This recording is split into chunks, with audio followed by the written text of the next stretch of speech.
Elves? Monsters?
Won't be a minute.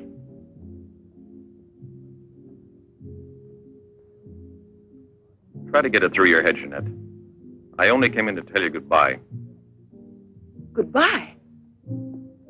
Pierre! It's all over. You had your choice. Either me or the so-called profession you're working at. You're still working, so that means I'm through. Oh, please don't treat me like this. You know your ship is about to sail. Better for us. It's easier if I go away. Easier to what? To suffer even more than we both have already? You know we belong to each other, Pierre. Oh, please, Jeanette. Let's end this now. No. Pierre! Better move on. There's a mob of people out there. They want you to do another number. I won't do another number. I'm fed up with this job.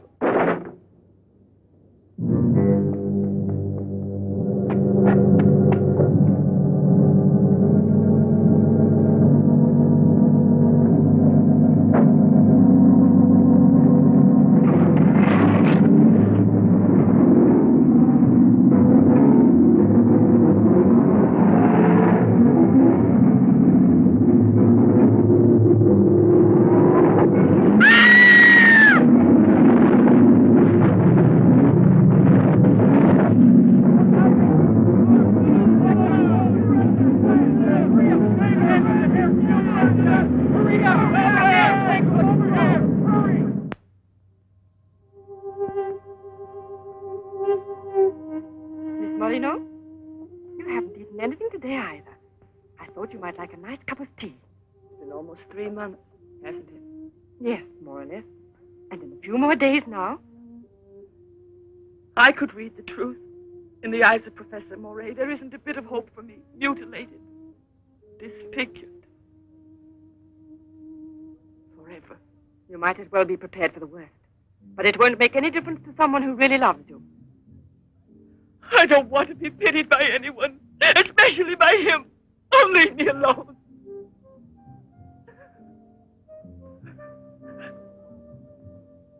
At least drink a cup of tea. Leave me alone! Dear. She has no family here. Not even friends close enough to worry about her. The newspapers made that clear. Go to her. Does anyone know you in that clinic? No one. And no one must know that Jeanette Moreno is coming here. No one will know. I have complete faith in you as always. And I know that I shall succeed. You're going to need me. I'll be here, Albert.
You mustn't give up all hope yet.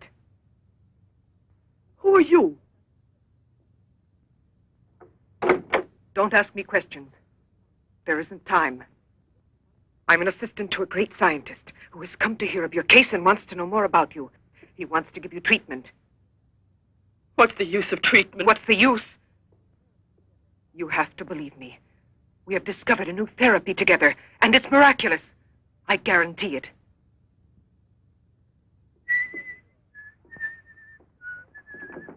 Hello, Leroy. Hi. Now, don't tell me you're here because you want to interview me. You don't think so? Oh, well, then I won't tell you that. Did you read about that girl? What do you mean? Ah, come on. What about this for a big headline? Jeanette Morneau, happy and beautiful as ever. Think of the mad publicity for your clinic here. Sure, but that's one headline you are never going to see in print. Why not? Doctor, we're waiting for your At round. your service. So long, Leroy. See you So long. around. No secrecy is necessary. And I mean absolutely. Not a word to a soul. This is the only hope you have. Keep that in mind, always. You will drop out of sight for a short time. 3 or 4 weeks at the very most. And when you reappear, everything will be as it was before. As if you had awakened from a horrible dream. Don't you believe me? Well, then do just as you wish. I have never been to see you. But we'll be expecting you.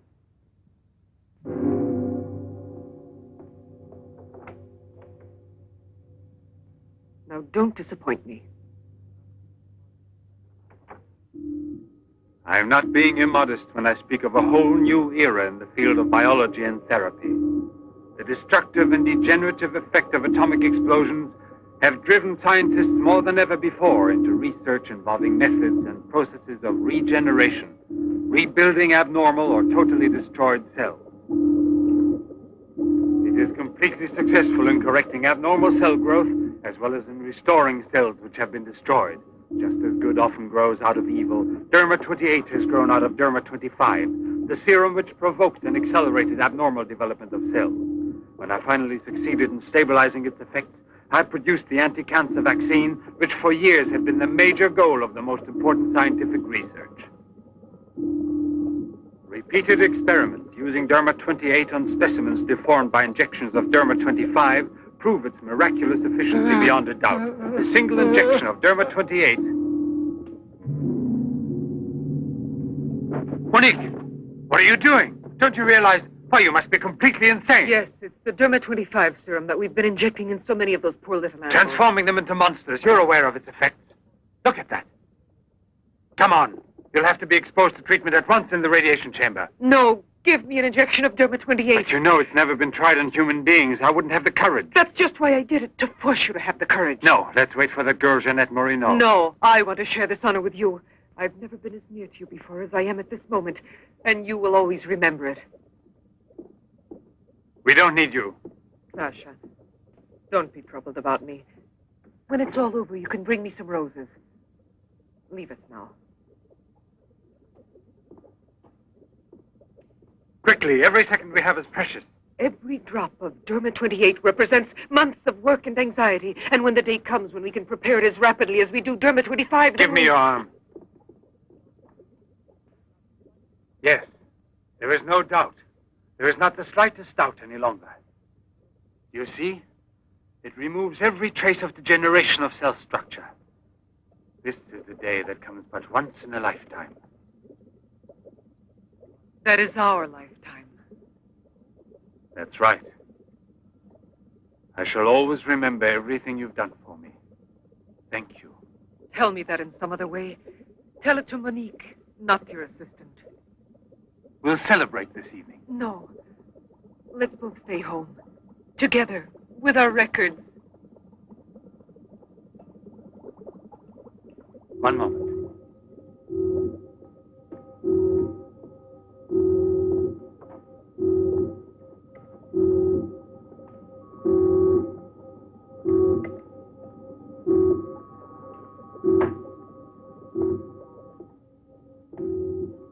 Why do you look at me that way? For a moment there, You seem to be performing some sacred ritual. Yes, it was a ritual. Come.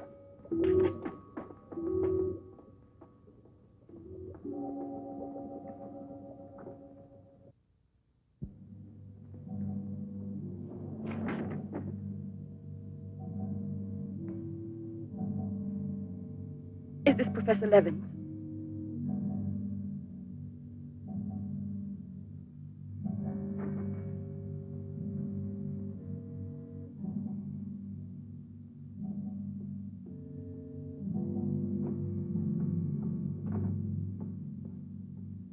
So you've come to us.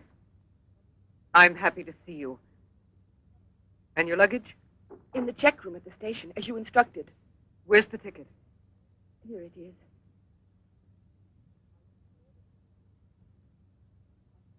Are you sure that no one knows you've come here? Positive. Go and pick up her luggage. Let's go into the study. Professor Levin will join us in a moment. But this isn't like a clinic. No, it's not a clinic. It's the place where Dr. Levin studies and does his work, with me to help him. Come now.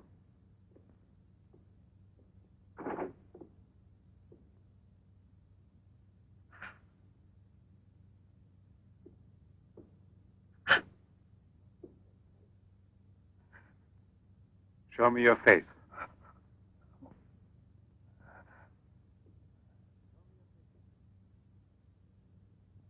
Show me your face, I said.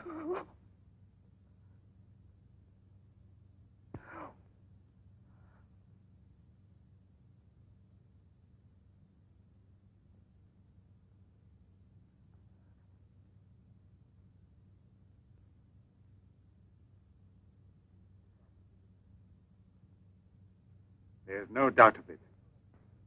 Yes. She's disfigured forever. As if by a cancer that's beyond control, like leprosy. There's no one who can help me now. No one. Let me go away, please.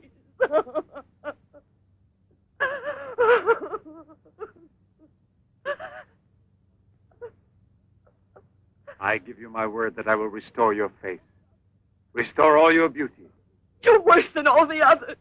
Because you want to deceive me. Don't talk like that. Now pull yourself together. We have succeeded in discovering a great secret. The secret of spontaneous reproduction of living cells. It's the secret of life itself. The secret of life and also of death. Just now, I deliberately spoke of cancer, of cells which proliferate unexpectedly at the expense of the organism until they have destroyed it.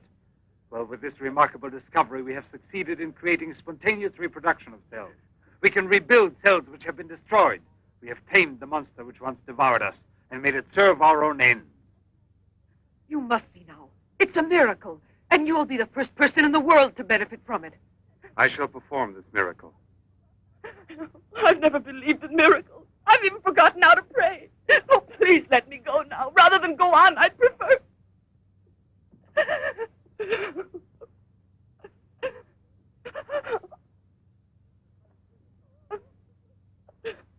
You'd prefer to kill yourself.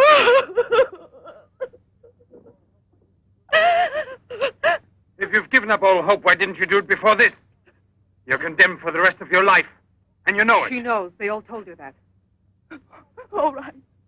Let me kill myself. Right now. If you really are so desperate, take your own life if you want to. Yes, I'll give this back to you. But only on that day when you look me in the face and tell me that I failed you. Do you understand, Jeanette? But until that day comes... Will you try? No, no, I beg of you. She's fainted.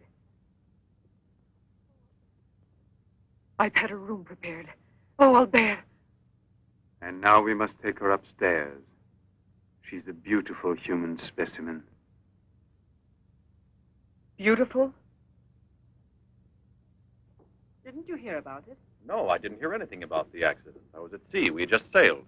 But you mean today she had all her belongings collected from the hotel tour and had them delivered here at the clinic? It's all beyond me. She told her she was going back to that apartment hotel where she lived. The same hotel tour. Jeanette must still be in town.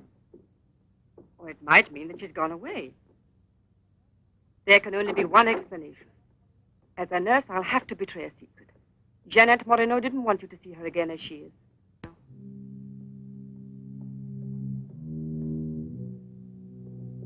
Pasha!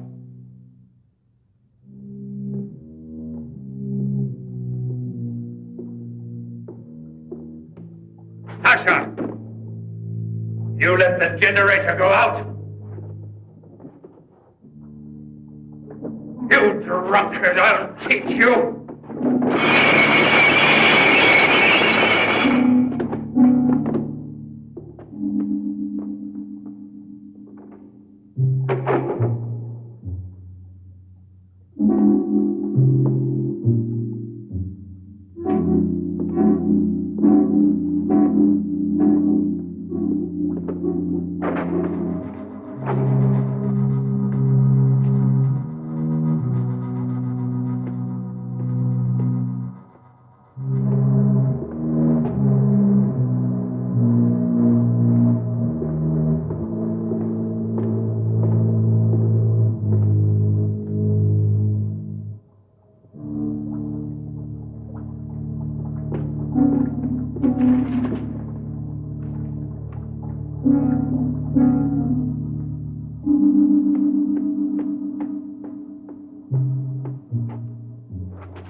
Chalk it up, Andre. Thank you very much, Mr. Trevor. Shall I add some soda?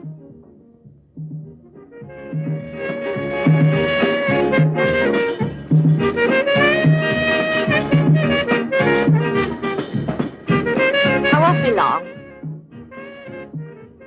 Arlette, where are you going? I'll be back. It does seem impossible for a person to disappear overnight, as it were, without leaving a trace. Here, give me another one. You heard him. But it won't help anything. 2 scotches, right away. What her pride has done to Jeanette.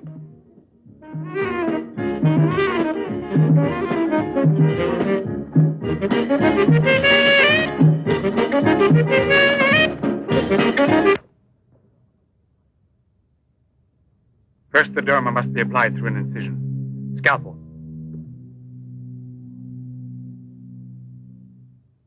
Swab. Clamps.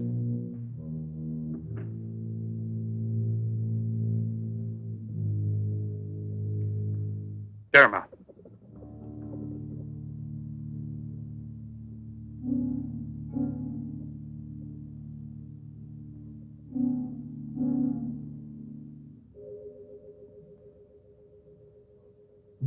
Nothing.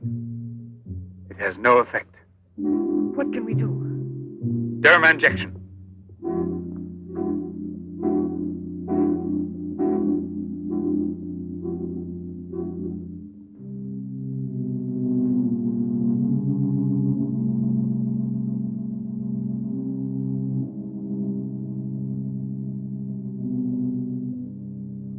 Nothing. Still no result. What a binge. Good night, Arlette. Good night. Yeah, let's go home. I'm tired. So long. Pierre, you still here? Uh-huh. I'll help you home. Is it too late? Yeah, it's much too late.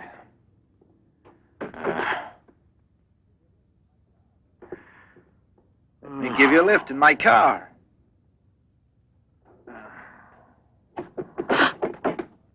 Not a drop of the serum left. 5 injections without any effect at all. And I know I was not mistaken. They took effect on you. Because then you applied it immediately. In the case of cells that are destroyed, you will have to make continuous applications. Yes, perhaps you're correct. But it will take months to prepare serum enough.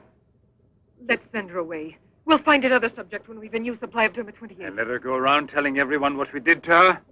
We'll have to kill her. And besides, what if the Derma 28 should have some unusual effect on her? Don't forget we derived it from Derma 25. I can't bear to think of her becoming A monster, is that it? You worry too much about her. Albert! Look there. Jeanette.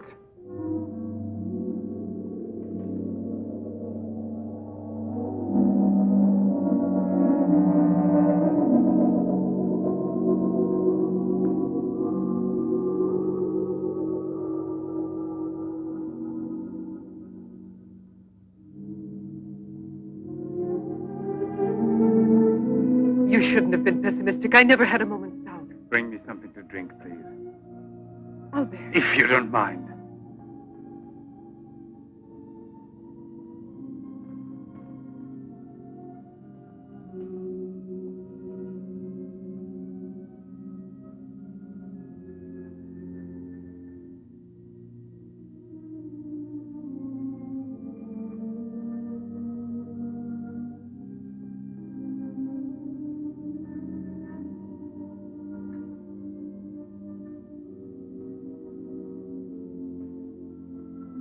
Here we are.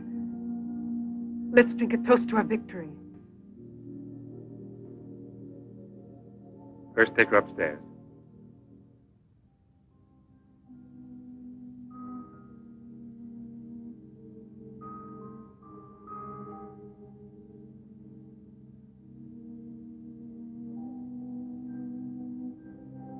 Albert!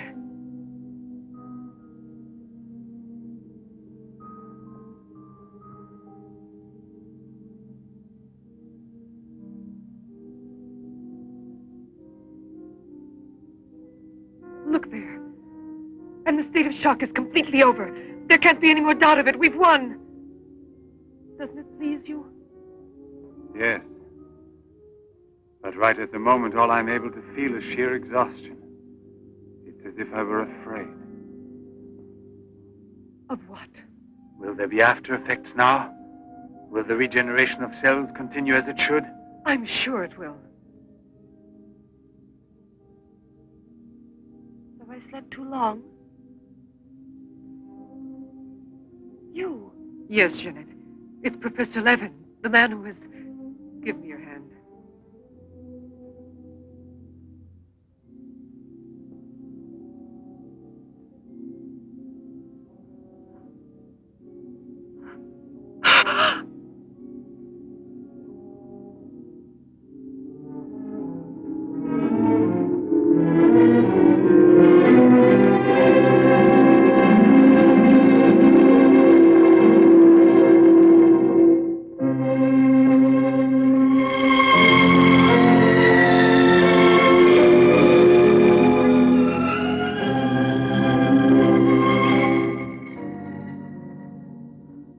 I owe you more than my life itself.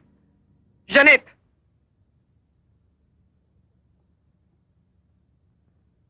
Get back in bed now.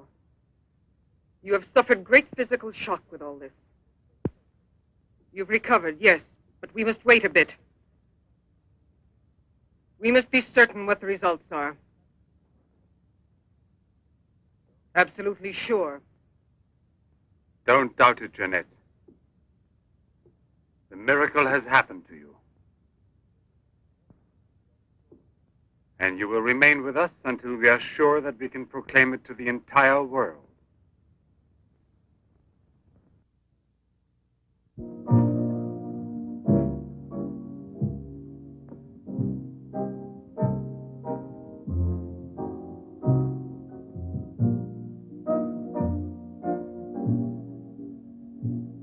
Another one?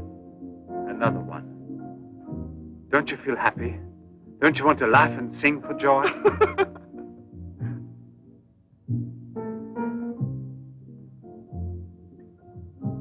And Monique? I wonder why she hasn't returned. I suppose she has an experiment she's working on. Anyway, isn't it better like this? We are seldom without Monique.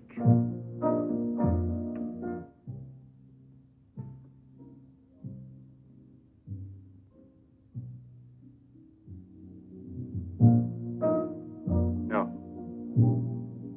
All of it.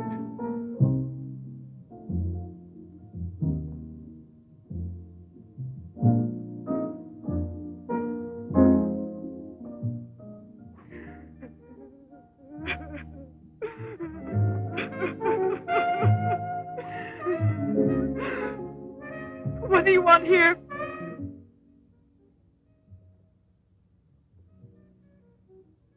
Do you remember how you embraced me when you first saw that you were cured? What was then gratitude has already become love. You shouldn't believe that. If I loved you, I would surely tell you. I'll tell you. You love me. You weren't able to see clearly inside your heart, and you're still too upset by everything that has happened in your life. But you love me. You must know you love me. I have snatched you away from desperation and from death. It is I who restored your beauty. It is I who need you. I'll never be able to live without you.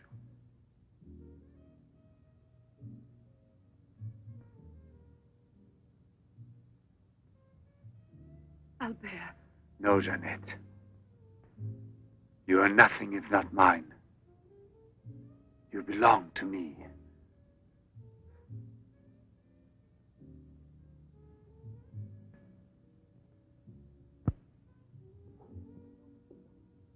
Wait a moment. I'd almost forgotten. Excuse me, one moment. Albert.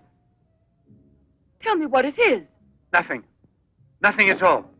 Something rather urgent, which I'd forgotten to tell Monique. Monique! Monique!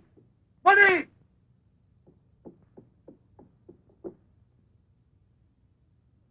Oh, I don't know what's wrong. It's as though my face were on fire. Sit down here a moment. You'll be all right.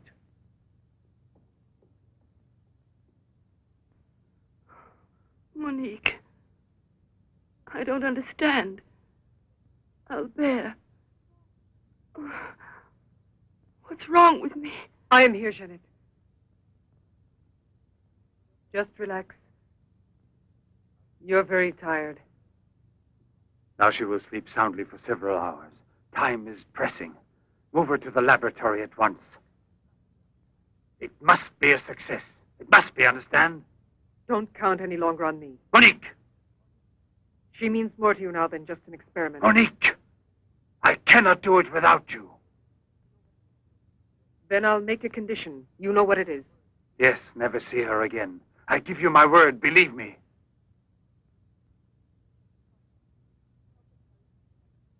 Sasha, help us carry her to the laboratory.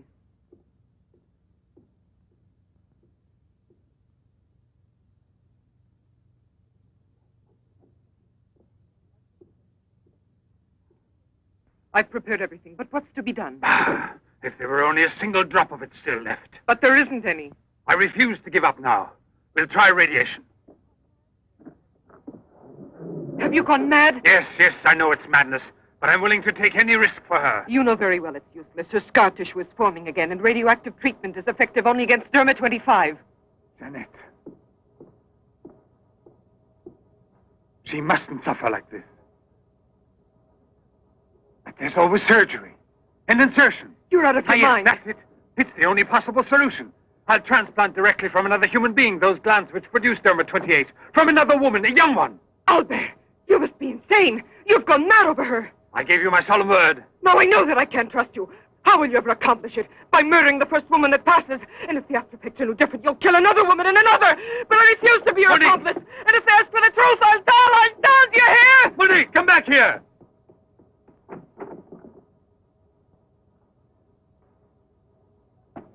Monique! Monique! Listen to me, Monique. Stop it. We've already said enough to each other. She's lying down there alone. It's not possible to save her. What can we do? But I am still here, and so are you. What more do you want of me? Sacrifice myself for her? You're impossible.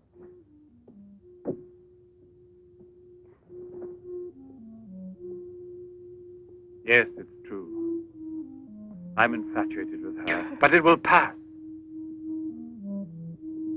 Pass away. It's not love, really. It's a sentimental complex. It's only a compulsion, if you like. I want to dominate the girl, to possess her creatively. You will have to help me in this also. Help me overcome this infatuation. Struggle along with me as you always have done before. Can't you manage to convince yourself she will remain like this? Like this?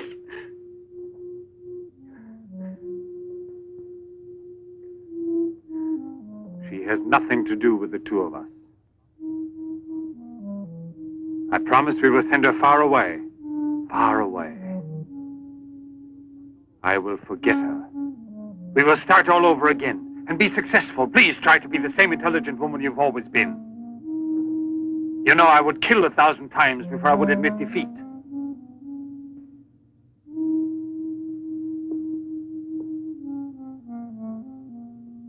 Please be reasonable.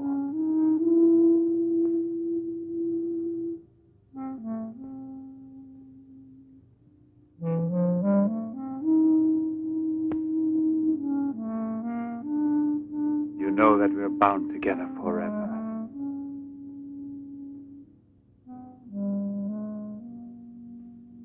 Forever and ever.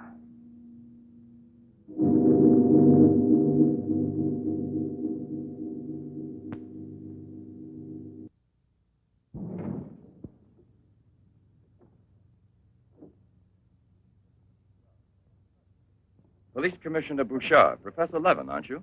Have we met before? No, but your name is so well known. And your photographs, your television interviews. Permit me, Bube, pathologist. Marais, my assistant. I'm sorry we have to disturb you personally this way. You did telephone us, didn't you? I'm all alone here at the moment. Shall we go inside? Good. Chief, I'm out of cigarettes. Do you mind if I... Yes. Can't you go half an hour without smoking?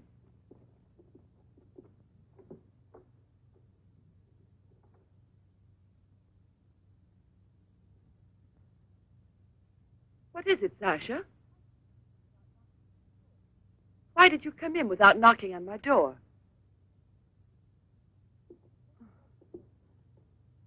Did Professor Levin send you? I have a splitting headache. Oh, yes. The champagne. Where is Monique?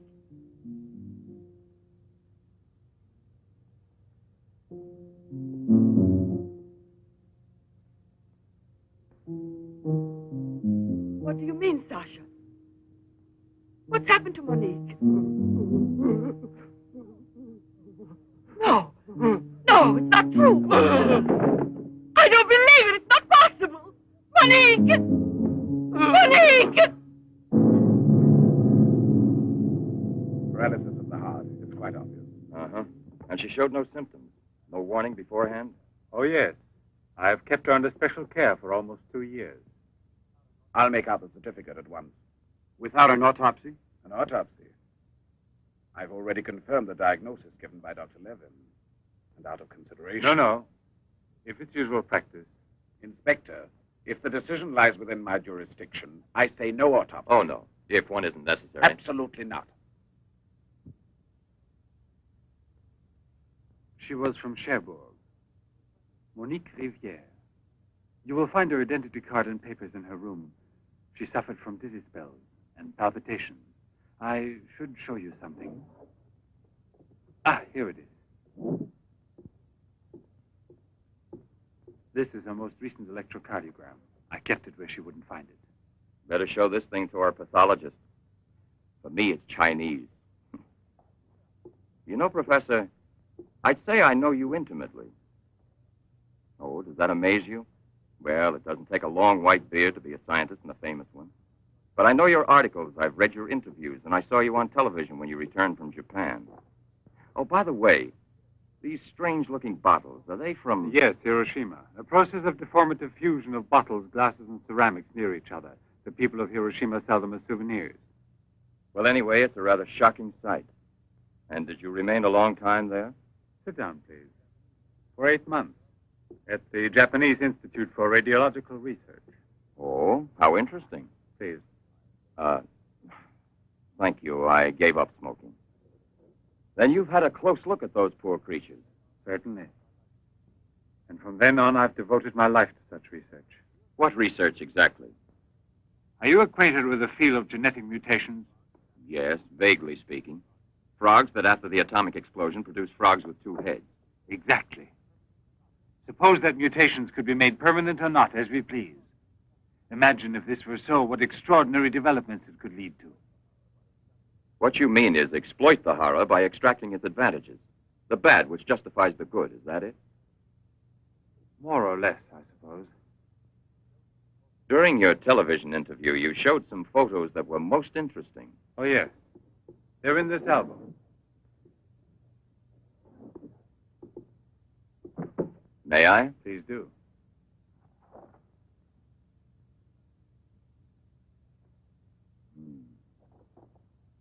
Poor, wretched people. And the psychological consequences in these victims? That's a most intelligent question. Well, the relationship between body and soul has not yet been established. A problem we can let go by, I think. Or am I wrong? Well then, Doctor? I've made out the certificate. Paralysis of the heart.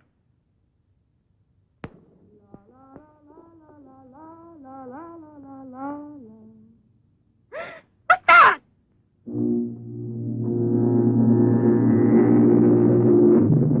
She's dead! Stop! Stop! Let's go to the police!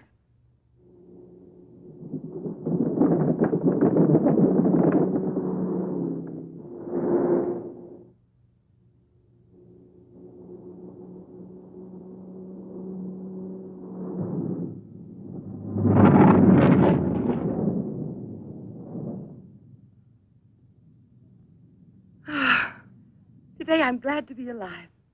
Thank you for making me so happy. I didn't want you to get the impression that you're a prisoner there, on my account, through necessity of keeping everything a secret. What are you looking at? The water. The water? Yes, I'm sorry. Isn't there any music? Jeanette, you're so distant. Oh, Albert, please don't make me explain. All right. No explanation. Suppose that the escape from the zoo would lead to tragedy. But who, if not a wild beast with the most ferocious instinct, could I have wanted to killed hear the some poor music. girl with such savage fury? There is no doubt that the girl Albert! found in the park was a victim of the gorilla which escaped. What is it? I feel cold suddenly, and my face is burning like the other night. The night Monique... Don't get excited. We're going back home. I wonder what it is. Put them on now. Your glasses.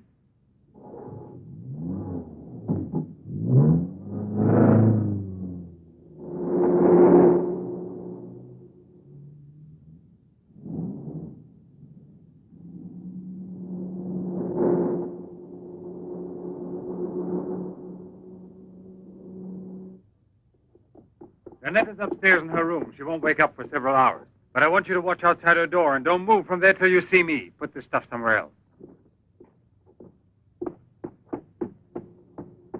I must save her at any cost. I'd give my life to save her. There's always one way. Insertion. Transplant the glands of another woman, a young one. What more do you want me to do? Sacrifice myself for her? Yes, another one like Monique. And if the after effects are the same. Another and another until I save her once and for all. But I don't have the courage. I don't want to kill again. Everyone knows you, your articles, your interviews on television. Yes, I know. But who, if not a wild beast with the most ferocious instinct, could have killed a poor girl with such savage fury? Yes, Derma 25. Exactly, Derma 25. It can create a monster. A monster who doesn't fear killing, who doesn't suffer as it kills.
Young lady, Hey, it's late. come here. I'll give you anything you ask. All right. You really gave me a turn. What are we playing? Hide and seek?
You see?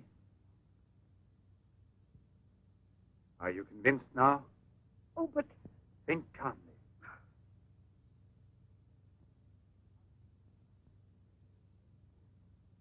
And without this obsession for your looking glass.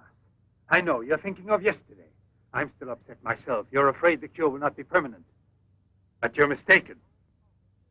Now it's only a question of cell growth. I've already solved this problem. We must allow the cells we've regenerated to achieve lasting stability, nourish them artificially for a time. And especially with a transplant. transplant? Yes, it must be done. And it must be done more than once. Why are you staring at me? I told you I'm tired and upset. I spent the whole night working in the laboratory so you could wake up as you are. How many more times will you have to treat me? A few. Very few. No one hopes so more than I do. You could never understand what it has cost me to make you well again. And yet, all I would have to do is tell you, to make you realize how deeply I love you. Jeanette! No! Leave me alone, Albert. Please go. I must get dressed now. We can see each other later out in the garden.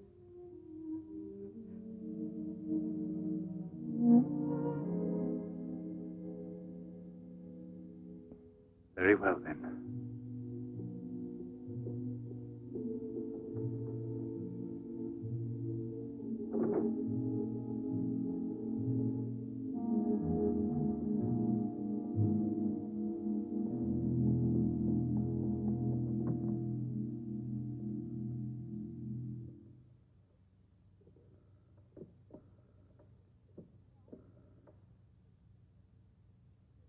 Hello? Yes, Lieutenant Mornay is still on board the Garonne. He's now in Cape Town. I have a communication for him. It's very urgent that I reach him. Could you possibly forward a letter? Certainly, by airmail. He has a stopover on the return voyage. Please, don't mention it.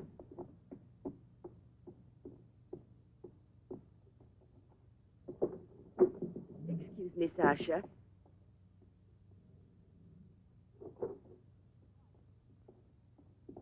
I haven't any more cigarettes, and you know I only smoke this kind. Please go and buy me some.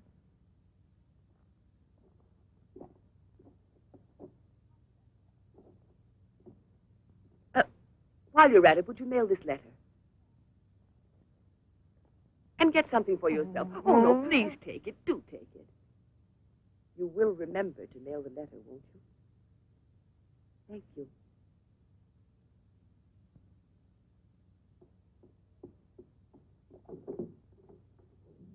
Pierre, my darling, nothing has changed between us, at least not for me, and I need you desperately. Pierre, I'm afraid. Thank you, Sasha. You did very well. Yes, I know I can rely on you at any time. This letter of hers... No, I won't say a word. But don't you permit her to be out of your sight when I'm not around, and disconnect the telephone the way I showed you. Sasha, this evening I have to do some work around here, and I don't want to be disturbed at all unless I call you myself. Do you understand?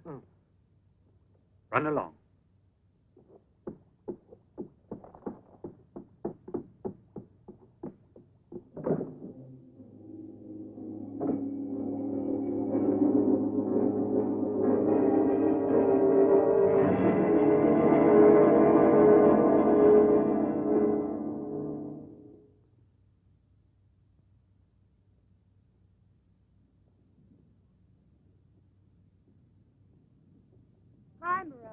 Hi, girls. How you doing this evening? Oh, I'm going to smoke one more cigarette and call it a night. Well, we'll be back and walk home with you. Fine.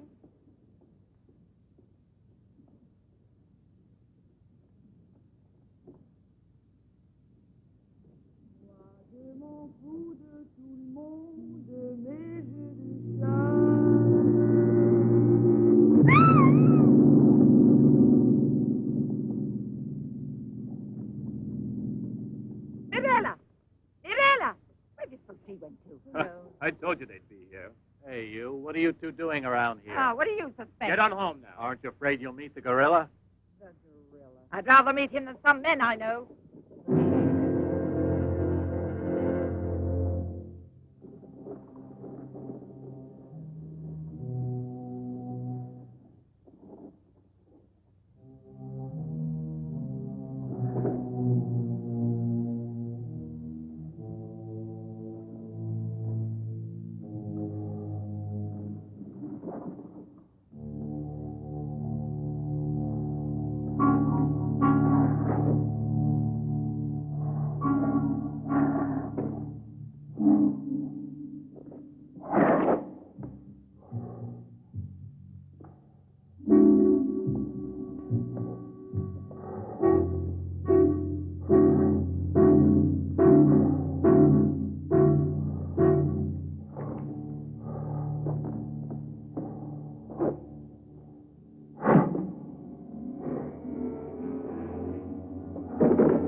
on, hurry. Get the bar set up.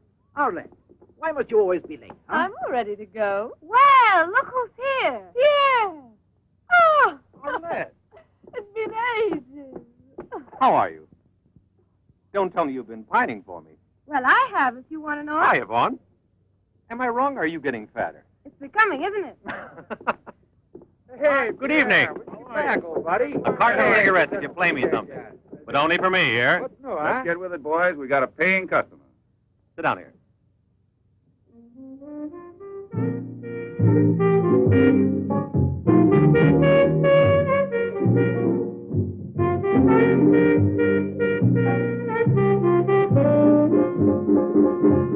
Reminds me of her, doesn't it?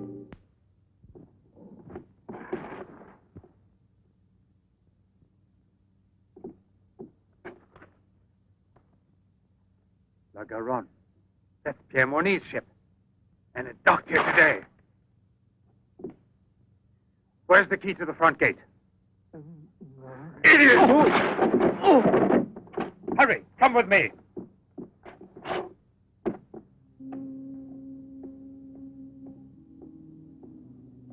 Hey, lady, you catch cold. Come aboard. No, thanks. I'd rather wait down here.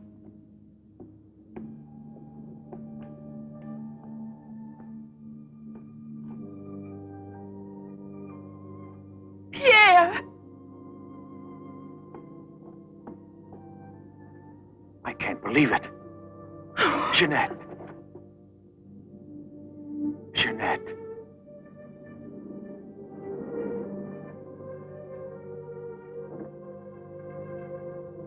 You've recovered.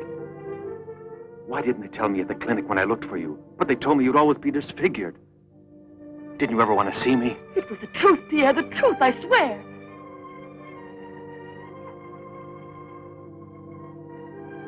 Didn't you know I looked everywhere for you?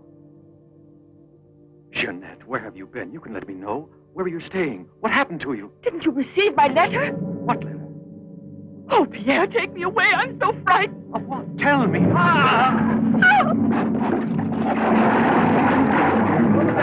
There's a man in the water there. I heard a flag. There he is. Lieutenant Mornay. Lieutenant Mornay. Lieutenant Mornay. Lieutenant Mornay.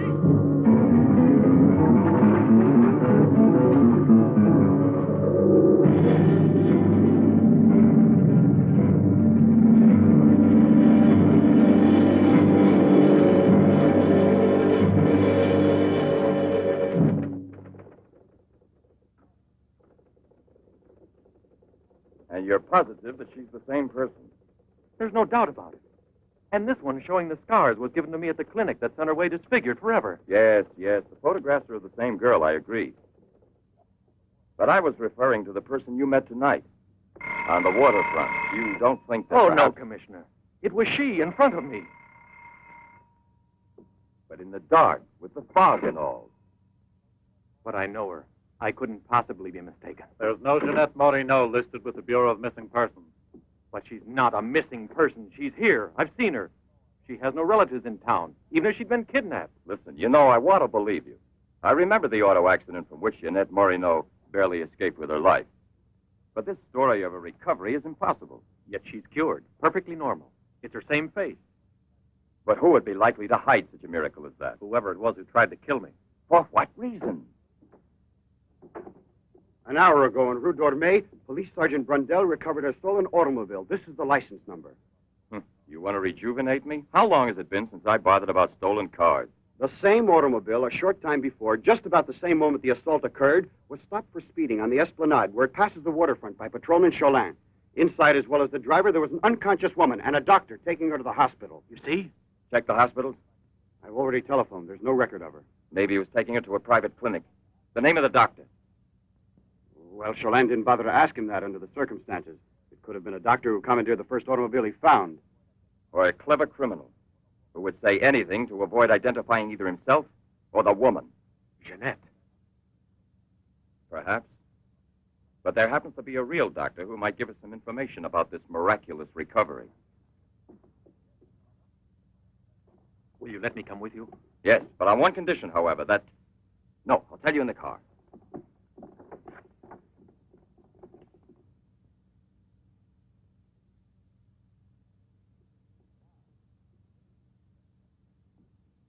Ah, good evening, Professor Levin. Please excuse us if we're... Oh, this is Police Sergeant Durand. Marais, I think you already know. Excuse the interruption if we're disturbing you at this hour, but passing in front of your villa, I thought, why don't I leave it up to you, Professor Levin, to clarify a scientific problem we had? You were so extremely kind to me when we met each other that time before, in those unfortunate circumstances. Oh, yes. My poor assistant had passed away. Monique Riviere. You may go, Sasha.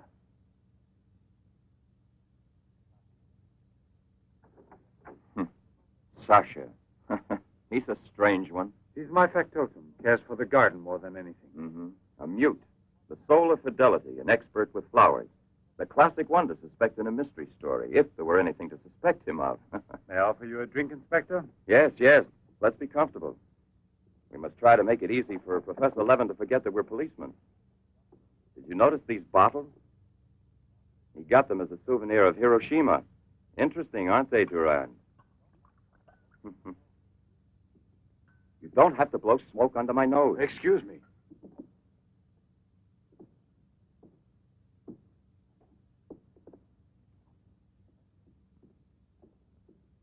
Here you are. Thank you. If you please.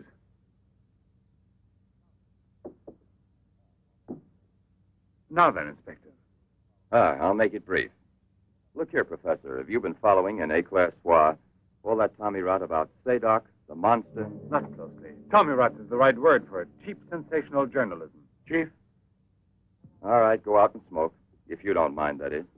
But I still don't comprehend. The time before, I asked you a question which you were kind enough to say was intelligent. About the psychological reaction of the victims of an atomic explosion. Well, then, perhaps my own supposition will be an absurd one. But think of the ships that arrive here from Japan. And this, Sadok. Is it possible that he's one of those... I see. You've been impressed by the recurring factor in these cases of the wound from the throat to the sternum. The obsession of a vindictive-minded man who's been poisoned or disfigured forever by atomic radiation. One might even say, a vampire of the atom age who wants to recover. Exactly. What do you say? The hypothesis is melodramatic, but not to be excluded.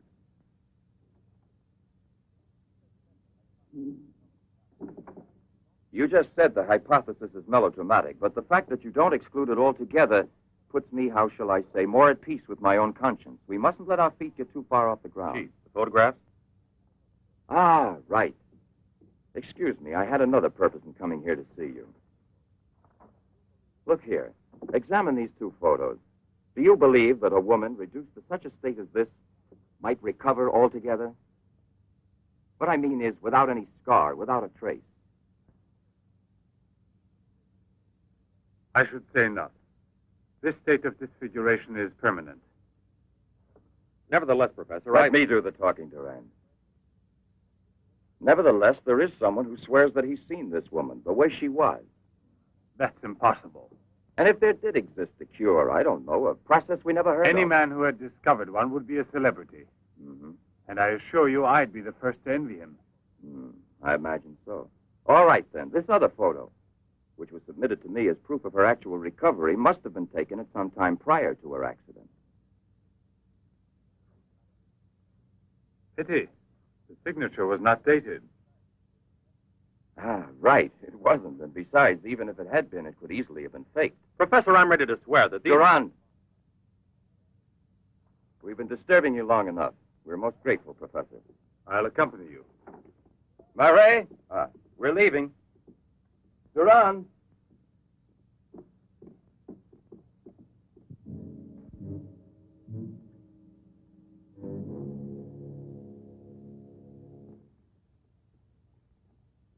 Professor, you must feel rather lonely here. Such a big house. Don't you have a new assistant? Do you think it's so simple to find one? And moreover, I'm enjoying a period of repose right now. I merely study for relaxation. You know, Professor, what I envy you is your gardener, Sasha. Really? A bit difficult to believe that. No, it's just that I'm a flower gardener on my days off. Imagine, Inspector, he even works at night. Maybe he's expecting a frost. I know what you mean. You're dying to have a look inside that greenhouse. But I don't think at this hour. No, indeed. Sasha would be delighted to have you look in. I'll wait for you in the car. What for? Why don't you come too, Durand? This way. This is Sasha's kingdom. There are his plants, there are his roses. Sasha, you're honored. These gentlemen have come to admire your beautiful greenhouse. It's really beautiful, too. Well, you ought to know. Flowers, nothing else of any interest.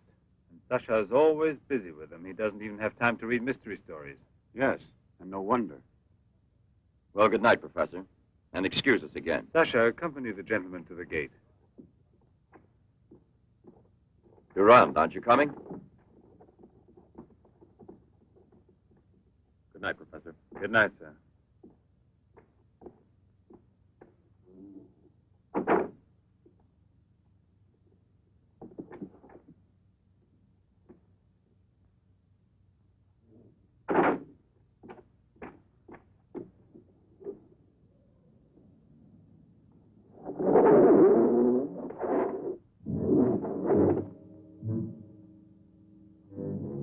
Jeanette. What is the purpose of this autopsy? Now, Doctor, I've already arranged for the body to be exhumed, and I must ask you to proceed without any further argument. Very well, sir. Good morning. Good morning. Garage, I want my car at the door in 10 minutes. Good morning, Doctor. Hmm. You want a cigarette, Chief? Listen, Marais, I've just had an idea. I want you to keep that villa of Professor Levin's under observation. Why? Do you Yes. think that... Well, Hi, Chief. you want a good lesson, huh?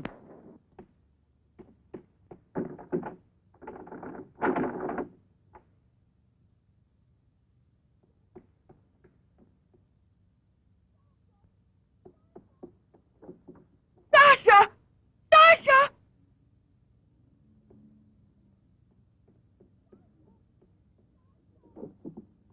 Sasha! Sasha!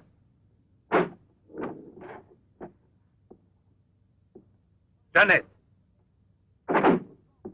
What are you shouting for? What's wrong with you? No, let go of me. I want to get out of here. I'm afraid. Of me? Of the man to whom you owe everything and who loves you? You're not telling the truth. You want to go back to Pierre. But I'm going to save you now in spite of yourself. Yes, I want to go to Pierre. I don't care if I'm scarred for life, because I know now that he will love me anyway. You think so?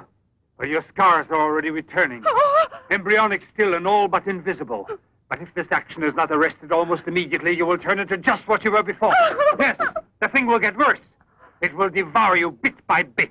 It will transform you into an animal, like a monster, under the very eyes of your Pierre. I don't want to stay here anymore. I don't want to. Listen. I give you my word of honor. It will only take a few days, perhaps only one day, to make the final application. And then you'll be cured forever, free to go where you please and with whom you please. If you're ungrateful enough to leave me for a man who has done nothing for you, you deserve nothing else. But until you're cured, don't try any more to run away. Don't try to see anyone. Will you promise this? Look here. I'll even give this back to you. You have no more reason to kill yourself.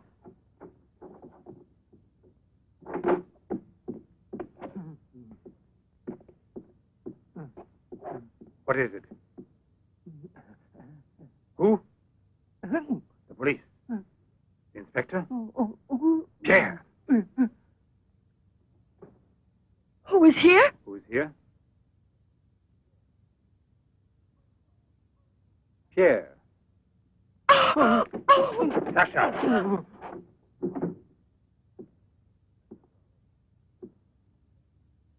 Let her go. Yes. Run to him. Let him see you like this. Go away with him as you are. Remember, I gave you my word, and I shall keep it. It will be your decision then. In the meantime, you will help me to finish it. It is not Albert who is speaking now, but Professor Levin. I have to win, you see. This is all I'm asking of you.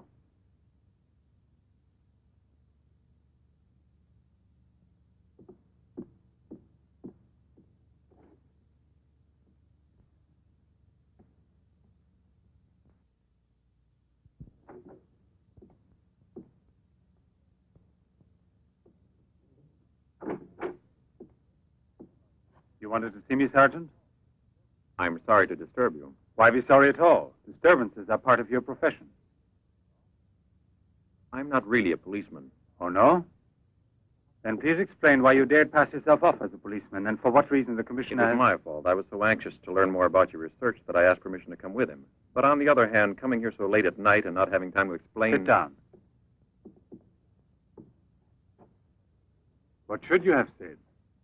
That you had a personal interest in the case of that unfortunate young lady. What is her name again? Ah, yes. Jeanette Morino. You know, you were not very convincing as a policeman. Yes, I guess I wasn't. You're right, Professor. It's true. The photo of Jeanette with the signature was really taken before the accident. But I know I've seen her. I know it was she, Jeanette. Yesterday, in front of me. Beautiful as before.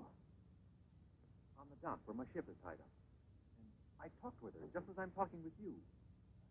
And if they hadn't attacked me right then... You were attacked? Yes, and from behind. Because I know there's some mystery concerning Jeanette, and I was about to learn it. You love her, that is evident. I wonder if you had parted with her sentimentally, I mean, before you were actually separated. How did you know that? I'm also a psychiatrist. Don't forget it. You are now suffering from an obsession to find her again. You're capable of seeing her and every woman you run into. And perhaps yesterday on that very same pier where often before Jeanette was waiting after a long voyage... No, it was no hallucination. And how can you explain the attack on me? Well, maybe an attempted robbery. Yes, it wouldn't be the first time on the waterfront. See? And perhaps the night was foggy.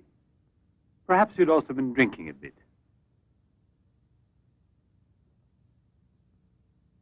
No, I wasn't drinking. It was she, all right. Will you please tell me what you wanted me to do for you? Please help me to convince the police. Tell them that this miraculous recovery is possible. They'll go on looking for her. And for a woman, not a phantom. That's to be excluded. Then you advise me to give up every hope? In your position, I would say yes. No. I love her too much for that. And I don't mind if she's ugly or disfigured when I find her. As long as I find her. And if you could find an entirely different woman. Yes. A woman who is no longer yours. Doesn't love you anymore. This is what I'm excluding. I see there's absolutely nothing I can do for you.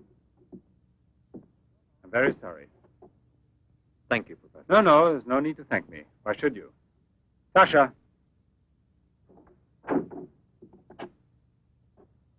Accompany the gentleman. I hope I see you again, sir. Goodbye, Mr... No, why bother to give me your name? I don't think there'll be any further occasion to see each other.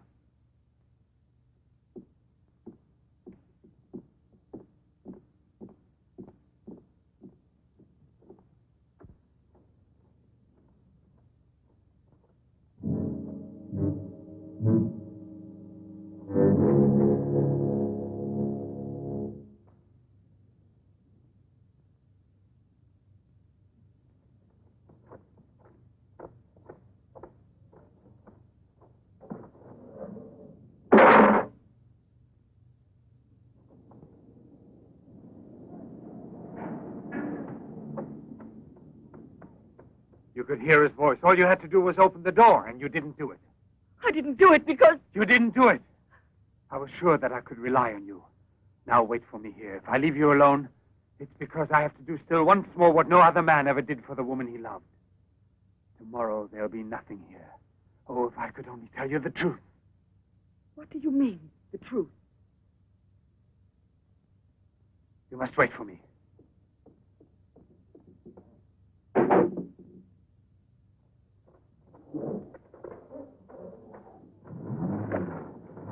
I'll be back in a couple of hours. Follow it. Step on it. Very good. In his automobile. Have you arranged for reinforcements? Take all precautions. Exactly where is he at the moment?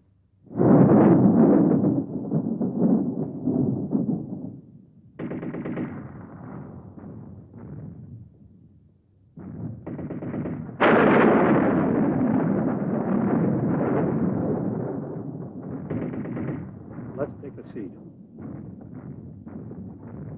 Is this seat occupied? No, indeed.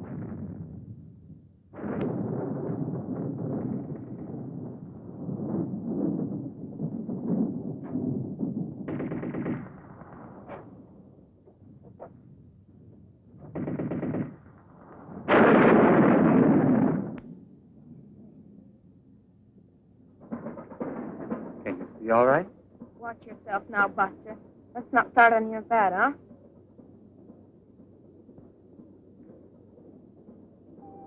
May I have a light, please?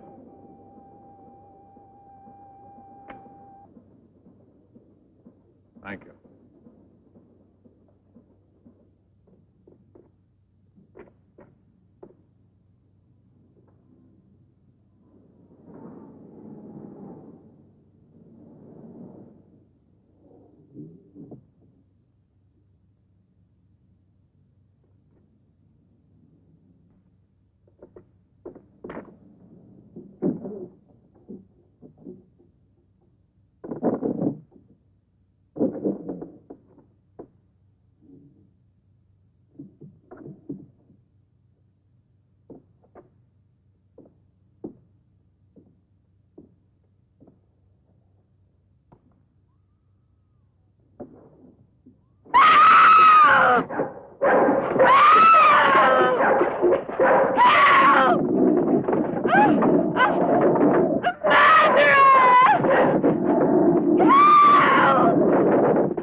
Yes?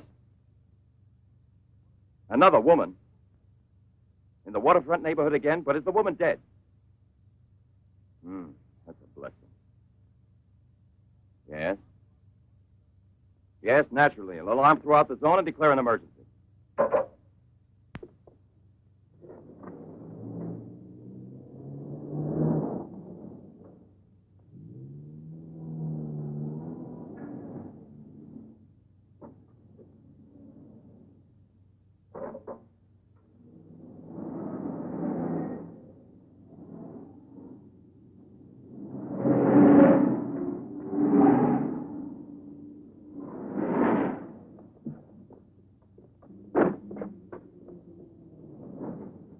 Professor Levin? He sat through the whole film and then he went out. Gerard's telling him. We're waiting here for further instructions. I told you, Chief. Were you both inside the whole time? Well, we both took turns. He didn't move once. Not one. Let's go in. Leroy. Well, what are you up to? I'll come clean with you now, Chief. If you won't let me chase Setup, then I'll chase you. As you can see, it's your fault. Well, from now on, you mind your own business, get me? That's your orders, Chief.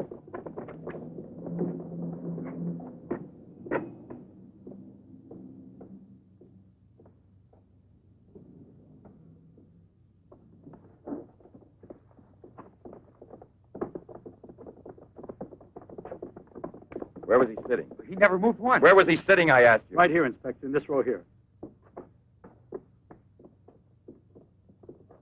This one. He was sitting in this seat.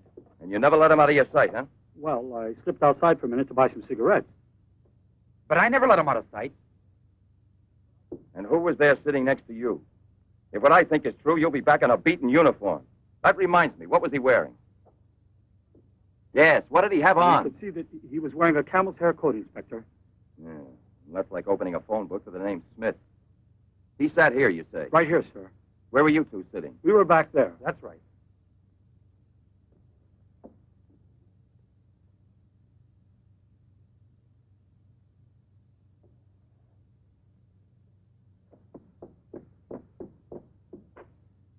Inspector, headquarters told me I would probably find you here. The autopsy I did on Monique Riviere. It's incredible.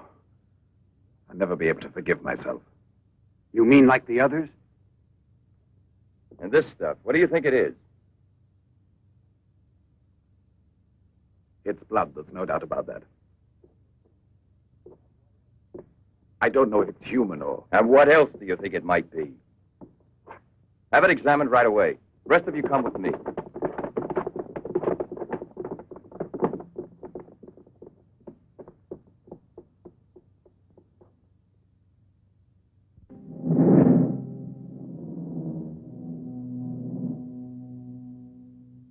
I don't want to lose her. But I no longer have the courage to kill, not even to save her life. I don't have the strength left. I felt it this evening.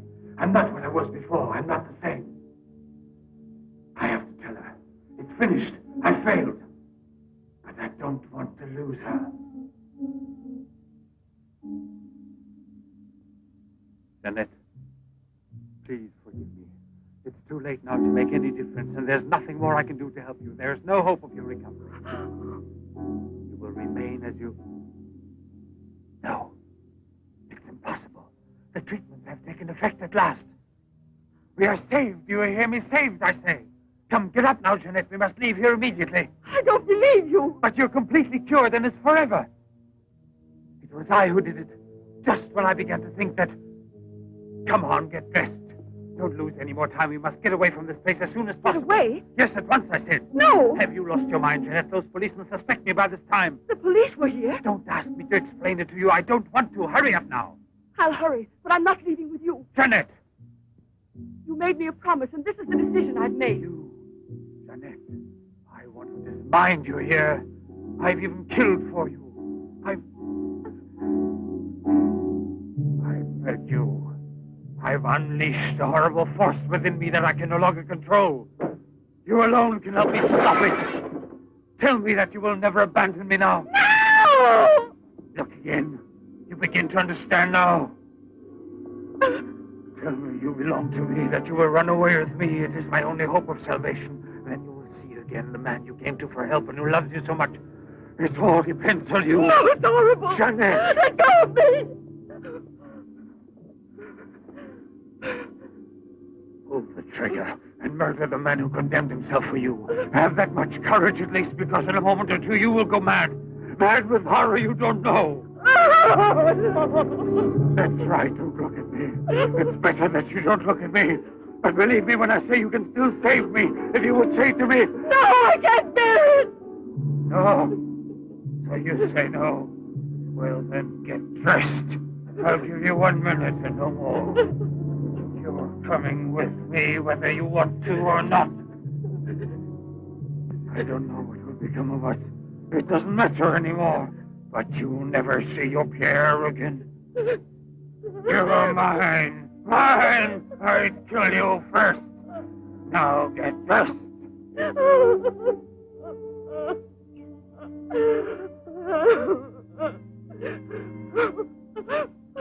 Albert, have you no pity? Pity.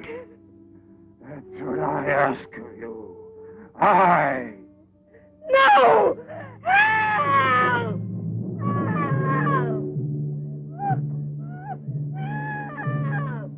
Help! Help! Let me go! You. Let No me one go! can help you. No one will ever take you Let from me me now. go!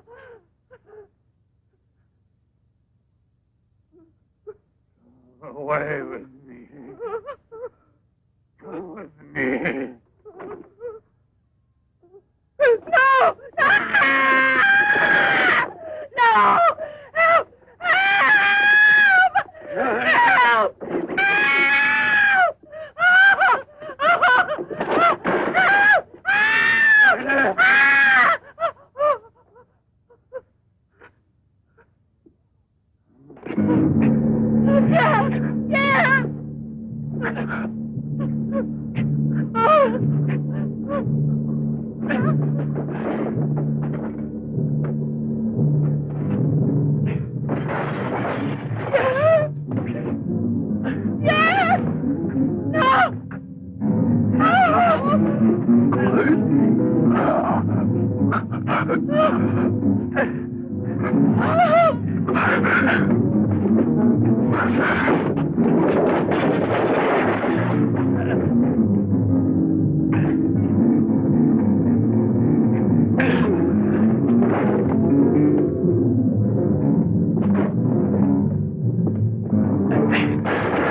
Sasha, it's I, your master.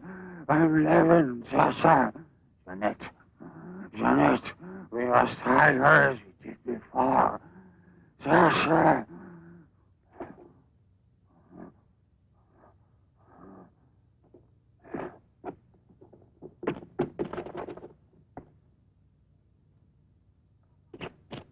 Inspector! Yes. Watch out! Levin! Look there! Fire a volley through the window pane. Come out, Levin! Come out with your hands up! No. Jeanette! No, come back. I must kill you too. Jeanette, I must kill you too, Jeanette.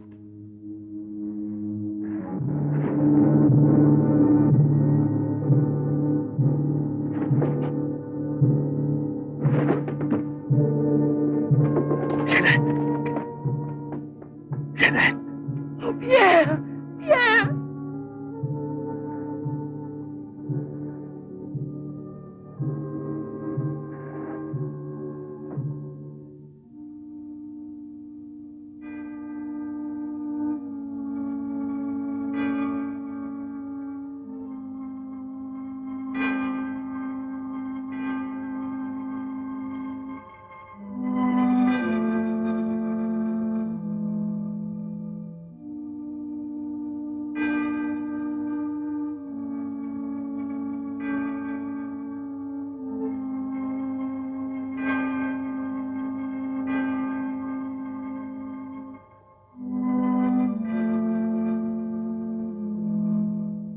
Take that man out of here.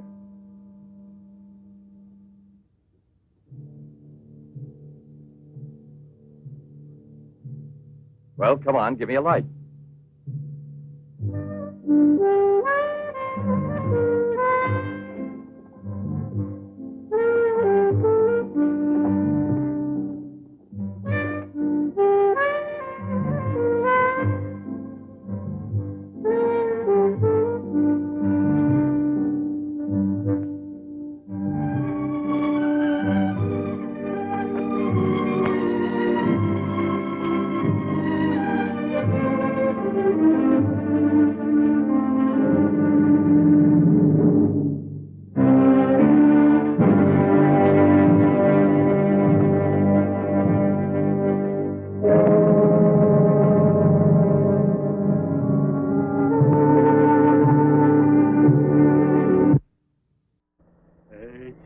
Your foot, boy. Look what we got here.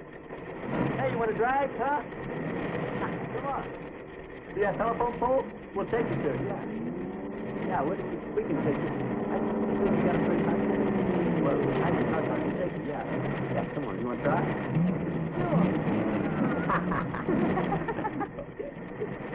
Sure. Rev it up. Come on, man. Get ready.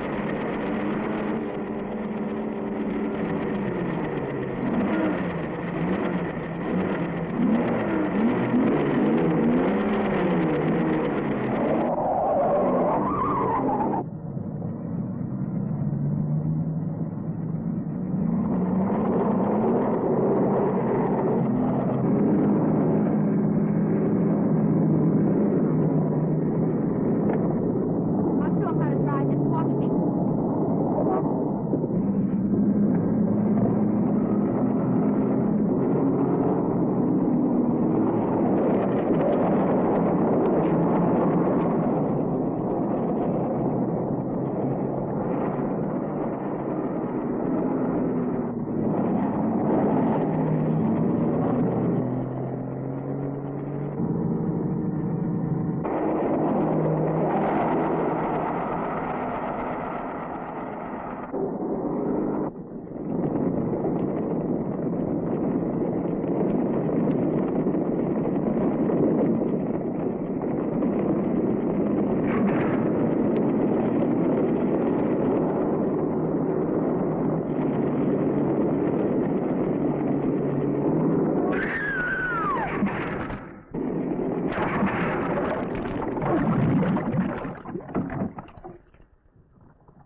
as this river is right now, and with all the mud and sand it's carrying, they may never find that car.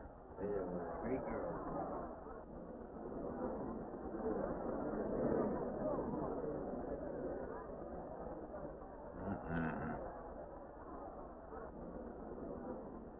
Right there.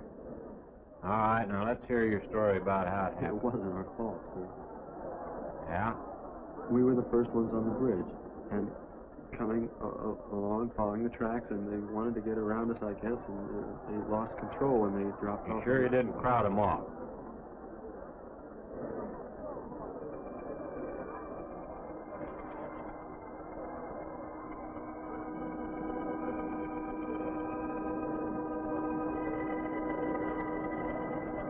Three hours. Yeah, not sure I want to find that car now. We're just standing with that current. We may never find it. Yeah, all I guess we can do is keep trying.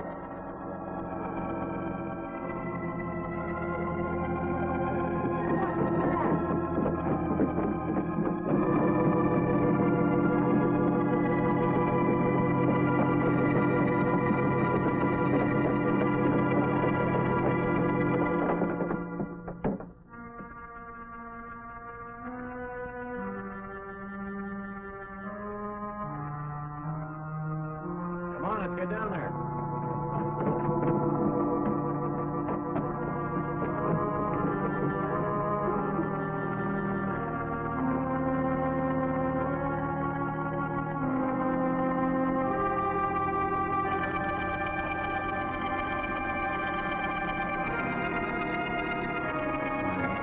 Mary Henry.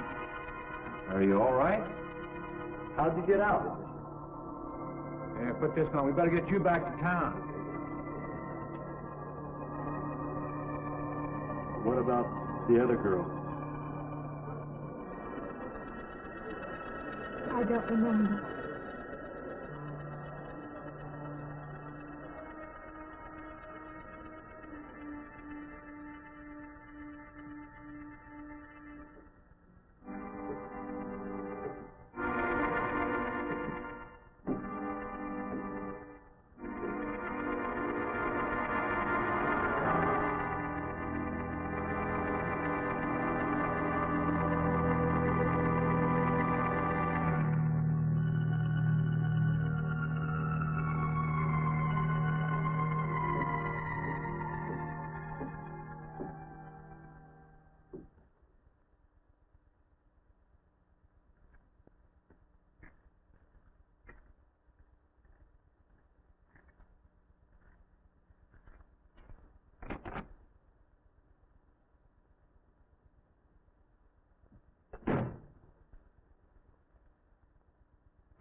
Is this like the one I'll be playing in Utah? It's quite similar. I supervised the installation myself. The accident won't delay your going, will it? No. I'm leaving this morning. There's nothing I can do here. That's right. Well, Mary, you'll make a fine organist for that church. Be very satisfying to you, I think. It's just a job to me. Well, it's not quite the attitude for going into church work. I'm not taking the vows. I'm only going to play the organ.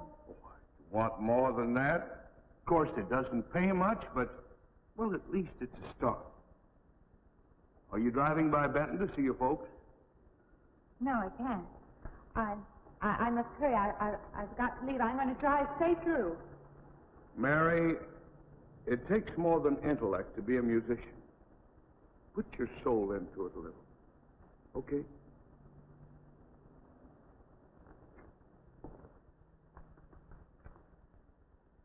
Good luck, Mary. Stop by and see us the next time you're in. Thank you. But I'm never coming back.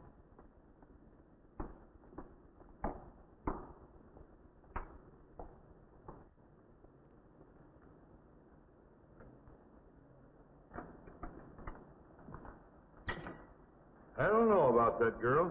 How do you mean? Day before yesterday, she was the only one of 3 girls to survive an accident. You'd think she'd feel a little something like humbleness or gratitude. Never know what she thinks. She's always kept pretty much to herself.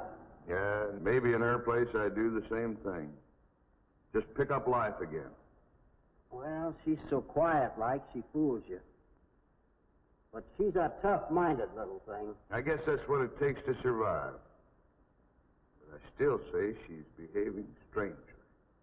Well, if she's got a problem, it'll go right along with her. Yep.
I help you?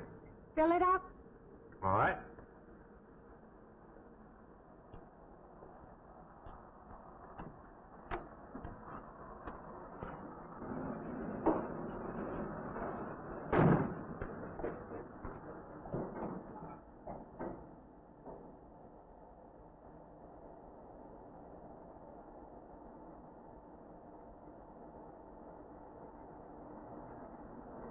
Have anything else, lady? Could you tell me what that big structure is back a few miles by the lake? Oh, you mean the old bathhouse? That used to be a pretty ritzy place in the old days. Then the lake went down and they made a dance hall out of it. Then they put those buildings up out there and made some sort of a carnival there for a while. That's years ago, though. Just stands out there now. I see. I have an address here of a rooming house. Could you direct me? Oh, sure. Well, that's just right over here a little ways. Been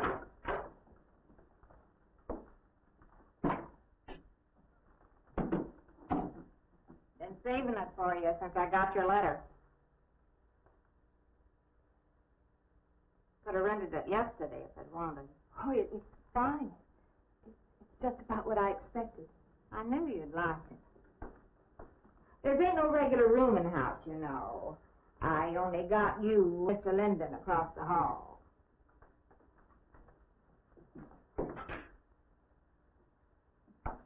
Each room's got its own private bathroom, too.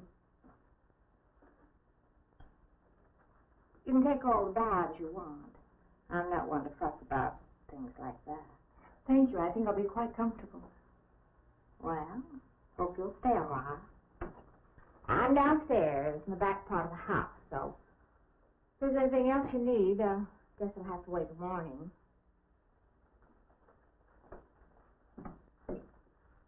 All right. Good night, Mrs. Talman.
And this, Miss Henry, is our pride and joy.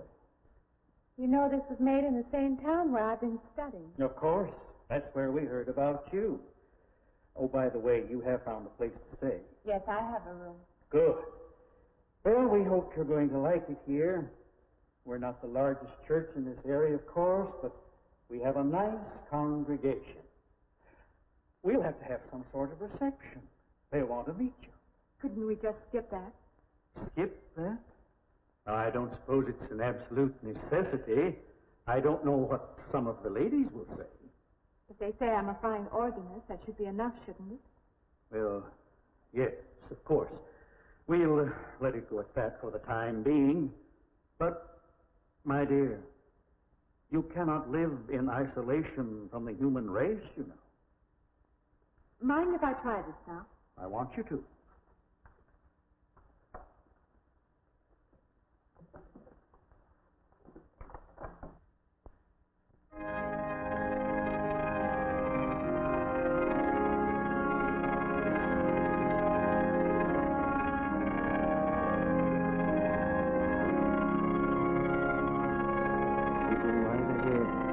I'll be next door tonight.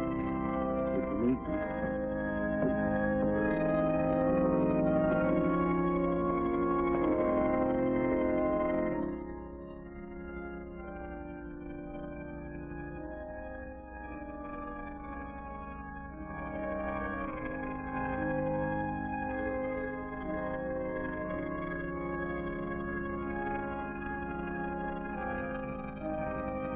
We have an organist capable of stirring the soul.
What do you see? Oh, nothing. Nothing at all. I've practiced all afternoon and it's got me in a mood. You need some fresh air. I've got to make a call out past the lake. Would you like to come along for the ride? You know that old pavilion out there? Mm-hmm. Will we pass it? Go right by it. Stop and look at it if you like. I would, with you along. Good.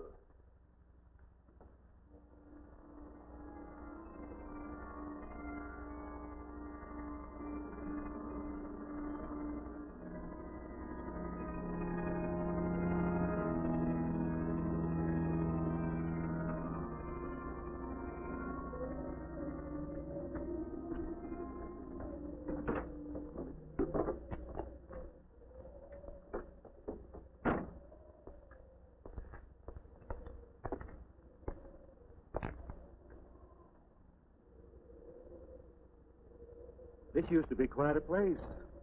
It's been deserted for a long time now. Will you take me in? My goodness, no. It isn't safe out there anymore. That's why they put up this barrier. It'd be very easy to step around it. What attraction could there be for you out there? I'm not sure. I'm a reasonable person. I don't know. Maybe I want to satisfy myself that the place is nothing more than it appears to be. Would you take me out there? No. The law has placed it off limits. Wouldn't be very seemly for a minister to break the law, would it? No. Maybe I can come back some other time. Shall we go along now?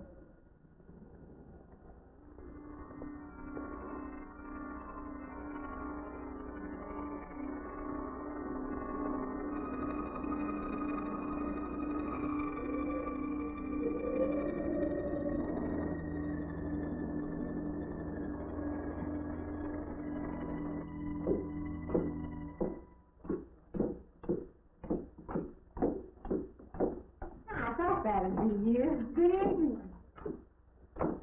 Organ playing must take a long time. You've been gone most the whole day. I went for a long drive in the country with my new boss, an elderly minister. Oh, that must have been a kick in the head. I learned that from my other boarder, Mr. Linden. You get your supper? Oh, I forgot. Well, this ain't no boarding house, but I got some coffee and sandwich makings left. I could bring you some up after a while. Good. I'll be taking one of those baths you're so generous with. Well, take as many as you want. I ain't one to make a fuss about a thing like that.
when you ask me, I'm John Linden. I'm your neighbor right across the hall. Nice to meet you. Would you excuse me? Hey, I was wondering I if you're not just doing... stand right there.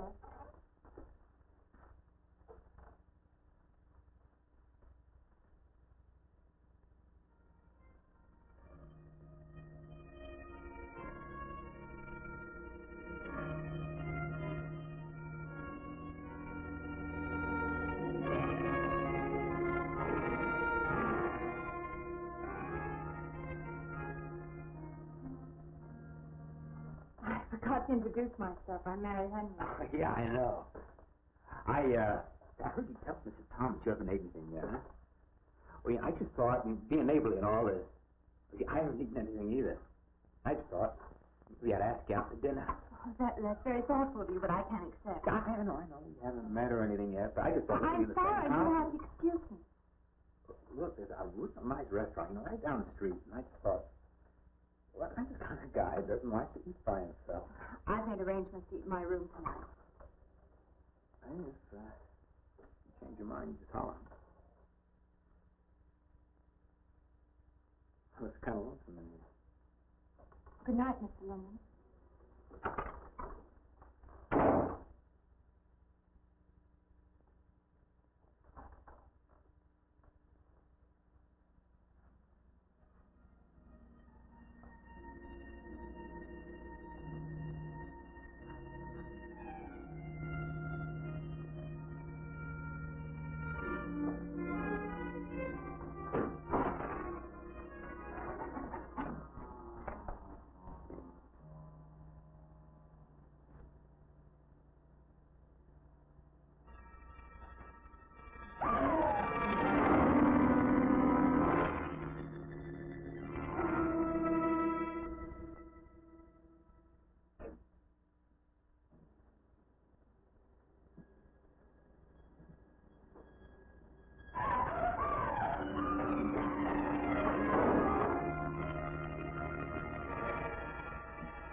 Miss Henry? It's Miss Thomas.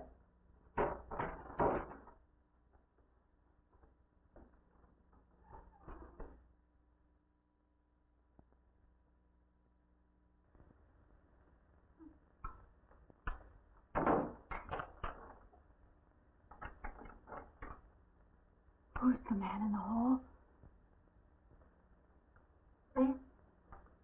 Oh, you must mean Mr. Linden. He has the room across the hall. No, I mean the other one. There is no other. Me and you and Mr. Linden. Us three is all there is in this house. But you must have passed him out there. You're needing this food. All about eating makes you jumpy sometimes. Maybe you heard the boards pop or something. These old houses creak worse than my knees. I didn't hear him, Mrs. Thomas. I saw him. Now, don't talk that way. I don't sleep so good as it is. It's these old houses. They're big enough so that you could hide a man in every corner. You just gotta not let your imagination run away with you. Are you going out there? Well, of course.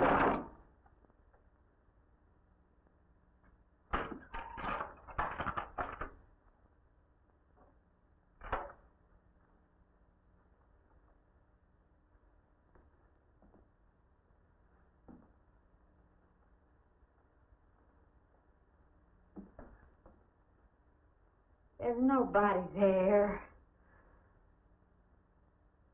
Now you just go and eat that sandwich I made for you. Don't drink the coffee. If coffee keeps you awake, it won't. Coffee never keeps me awake.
Good morning. I heard your alarm. I knew you'd be up. Guess what I got? I can't imagine. Just what it takes to start the day off right. I make it in my room. You know, it saves me having to go out and get dressed up. I had to get dressed to come over here anyway.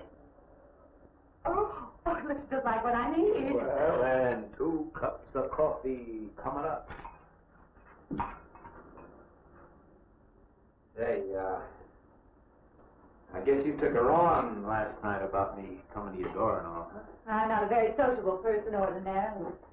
How can I resist an inducement like this? What? Come on, I don't know all those big words. I'm just an ordinary guy who works in a warehouse, that's all. I make pretty good money, though. Hey, look, I got a couple of shots left over from last night. You want a little bit in yours? No, thanks. It's not the recommended breakfast for a church organist. Oh, is that what you do? Hey, you mean they pay somebody to play the organ in church? Some churches do. Hey, I hope you don't mind about this. I just didn't know you're a church woman. To me, a church is just a place of business. That's a funny way to look at it. Why? People seem shocked because I took a job in a church, and I regard it simply as a job. I'm a professional organist, and I play for pay, that's all. Thinking like that, don't that give you nightmares? Strange you should say that. As a matter of fact, not for that reason, mind you, but I had the strangest feeling last night. Yeah. I had kind of a lost night myself. Funny. The world is so different in the daylight. But in the dark, your fantasies get so out of hand. But in the daylight, everything falls back into place again. Let's have no more nights. Or let's make them more interesting. Say, how'd you get to be a church organist? I studied it in college. I could have gone to college. Yeah, I used to play pretty good football, but they wanted me to take a lot of classes and things, you know? Well, they're that way. Well, I'm just as smart as the next guy. Yeah, but I just didn't dig what they were teaching in school, you know? And the thing I hated most was principal products. Principal product? Yeah, you know, like the principal product of Brazil, coffee, beans, and snake oil, you know, like that. When I was in school, I couldn't care less. Now, what I cared about was girls. Didn't they offer a course in that? If I would have done that, I would have graduated. What's the matter? Can you still taste the coffee? Come on, what do you think, I'm an alcoholic? Look, I just like to start the day off in a good mood, that's all. You must be hilarious by noon. Look, I'm just the kind of a guy employers want. You know, the happy worker. Come on. Now, make your morning happy? This morning, you're exactly what I needed. You're going to need me in the evening, too. You just don't know it yet. I'll rinse off these cups. No. Just spoils the flavor for tomorrow. Well, thank you for the coffee. It was unsanitary, but delicious. Well, should have put some of the germ killer inside. Well, I hate to leave so early. I think you can get through the door. You know, you got the wrong impression of me. Well, I meant because you have so many things to carry. Oh. Like I said, I got to leave. Well, it's been a pleasure, Mr. Linden, but I'm sure you have to get to work. Oh, don't you? No, I have the whole day free for shopping.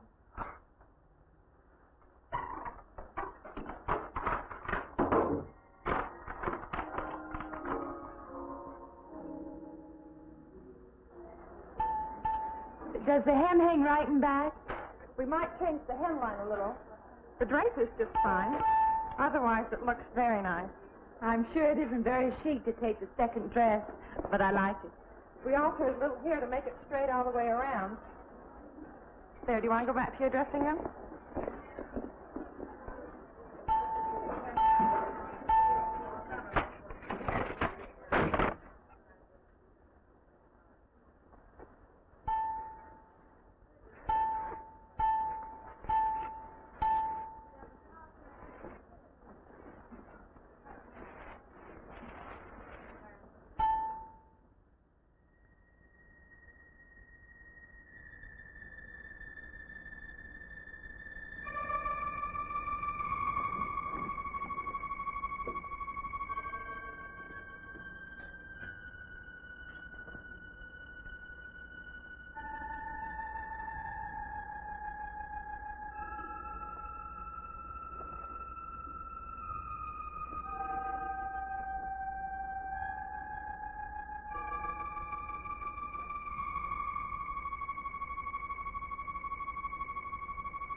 I believe I'll have you deliver the dress if you don't mind. I did say I'd take it.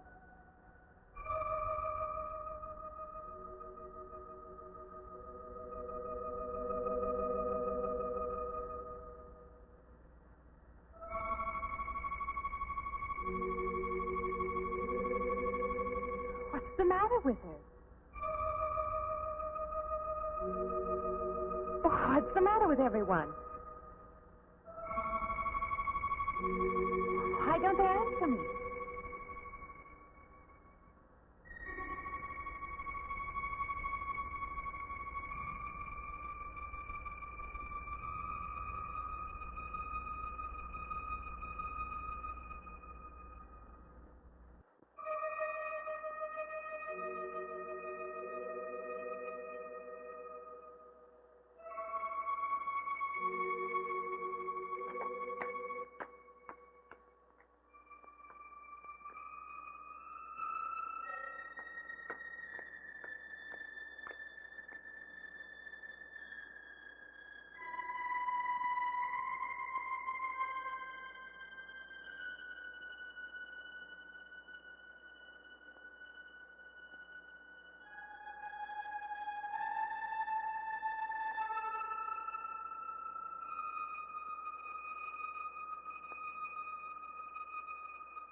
What is it? That man! I didn't mean any harm. I just stopped to get a drink. No. No. It was that man. That man. There was someone else there. That strange man was there. Now, look, you've had a fright. Hysteria won't solve anything. Now, control yourself. Look, I'm Dr. Samuels. My office is right across the street there. You've had a shock. If you would like my assistance, I'll be glad to offer it. Thank you. Could I come with you now? Certainly. I'll take her over to my office. We'll see that she's all right.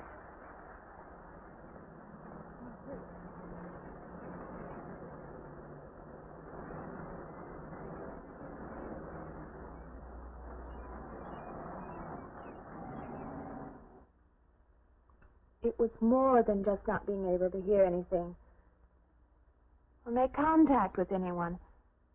It was as though for a time I didn't exist. As though I had no place in the world. No part of the life around me. And then you saw this man. Yes. You'll excuse my back, but I wanted to get some of that written down. I must have been talking for an hour. Anything else? Anything you haven't told me? That's all there is. That's the whole story. He's been following me. That's all there is to it. It isn't that simple, though, is it? What do you mean? He could hardly have been in the park this afternoon, or one of us men would have seen him. And that night in the hallway, you said yourself the landlady came up a minute later, and she didn't see him, did she? What are you driving at? It's been less than a week since you were in a car that crashed into the river. How you got out of that, no one seems to know. But that experience must have been a serious emotional shock. You think I imagined all of it, don't you? You think I'm insane? I didn't say that. I don't mean that. I'm a competent person. If anything, I'm a realist. I'm not given to imagining anything. Hogwash. All of us imagine things. Have you never heard two men talking behind your back and imagined they were talking about you? Have you never imagined you saw someone you knew and walked up to them and found they were a perfect stranger? I don't see what this has to do with it. The point is this. Our imaginations play tricks on us. They often misinterpret what we see and hear. Do you agree? I suppose so. If that can happen in ordinary times, go a step further. Look what can happen in a high fever or following a serious emotional shock. It doesn't seem possible that I could have imagined all of it. Does this man, this figure, resemble anyone you've ever known? An acquaintance? Or your father? No. You have a boyfriend here or back home? No, and I have no desire for one. Never? No. I'm surprised to find myself saying that. But it's true. I have no desire for the close company of other people. Have you always felt this way? I don't know. Don't you want to join in the things that other people do? Share the experiences of other people? I don't think capable of being very close to people. I do feel that perhaps I am trying to reach out for those other things. Do you feel guilty wanting them? I don't understand you. I'm not a psychiatrist, and perhaps I'm being clumsy at all this. But I am suggesting that perhaps this figure represents a guilt feeling. Oh, that's ridiculous. Maybe. Frankly, I don't know. Well, I know one thing. My imagination is playing tricks on me. I'm going to put a stop to it. You're a very strong-willed person, aren't you? I survived, if that's what you mean. That old pavilion out by the lake. Somehow you associate it with all this, don't you? I could go out there. I could put an end to that, too. I could go out Now, there. don't be hasty. If it is all my imagination, I could put a stop to it. Maybe, but at least someone should be with you. Now, I can't As you possibly say, get away Doctor, now. I'm a person of strong will. And the time to go out there is now. And if I have to, I can go alone.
Say,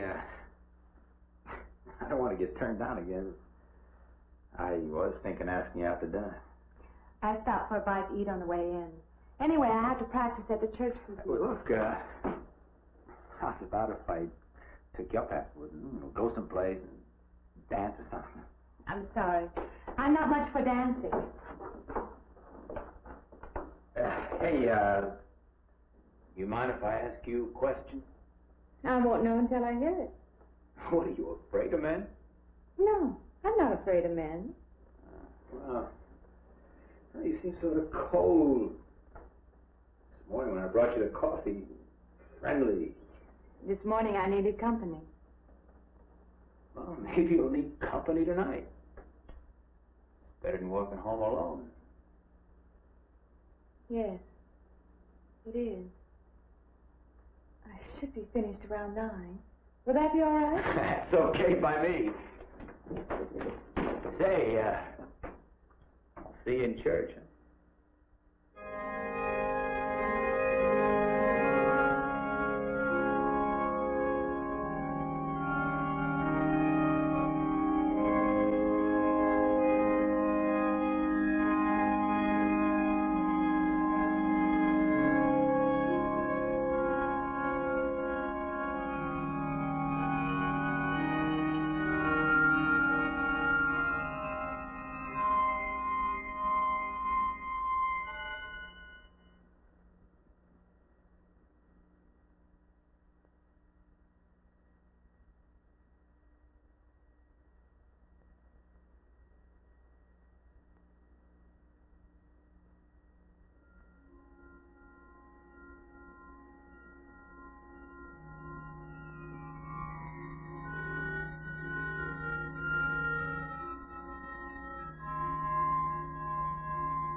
Profane, sacrilege.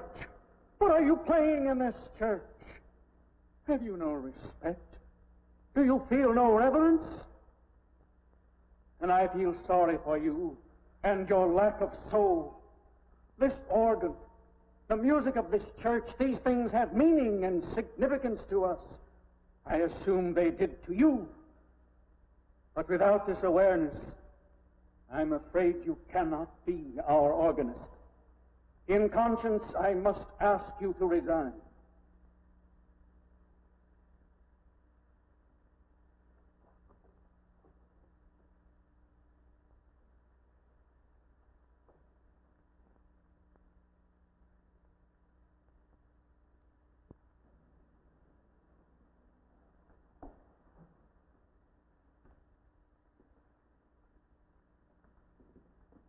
That does not mean that I am abandoning you, nor should you turn your back on the church.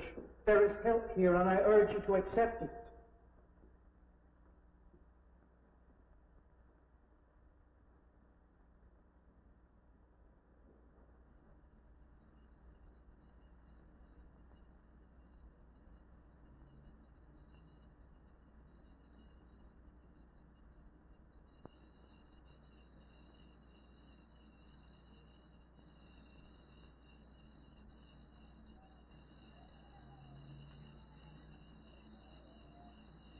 Well, hi there. I've been waiting an awful long time for you. My car's just over there. I know just the right place to go.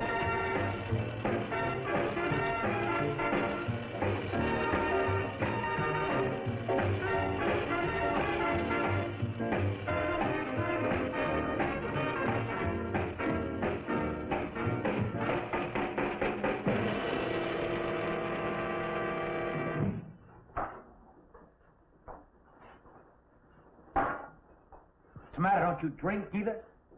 Not really. Not really. How else is there if you don't drink really? Answer me that. Now, me, I not only drink really, I really drink. What's the matter? Do you like the music either? I like it fine. You don't like it. You don't like to dance, and you don't like to drink. You don't like for a man to hold you close. That's it, isn't it? I didn't say that. You haven't said anything all evening. Why don't I go play that song again? You like it so much.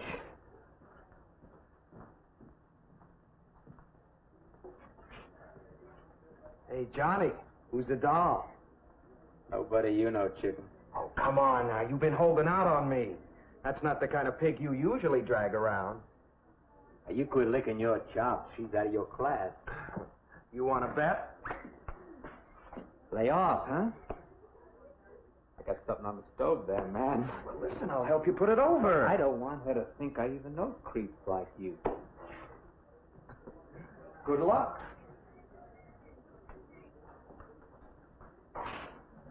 Meet someone you know? Yeah.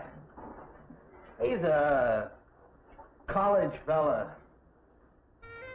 He told me about this girl that's been wanting to meet me. Wanted me to meet her. What'd you tell him? I said, how could I? You're my date, you know.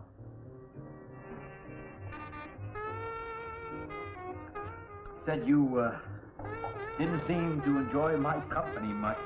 That's not true. I really appreciate you taking me out this evening. I've had a miserable night if you hadn't. Forget it. Come on, here. Join the party. Drink up.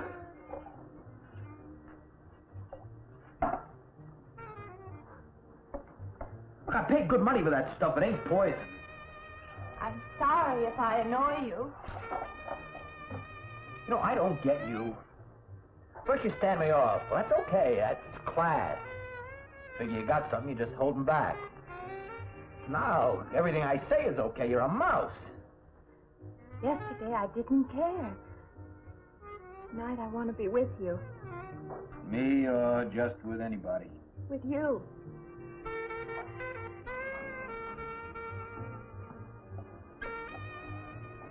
Why don't you fall out, But maybe you want to be alone, huh? I'll leave you alone if that's what you want. I like being with you, really I do. I don't want to be alone tonight. I want to be near you.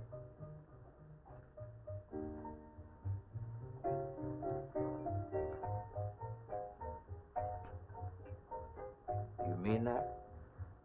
Yes.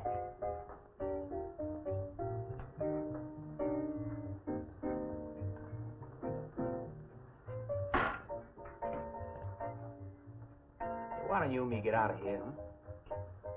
You know, my room's only a couple of feet from yours. Ain't likely to get very far from me, are you?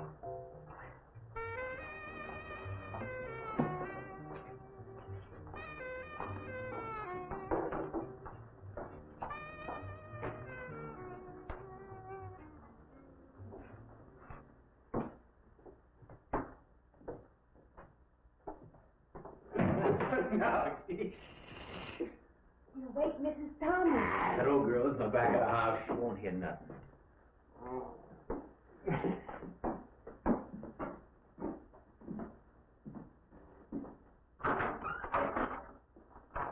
Honey, you don't want to go in there all by yourself, do you?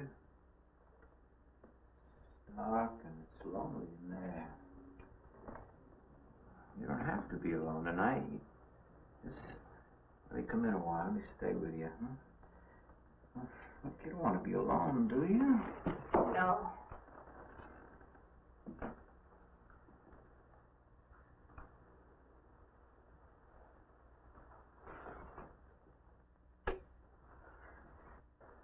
Sorry, Look, honey. You ask me in, you like me a little, huh?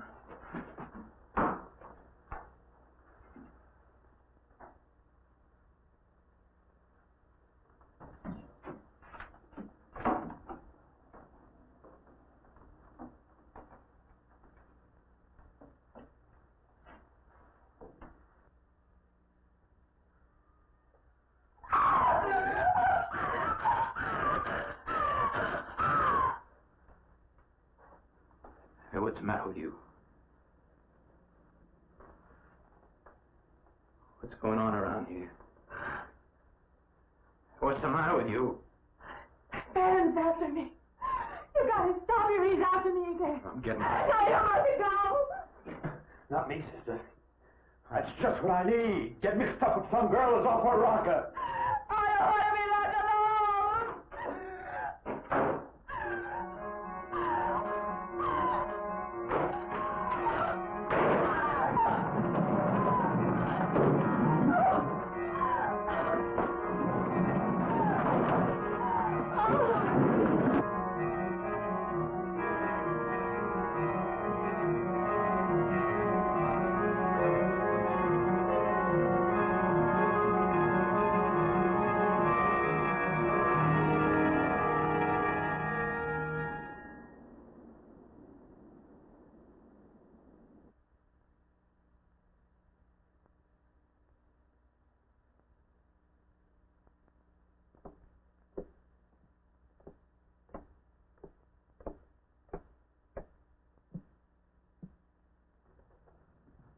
What'd you find out, Doctor?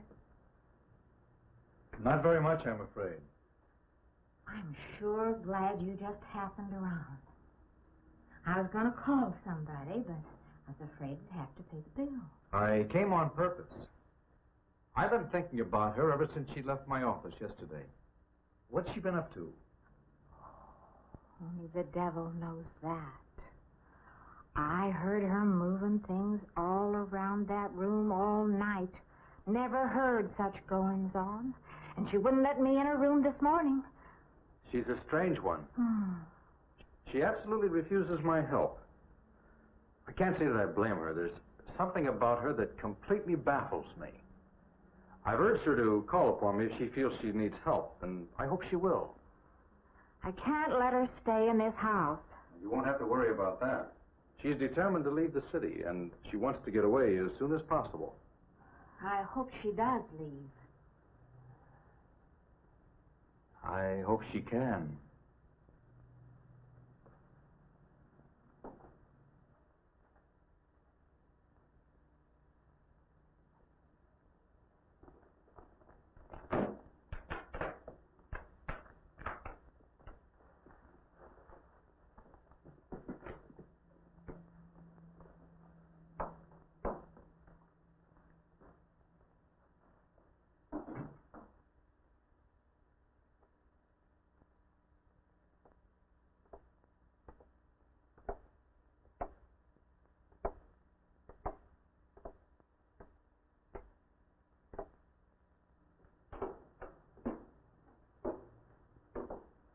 Decided to leave, did you? Where you going?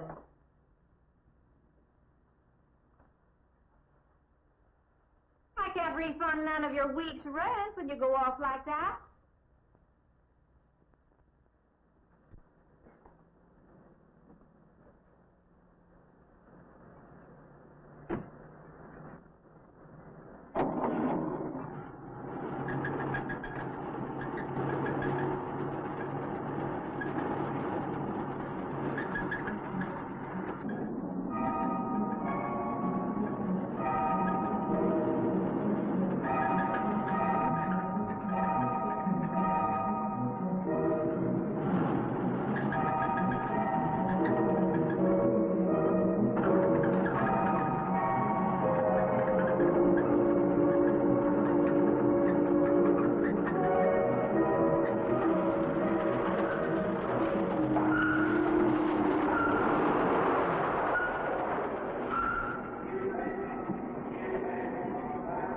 Sounds like your transmission. Can you pull it up on the rack?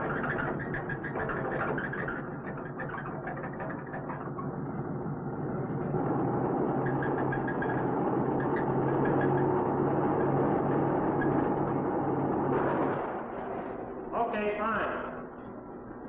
Will it take long? Well, I have to check it first. Would you like to get out? Yeah, I just sit here.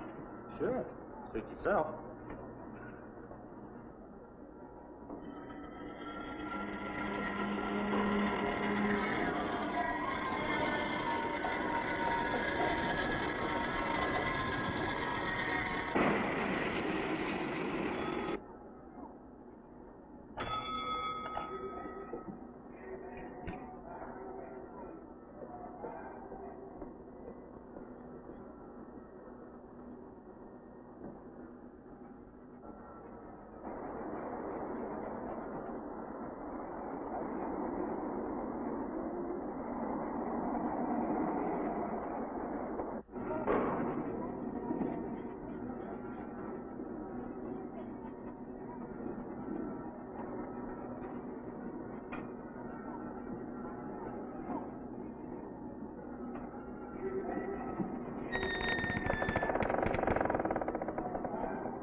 When is the next eastbound bus?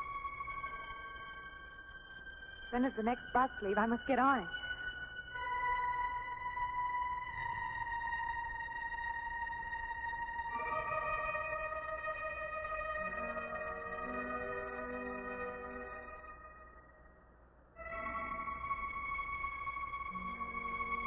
I want to get out of here.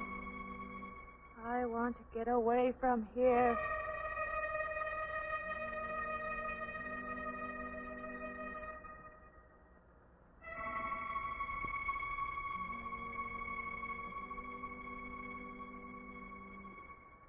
Eastbound bus. Now loading. Gate 9.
Closer, wait.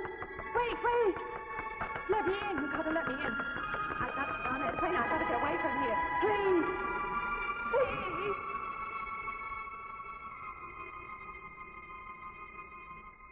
You hear me. You can hear me.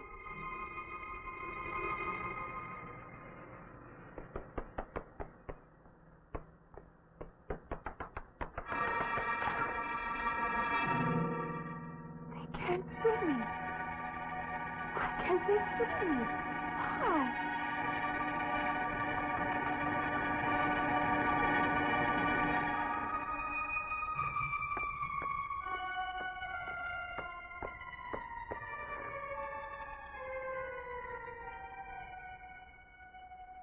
Why can't I hear anything?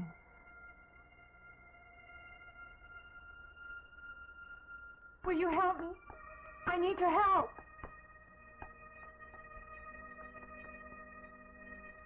Just a moment, please.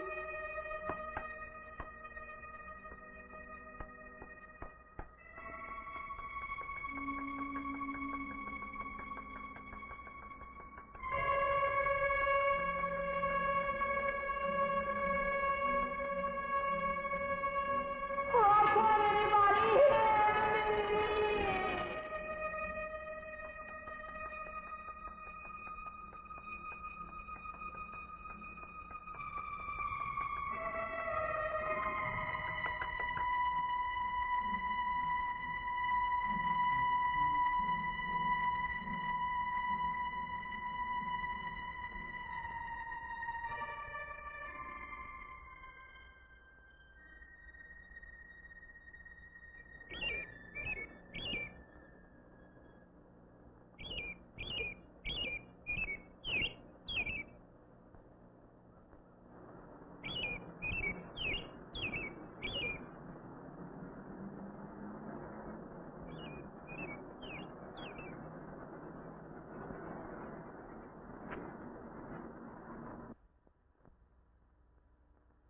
I don't belong in the world.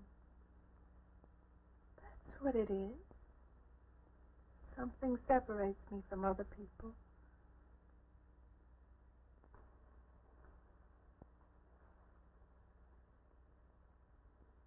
Everywhere. They're everywhere. They're not going to let me go.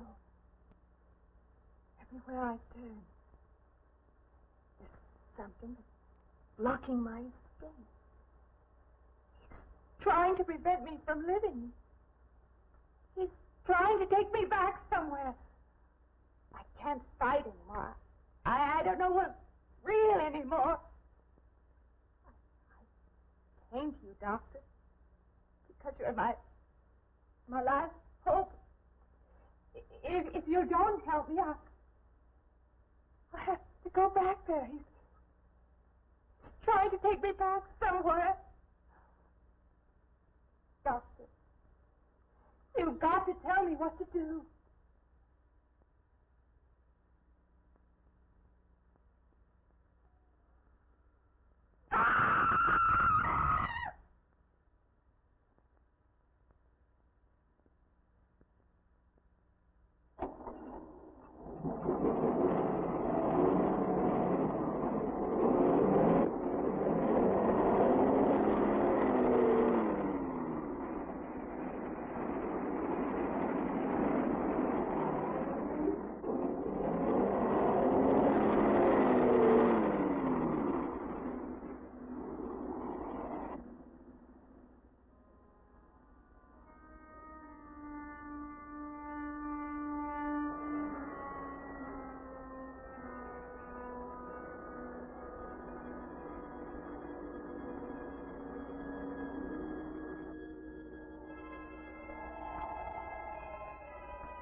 car's still over there. And then her footprints leading up to here.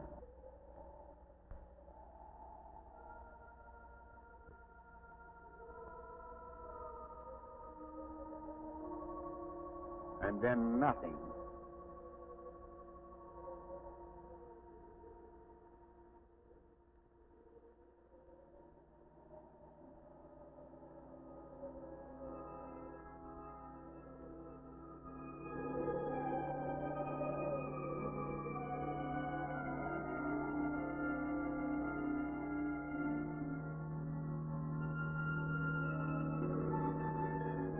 Okay, Wolf. Take your easy, right down there. Wind it on up.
On the planet Semar, far within the moving galaxy, a decontrolled robot assassinated the omnipotent Balazar, who was known to possess the most brilliant mind in the universe.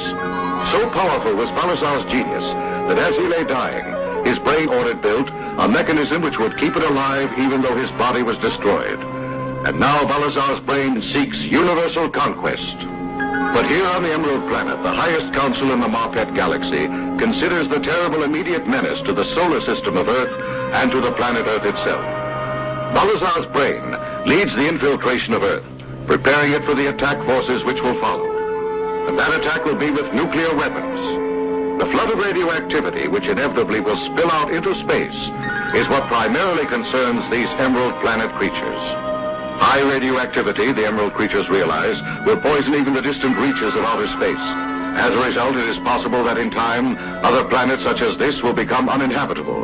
The Council now is deciding what must be done. They have learned that Balazar's brain already is secretly on Earth to command the Sumerian spies and saboteurs. If this evil force can be stopped and destroyed before actual nuclear war begins, then the universe will be safe. The High Council agrees that there is only one way in which they may be able to achieve this. The scientists of the Emerald Planet have invented one of the most ingenious mechanisms the universe has ever seen. Called a globe meter, it is carried on the wrist. It enables its wearer to do three things: to fly through space, to detect radioactivity, and to speak and understand every language on the planet Earth. Finally, this great forum of the Emerald hierarchy reaches a decision. In order to save Earth from the mass attack by the Zemarians, the Emerald Men once more must present the globe meter to one of their fellow creatures and send him to Earth. He is the creature made of the strongest steel, the creature who can disguise himself as an Earthling. He is the creature known as Starman.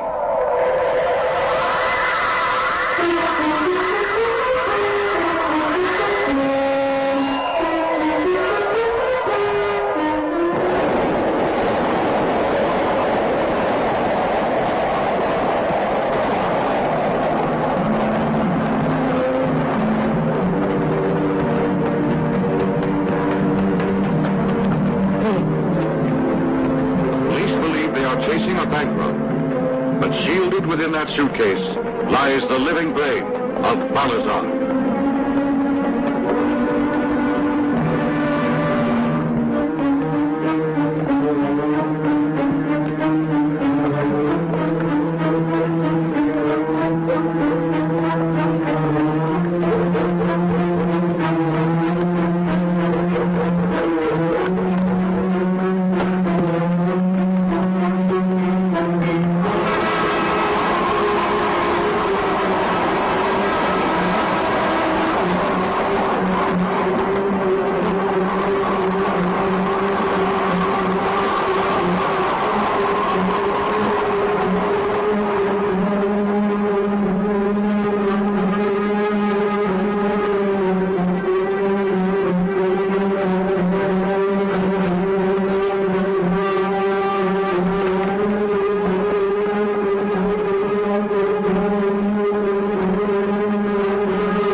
The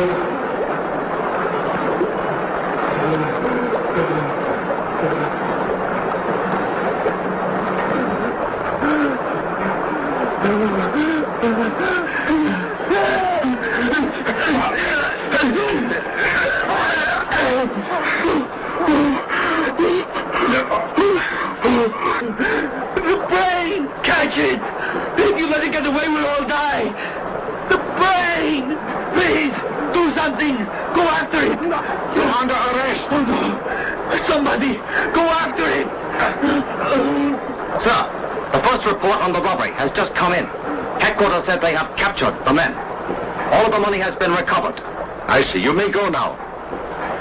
All right. I have these on. Do you have to take me into the station? Yes, come on.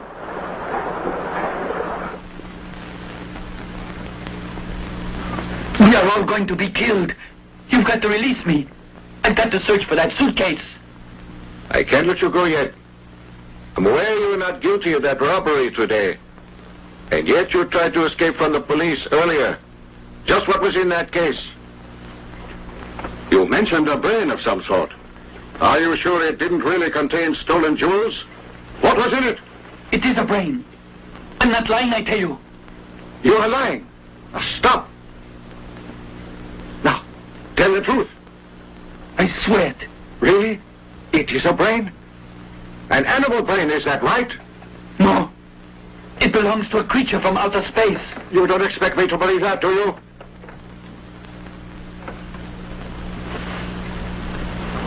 A creature that will rule the universe. Huh? Oh.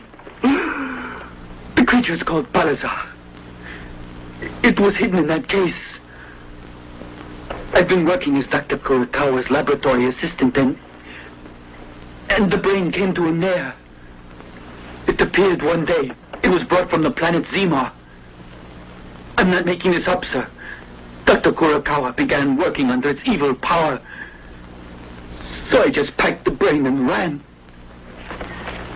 It must be destroyed. Otherwise it will take over the earth. You must find it.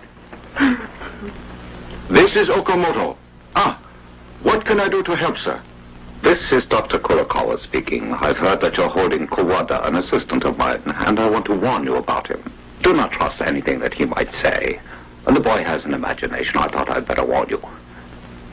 About the suitcase. It contains nothing of any value, I assure you. Just a diseased guinea pig is all. You can release Kawada. I shall. I'll do it immediately. Yes. Oh, and I'm glad you told me this, sir. Kawada. I just talked to Dr. Kurokawa. My apologies. You may go now. Release him. Yes, sir.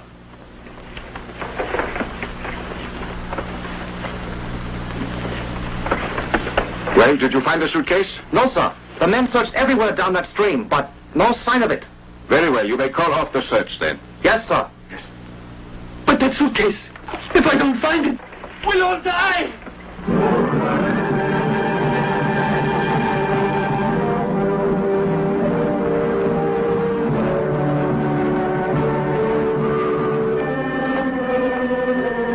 As Kawada searches for the precious suitcase, Balazar's brain orders his men to kill the youth.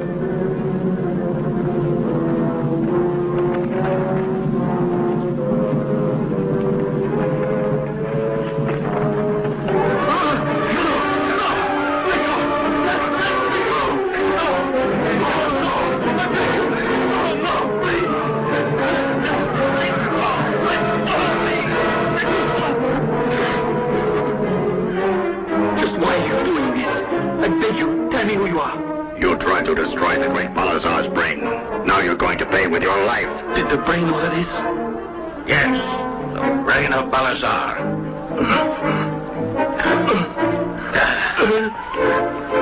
No! Stop! Put that down.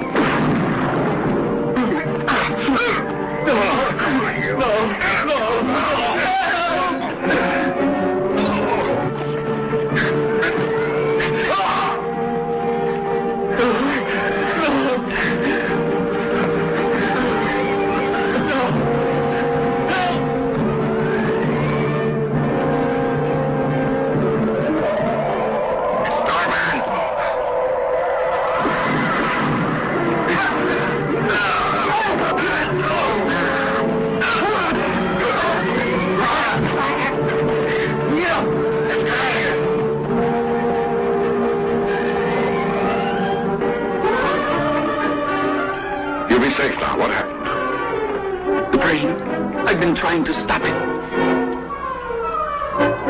It has the greatest power in the universe. Unless science destroys it soon, it'll be too late. I want you to tell me the story.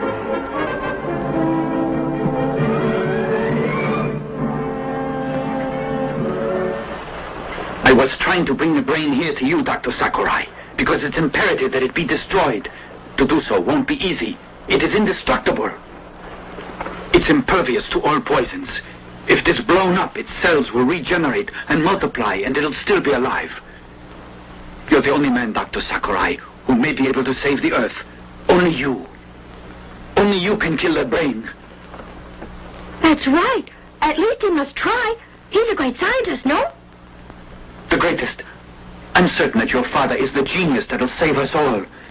The creatures that are infiltrating Earth are mutations, monsters created by the scientists on Zemar. Those monsters, what do they look like, do you know? Some, I think, look exactly like us. Mutations have also been made in other forms. Kawada. A lot of them may be invisible and take forms which we cannot even imagine. They await orders from the brain. And soon it will give commands to them. I'll do what I can to stop this. I promise that you'll get my complete help. I thank you. My signaler. Just throw it. If you need me, I will answer it.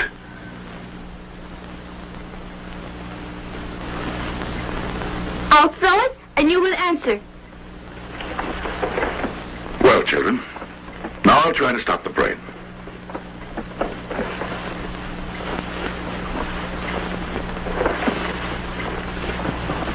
Good luck, Starman.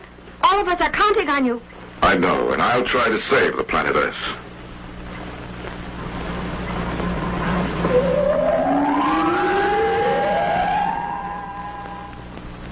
Doctor, I beg you to start your research now, sir. I shall. Let us start working together.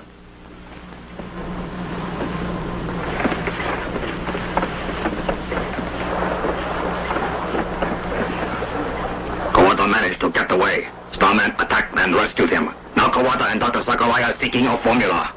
It is one that will destroy the brain of our honored leader, Balazar.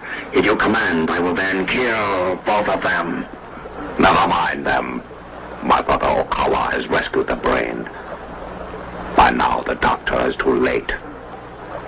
All across Earth, everything is in readiness to attack Earth at any moment. There's nothing I know that can stop it. Mankind's reign on Earth shall be ended. As the creatures attack, there's no one on Earth who can resist them.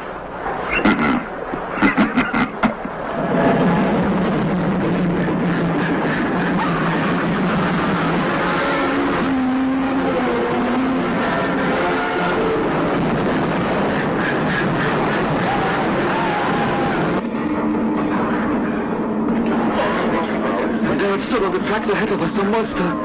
It was too late to halt the train. I swear it was a monster. Attention all patrol cars. Attention all patrol cars. Emergency in the Koto district. You are to proceed to the area and seek a monster. You warned us that this would occur. Isn't that right? Didn't you? If Father doesn't succeed, these creatures will destroy us in a few days. That's true. And I think some plans are in the office of Dr. Kurokawa. Plans? What kind are they? I don't know exactly. They have to do with that living brain, I think. They could aid in our research, so I shall go and try to locate them. I'll go with you. Me too. Take us, please. It's too dangerous for you. Don't say anything. I don't want the doctor to worry, understand? I'll see you later. Wish me luck. I'll need it. He could be killed. I'm scared. He'll be all right.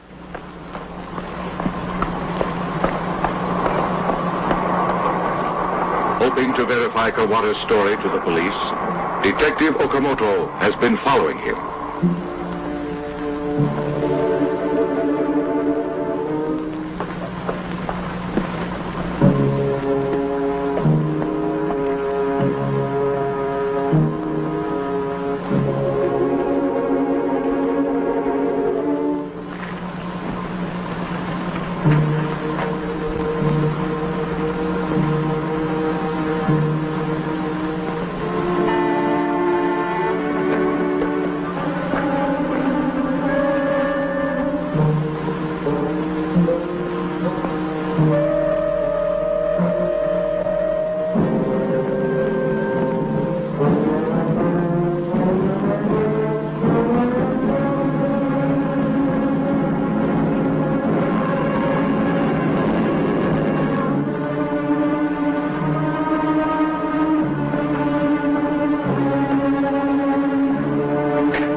afraid it's no longer safe in this house. Fools, it all. All secret instructions. Bring him.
Did this, am I right?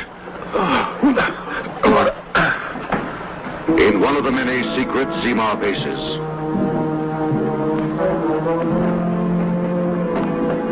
The area leader is here. Good. Attention!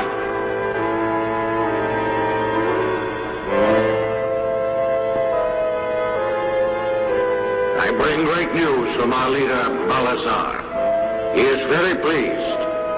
He asked me to tell you that preliminary attacks have been successful. However, Dr. Sakurai is working on defenses. We cannot make our final attack before we find out one thing. How successful the doctor has been in his search for a formula which would kill our leader, Balazar's prey. I have ordered one of our new mutants, which breathes radioactive vapor, to visit the doctor and to get our answers from him.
Get away from him.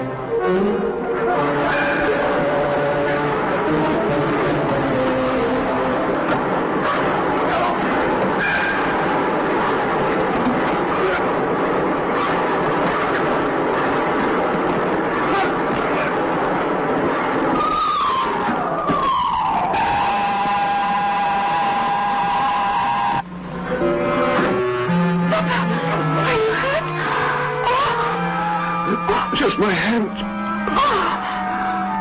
Doctor, what was it? It was a mutation, and it was ghastly. Starman succeeded in chasing it out of... And which way were they headed? I'm not certain. They jumped out.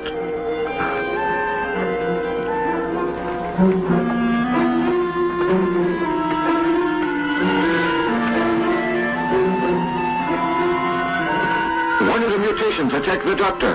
An emergency search should be conducted immediately. Call out a general alarm.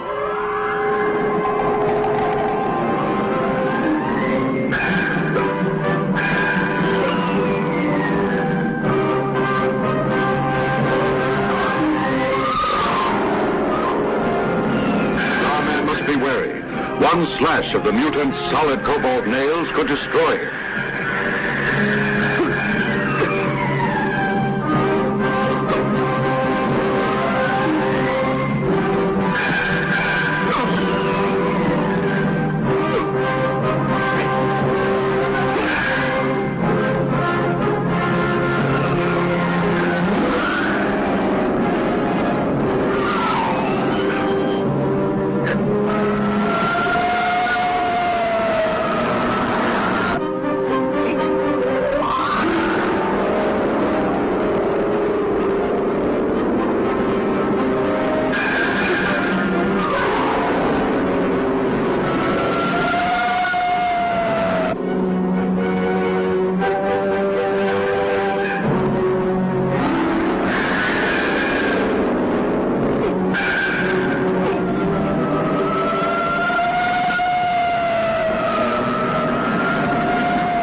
It's dangerous. They've started to multiply. The gas may cause it. I'll fight them another day.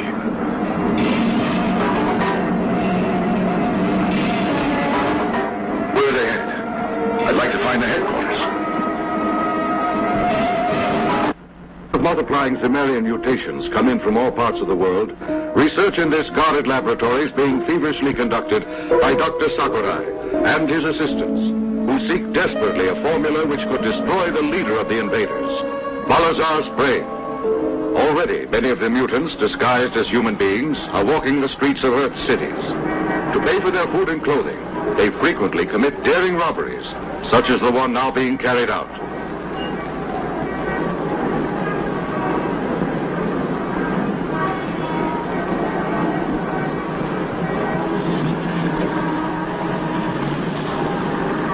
Good day.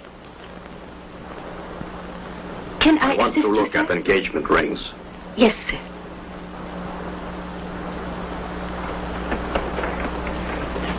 A lovely diamond, sir. I'd like something larger than this. Here. Papa, come on. I want to go home.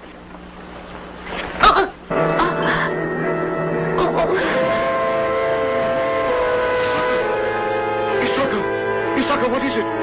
Don't move. I'll call an ambulance. Robberies are increasing, as you know. The police have got to stop them. But these creatures are of another world. I'm sorry to admit that we're helpless.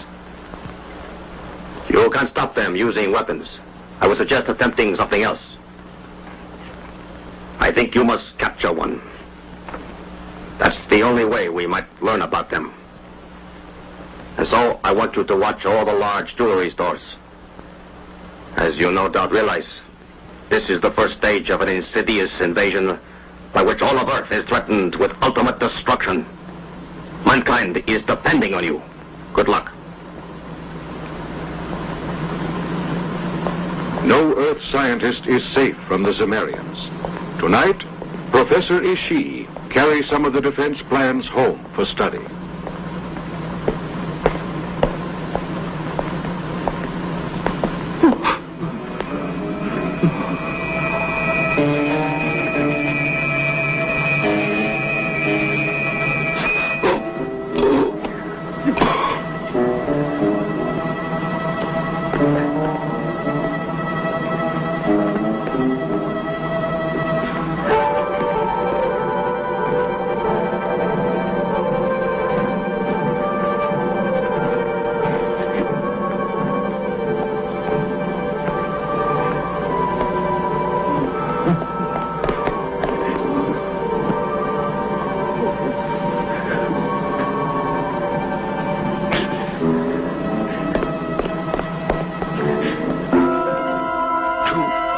Two of them took the plans. They... Oh.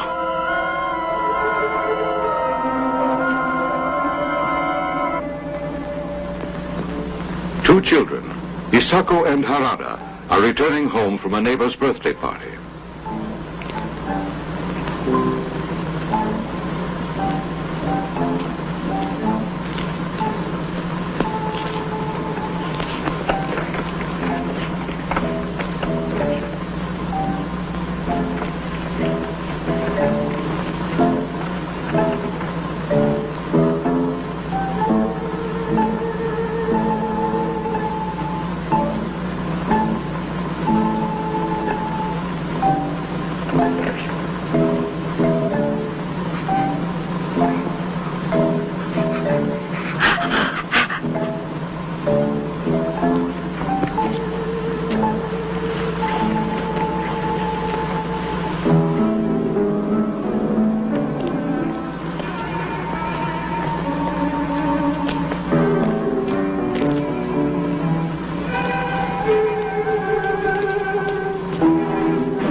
Detective Taragawa, before investigating further, must seek medical help for the stricken Professor Ishii.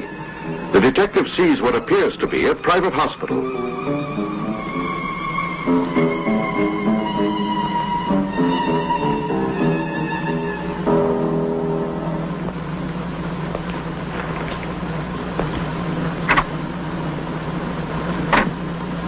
Excuse me, nurse.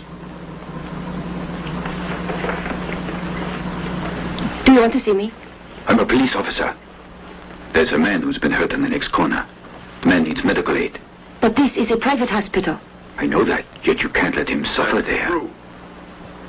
Oh, I overheard. Send an ambulance for the man, immediately. He'll be treated very well. You're a policeman, huh? Looking for mutants? Yes. I trust you'll be successful. I wish you luck. Thank you, Doctor. Now, if you excuse me. By all means. This is no real doctor. This is a Zemarian mutant.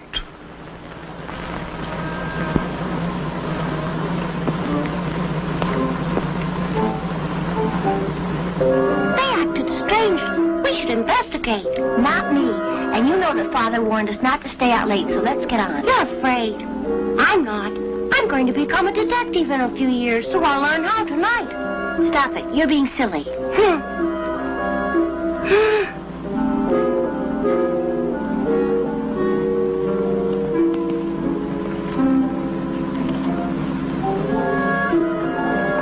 Now, why are you children out so late?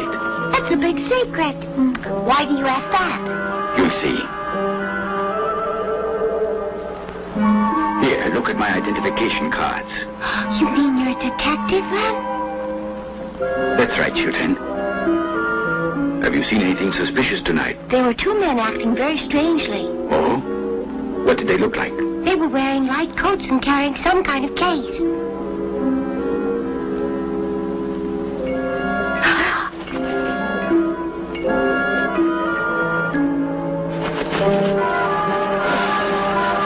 Try to protect the children. Fight.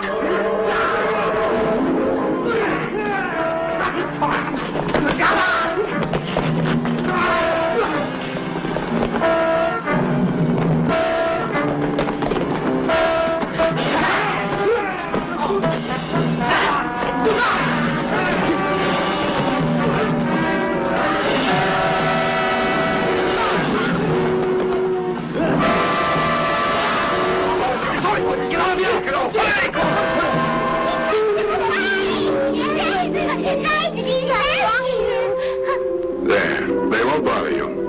Now you should go home, I think. Just who are you? I was not born on your planet Earth. Instead, I was sent here to save you from the Zemarians. You will die if I fail to kill them. Starman is what I am called.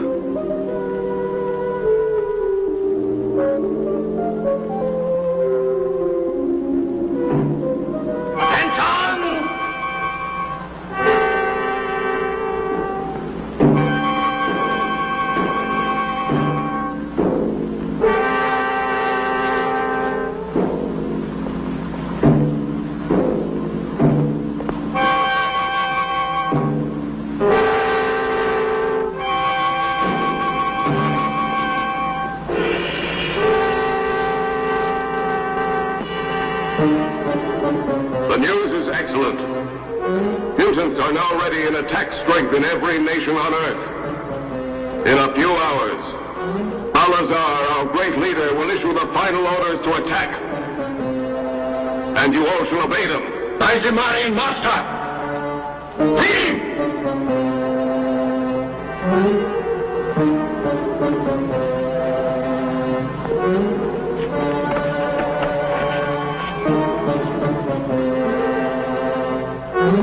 What is it? Why are you here? Starman fought off our whole unit. Starman! He'll have to be destroyed.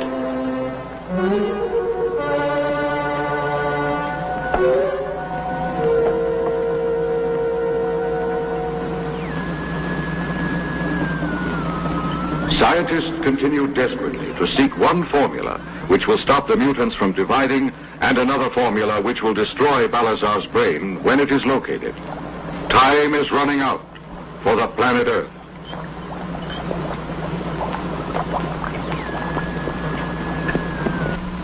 Inspector, I'm still suspicious of that hospital. You know, at first I thought you were wasting your time investigating the hospital, but I don't know now. You don't, sir? No. I find it strange that Professor Ishii died there. They could have saved him. Yes. I would like you to keep the hospital under surveillance. Yet they mustn't know that you're doing this. This might turn out to be one of their headquarters. I'd like a report whenever you learn anything.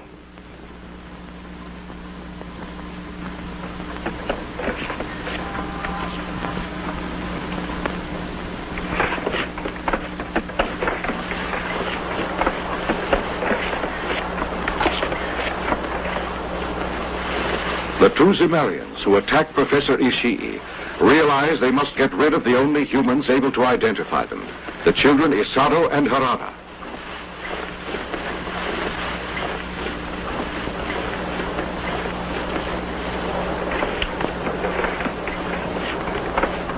Oh, your shoelace is untied. I'll fix it.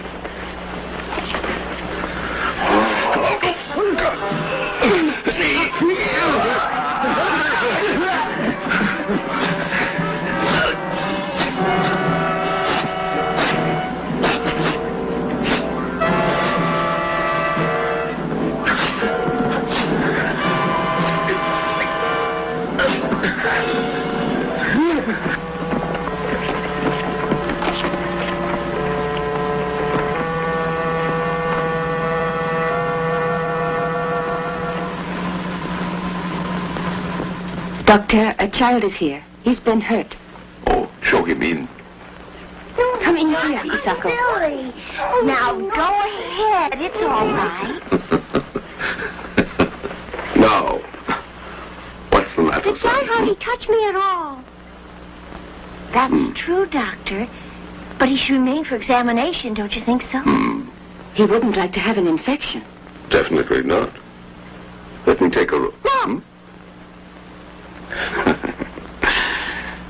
Well, put him in one of the rooms. It's no use. I won't go in. Oh, behave and don't be afraid. I think he'll be all right now. Yes. I'm certain he'll be a good boy. Tell me, you won't mind staying for observation? Then you can leave tomorrow if you're well.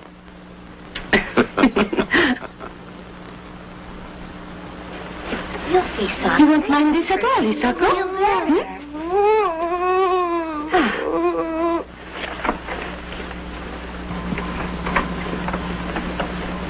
Isn't this nice?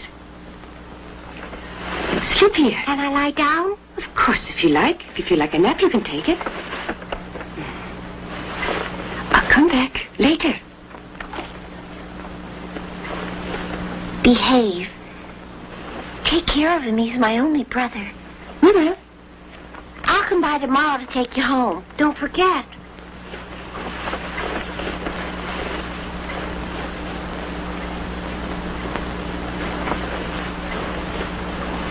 Come along. Don't be worried. Your brother's in good hands. I still don't like it here at all. I'll escape as soon as I can.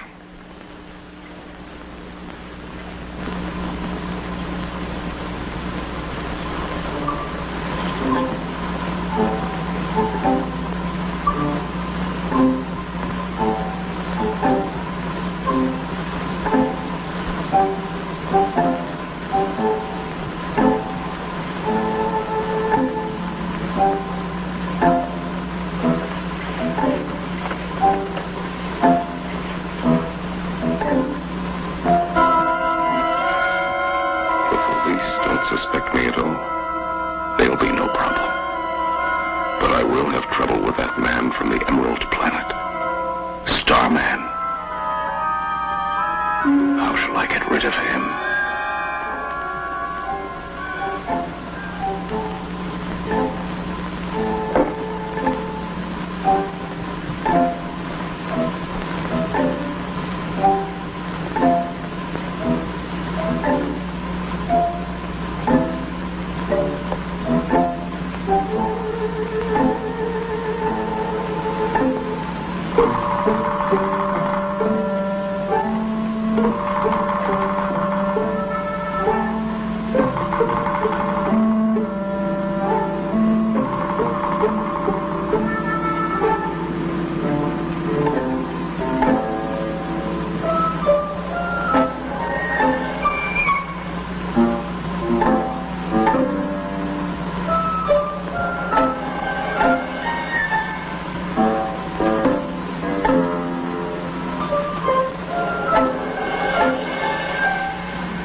With airship cover. And we will move the third mutant army in from this point. Correct. Balazar will give the final orders within a few hours. A spy! Quick!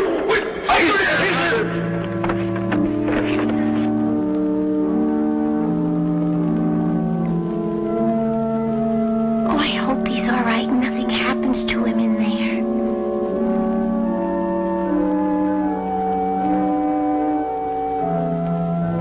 Come along, children. All right. Yes. We'll have supper. Come along. Come, Harada. Harada, what are you doing there? You mustn't worry. He'll be all right in the hospital. He wasn't hurt, Harada.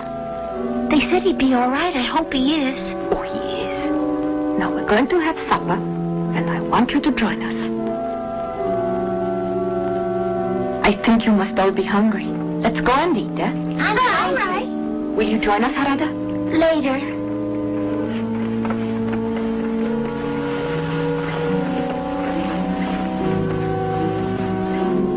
Something is wrong there. I'm certain that there is.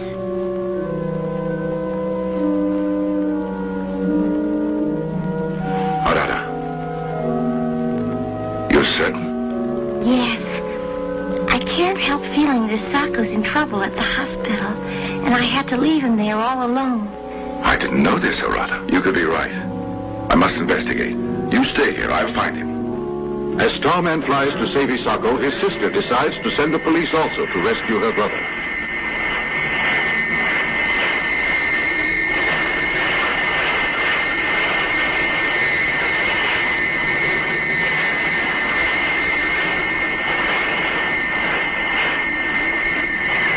As the police respond, Starman finds the Zemarian base.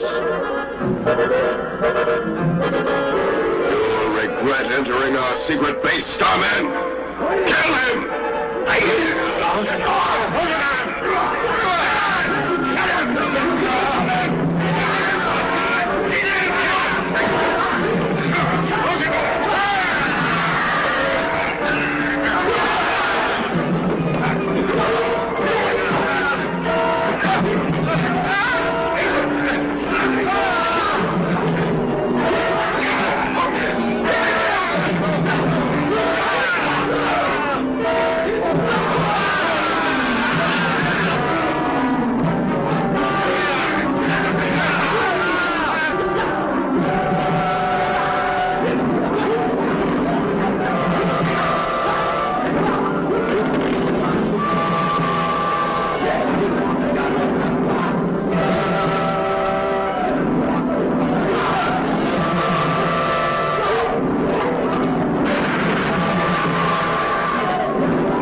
Surrender easily.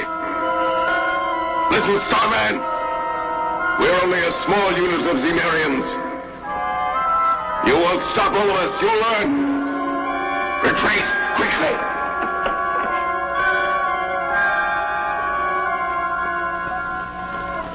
Ishiyama was on their side then, is that it? Correct. I know I'll meet him again. He's just one among many Zemarians. They have invaded all areas of Earth. I face a great challenge. I will try everything to stop them. All the people of Earth are with you. The Zemarians plan to kill all government leaders. And now one of the world figures returns from an Eastern Nations conference. He faces death from the Zemarians.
Why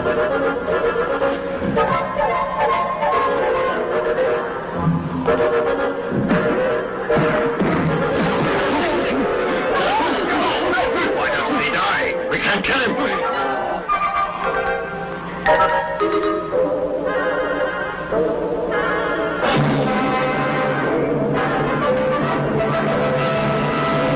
You failed. Too bad. And where is the leader? He just remained on the plane. I believe that he is safe now. Here, you can see him.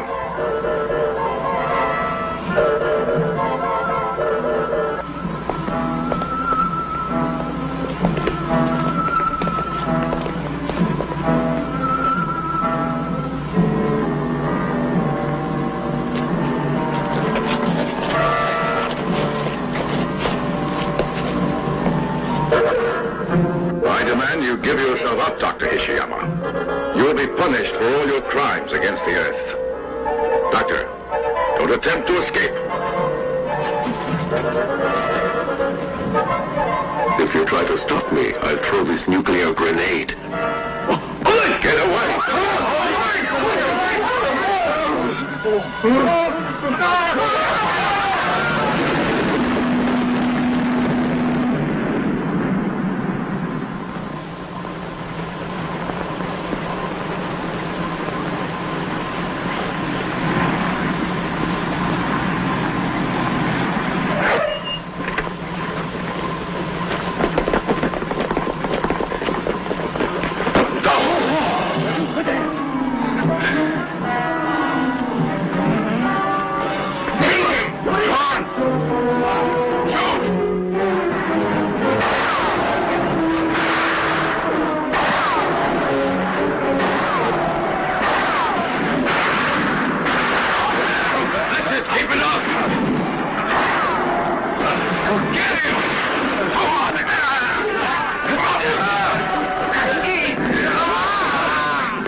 Sometimes invisible, and then taking on weird shapes, the Zemarian mutants begin to kill Earthlings indiscriminately.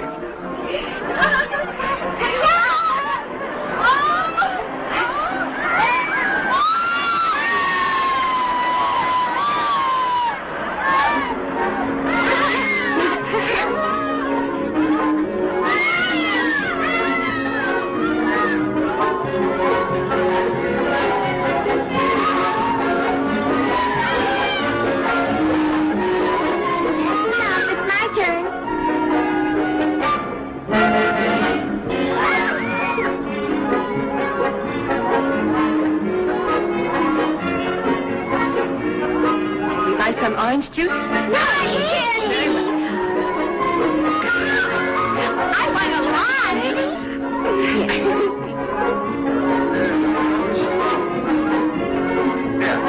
Here you are, children. Now come along. Let's take a ride on the train. Can I please? I'd like to ride on the airplane. I'll let you take turns on each.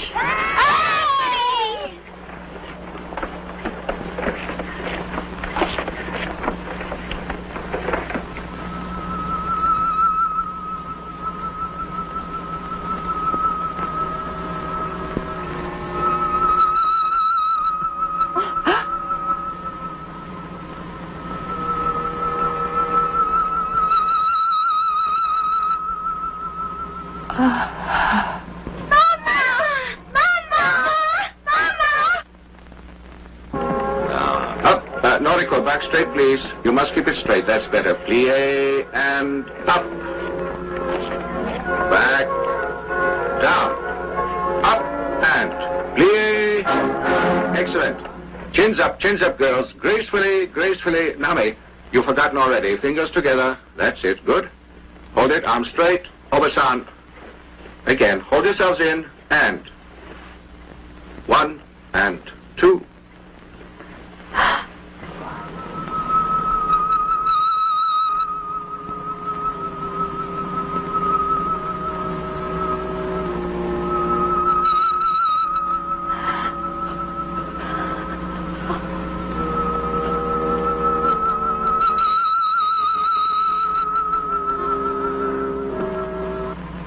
At this moment, an Earthling traitor named Michio delivers the final plans for the Sumerian attack to Professor Okawa, who is the brother of Dr. Kurakawa, and who will conduct the germ warfare phase of the impending attack.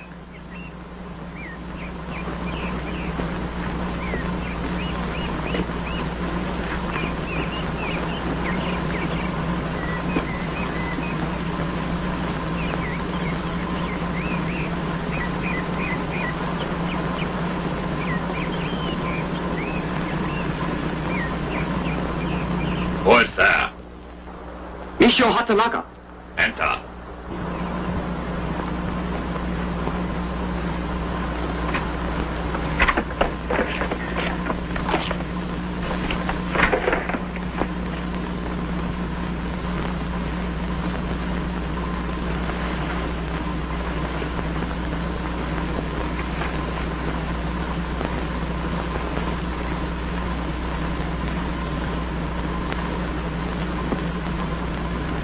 I brought the plans, sir. The attack starts tomorrow. You're late bringing them here. I'm sorry. It really doesn't matter. All the preparations are made. I suppose you'll be commanding one of the nuclear units. Yes? Naturally. I wish you success. You can go now. I'm busy. All right, sir. I'll go over the plans later.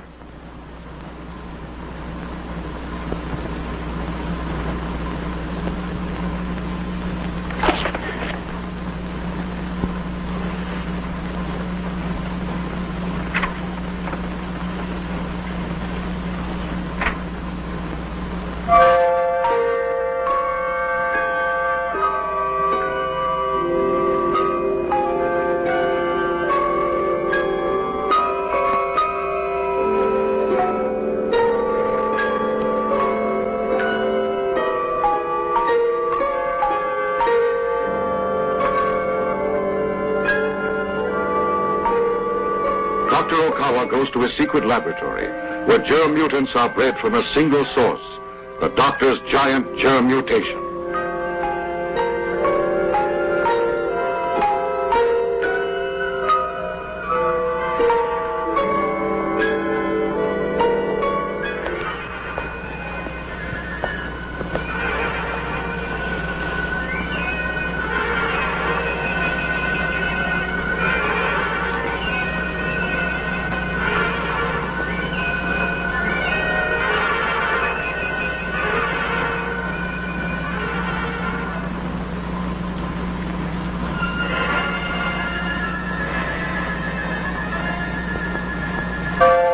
Tomorrow's the day. All the other things will be dead. Thanks to you. You're the original, John. All the others are from you. You are the one that made them. Without you, the Sumerian invasion might be stopped. But the whole Earth is helpless against you. And I created you, Super John. You owe every single minute of your life to my knowledge and help. And don't forget it. You must answer to me just as I must answer in turn to Balazar's brain.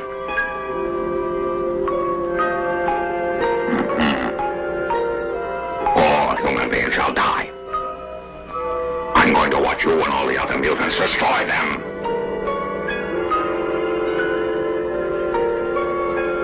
And the Earth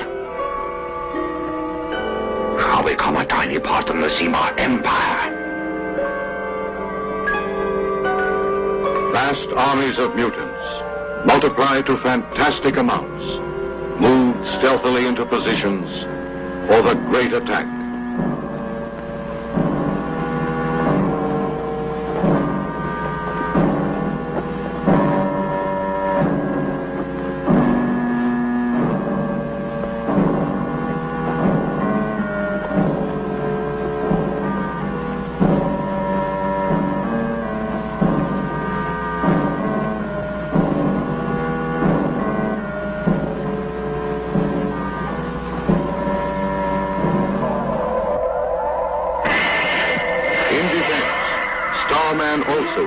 To attack as he searches for the secret laboratory from which the mutants are being created and from which deadly germs are creeping over the earth, killing every human in their paths.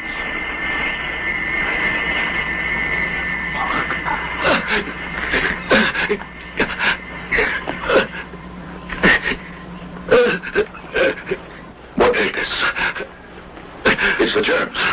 Easy. You talk. You've got to try.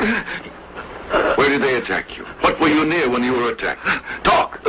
You've got to help. Talk. I will try. I was working on top of the hill near a house.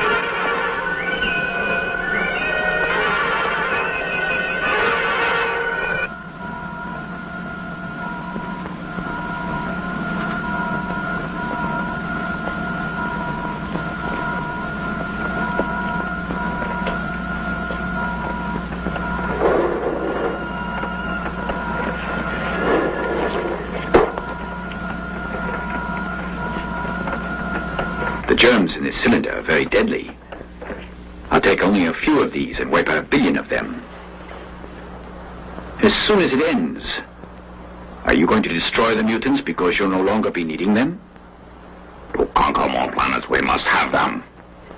The whole universe shall fall to us because of the great power of them.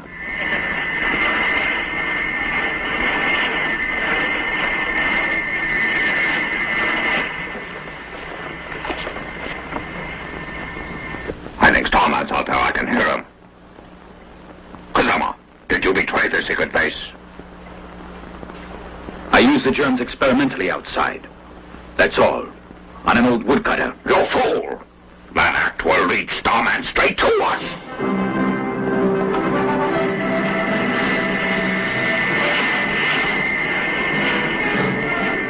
Starman moves in on the Zemarian germ laboratory.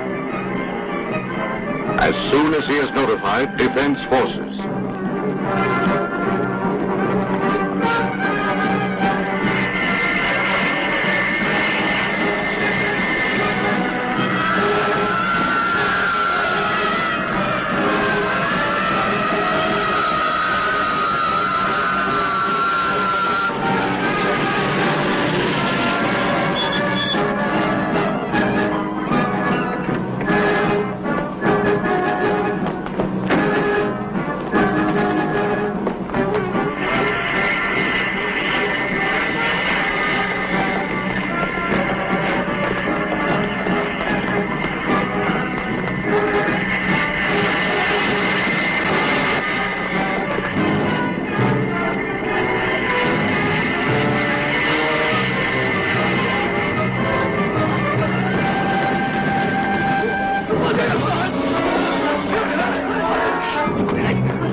weapon and I'm killing you. Go ahead. Make sure that he'll be unable to interfere with us any longer.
There isn't any pulse.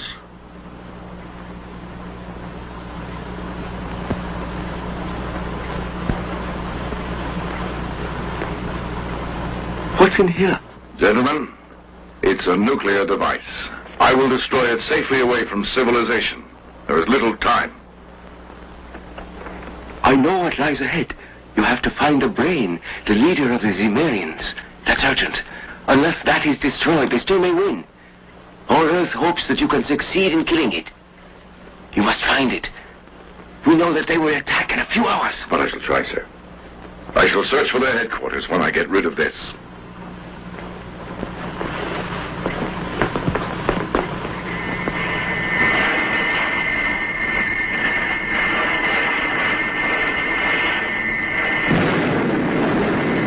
Salazar's brain within Supreme Headquarters is well hidden from Starman's search. Meanwhile, world leaders under heavy guard await the imminent attack of the Zemarian mutants.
follow it. And then, Your Excellency, it could lead me to their headquarters. That is what I am seeking. Once I get there, I will find their leader. Ministry Defense Squads, attention! Return to posts! Starman follows the mutant and finds Supreme Headquarters. Look! Starman! Look out!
You've hidden it! It may be in there. A logical place to hide it. Oh, you can open it with these. I will.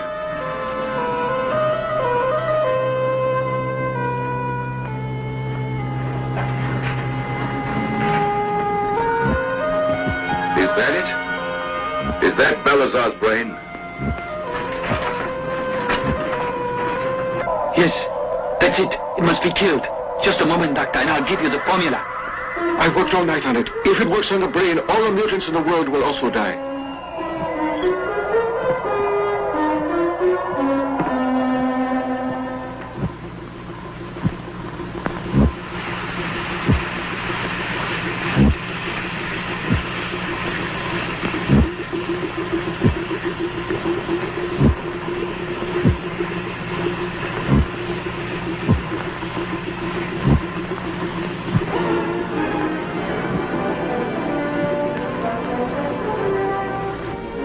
Dead.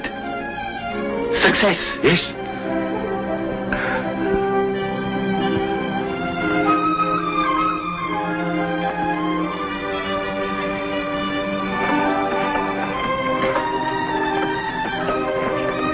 You'll be safe, children.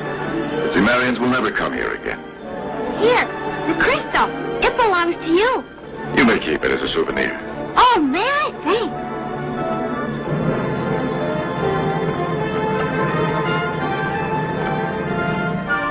The brain is dead. I trust now everyone will live peacefully. I must return to the Emerald Planet. I bid you all farewell, my friends.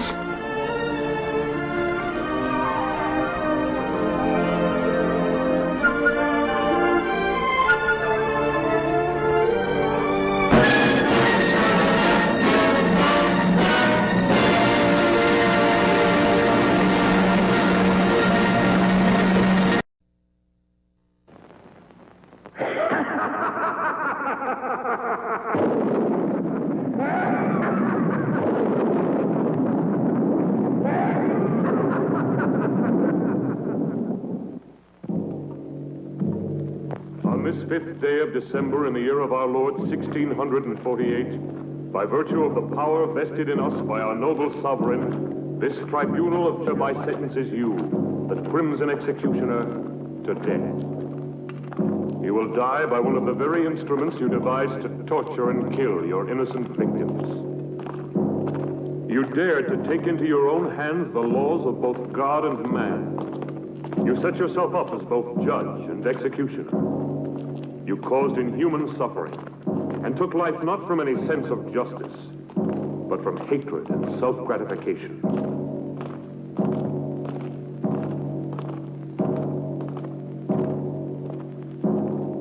You showed no mercy to your victims, and no mercy will be shown to you. You'll never kill me. Move along. I'll return and be avenged. Turn around. You fools. All of you. I am the Crimson Executioner.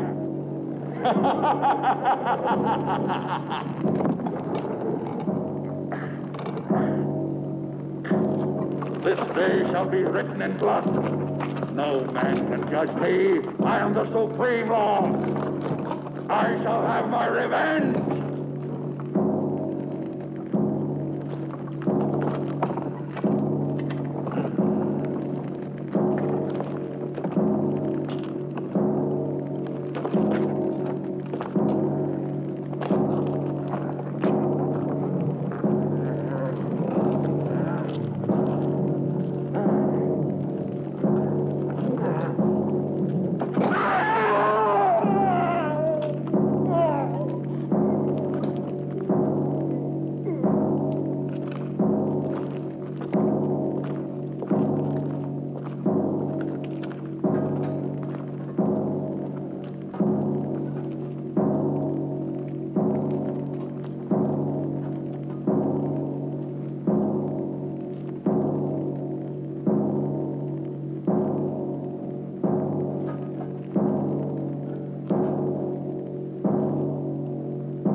The seal of this tribunal will entomb forever both your body and your evil soul.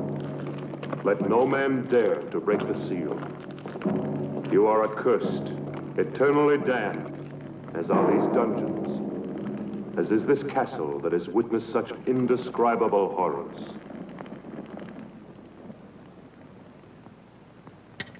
Your castle will stand throughout the centuries as a reminder of the barbarism and cruelty committed within its walls. May the dust of time not erase from the memory of man the infamy of the Crimson Executioner.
This seems exactly what we've been looking for.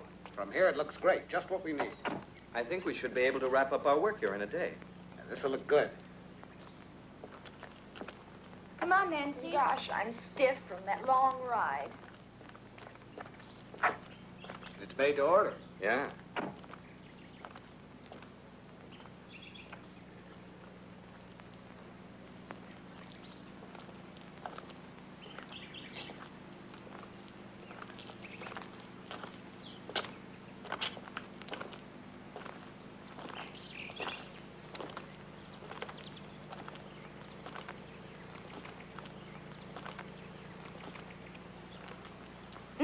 What a view. Hey, we don't want to lose you. Sure looks gloomy. How would you girls like to have a castle this old to live in? You'd have to be a creep to live in a place like this. I'd love to have a house like this all for myself. Imagine the peace and beauty of living all alone here. You're a funny one, all right. All right, girls. Wonder what it looks like inside. What's wrong? Are you tired? I don't know what it is, Perry. I just feel very uneasy. No. Susie, Let me alone, Raoul. don't be like that, baby. Everybody will see us. Have it your way. Are you all dead? Lay you any odds you want, our dear publisher will wind up saying, this place isn't suitable after all. Let's go home. Hello, is everybody out? If they're all out, how can anyone be in the house? The brain has spelled it out. I'm not just a dumb blonde, you know. Who says you're a blonde? Must be in. Hello, why doesn't anybody answer? Maybe nobody lives here. What a nuisance. Someone should have told me the castle's empty. We might as well try to get in anyway. Maybe one of the boys could scale that wall. That's a job for Tarzan. Who's going to volunteer to climb the wall? Okay. Here comes Uncle Perry, the greatest acrobat in the world.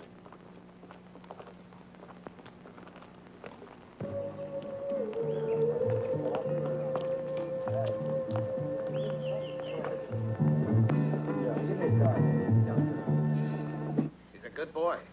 I bet he gets us inside. Yeah, you're right. 3 years for unlawful breaking and entering.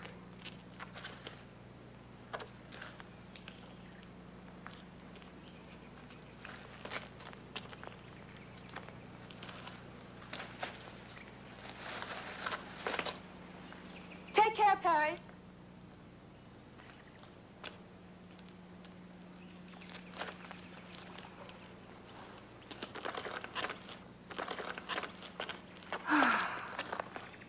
Max! You owe me a bonus for this little stunt, a double whiskey.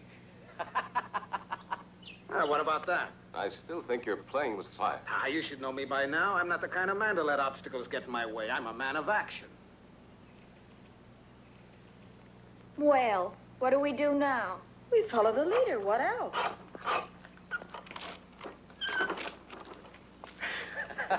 Ladies and gentlemen, welcome to the old family. Let's go.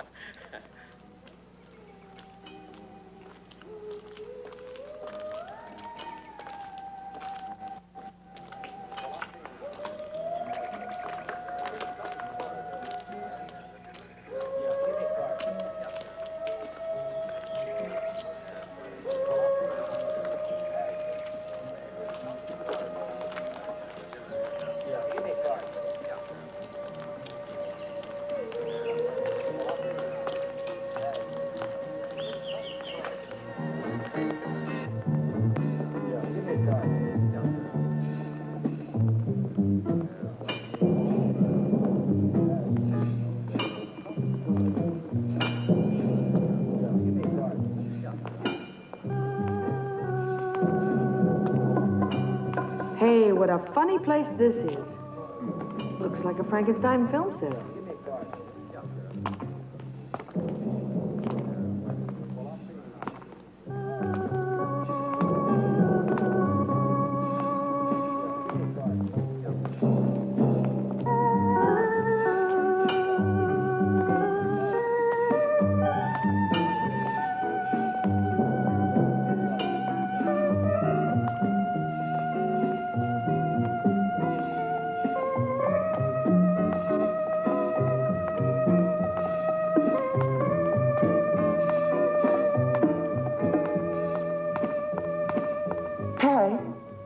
There's something evil about this castle. I'm sure of it.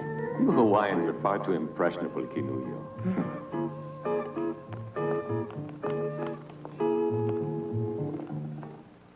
Raoul? Raoul?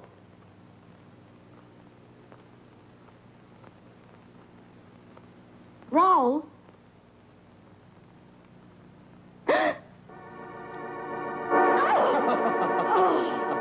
You idiot! Why must you play these childish jokes all the time? Raoul.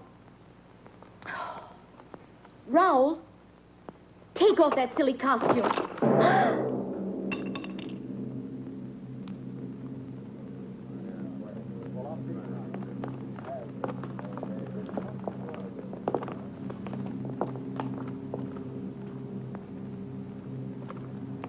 These uninhabited castles always have their family skeletons. Uninhabited? There's not a trace of dust around here.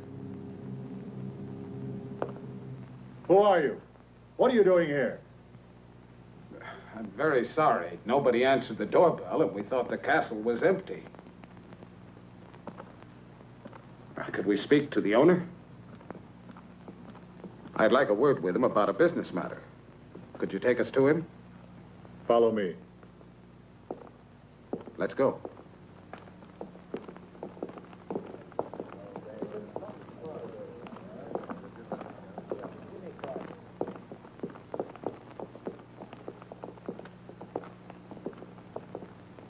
The rest of you wait in there.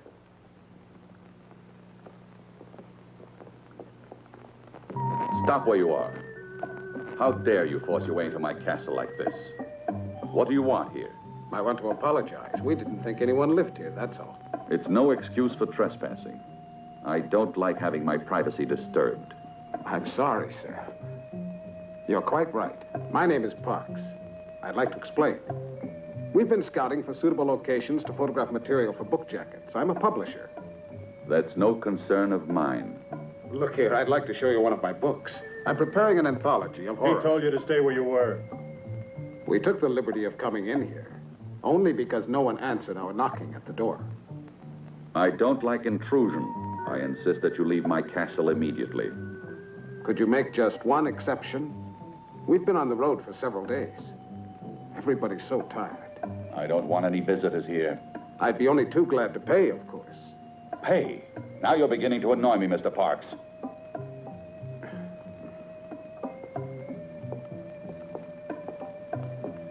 I know my friend didn't mean to offend you, and we ask you to forgive us.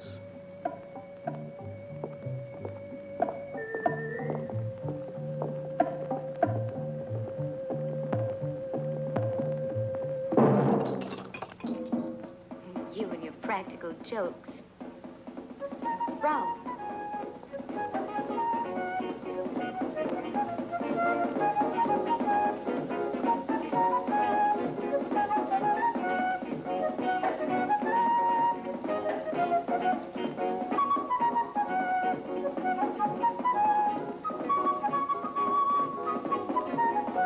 Hey!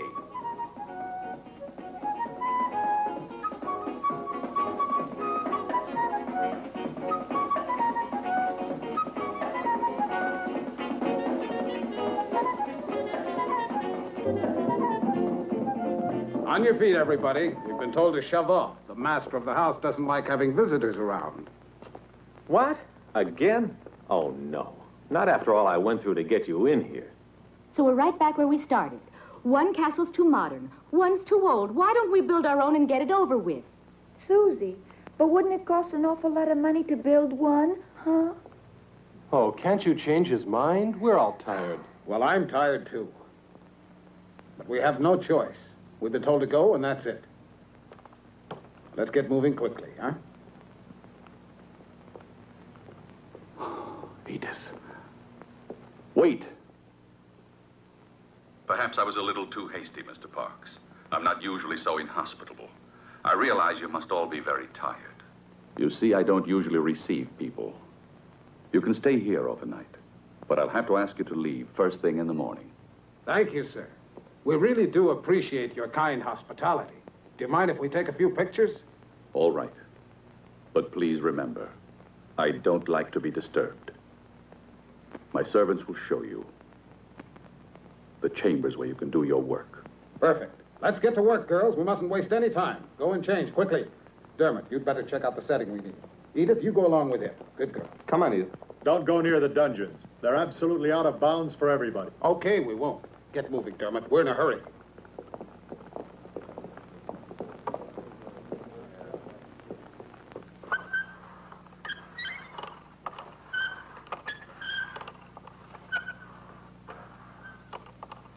I'll bet Max will flip over this one.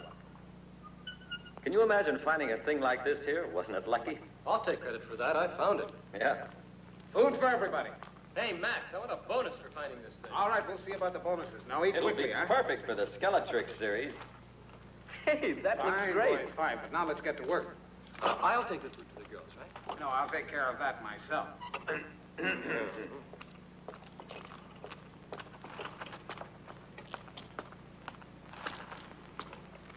What a picture this will make.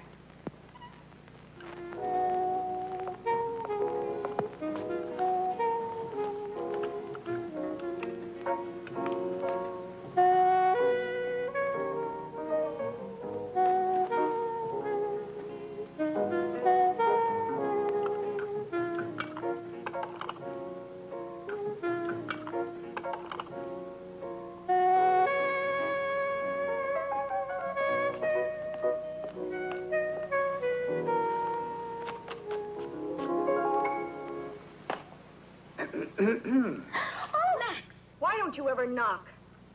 Oh, come on. Now, what's all this nonsense? I'm just like a father to you girls. Turn around. We have to get into our costumes. Okay, have your little games, but hurry up. We haven't any time to fool around. We've got work to do. You can turn around now if you want. Edith, bring the girls downstairs. We can't afford to waste any time. All right.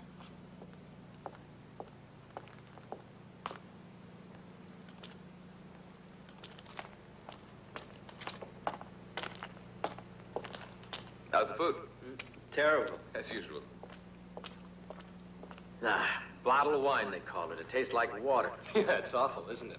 But I know where we can find real wine. I discovered where the cellar is. Come on, I'll show you. See ya. Come on, Harry.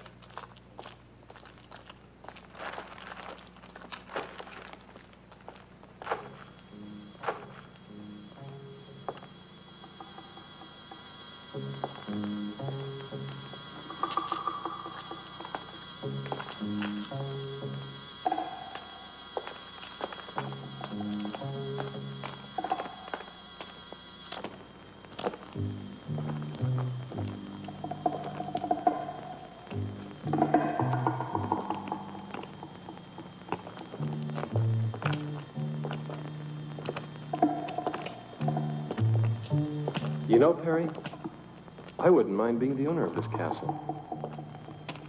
You can have it. It gives me the creeps. Skeletons don't have nerves. What do you mean it gives you the creeps?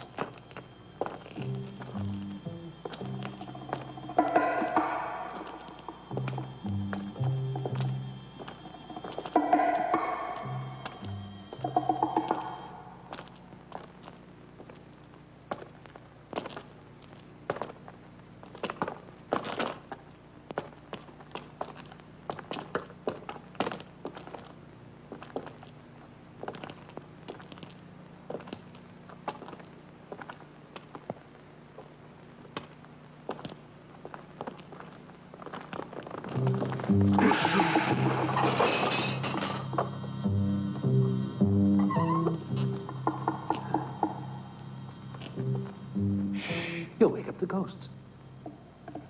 Come on. This way.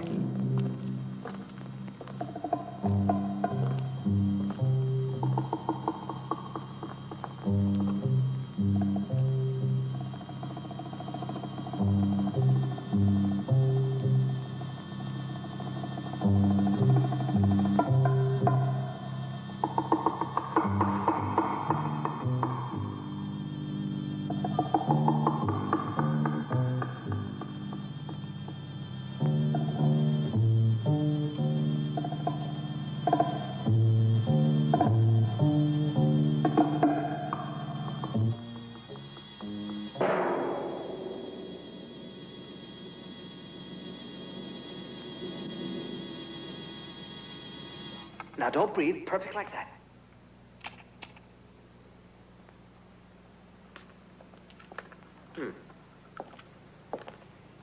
All right.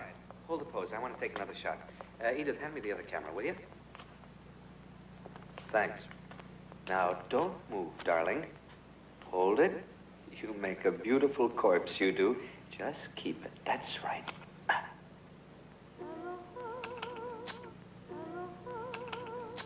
Perfect. It's no fun being dead. Nobody ever said it was. You mean it? You were very convincing. Okay, gang, Just come on. Let's imagine get ready what for the Daddy next will one. say when he sees this photo. Go and change now. Yeah. Okay, Susie, it's your turn now. Sure, here I am, but where's Perry? He's in it, too. Here I am. Your personal skeleton, always ready to die at the hands of a beautiful woman. No, How are you there's going to a change. Annie's first. That's fine. You're never around when you're needed. Right, but look what I dug up for you. Oh. I'll go. That'll Rick, can I have your knife a minute? Thanks.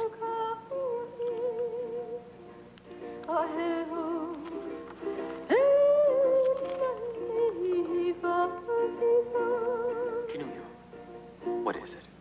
Just a little homesick, I guess.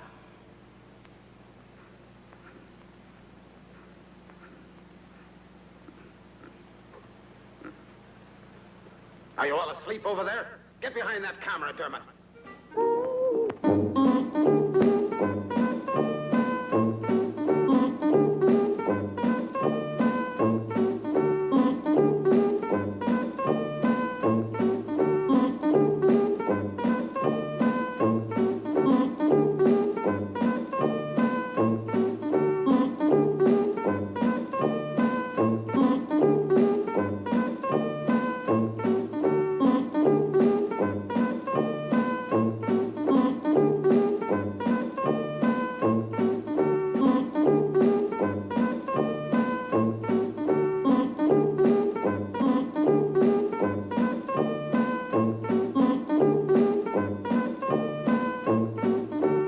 Come on, sweetie.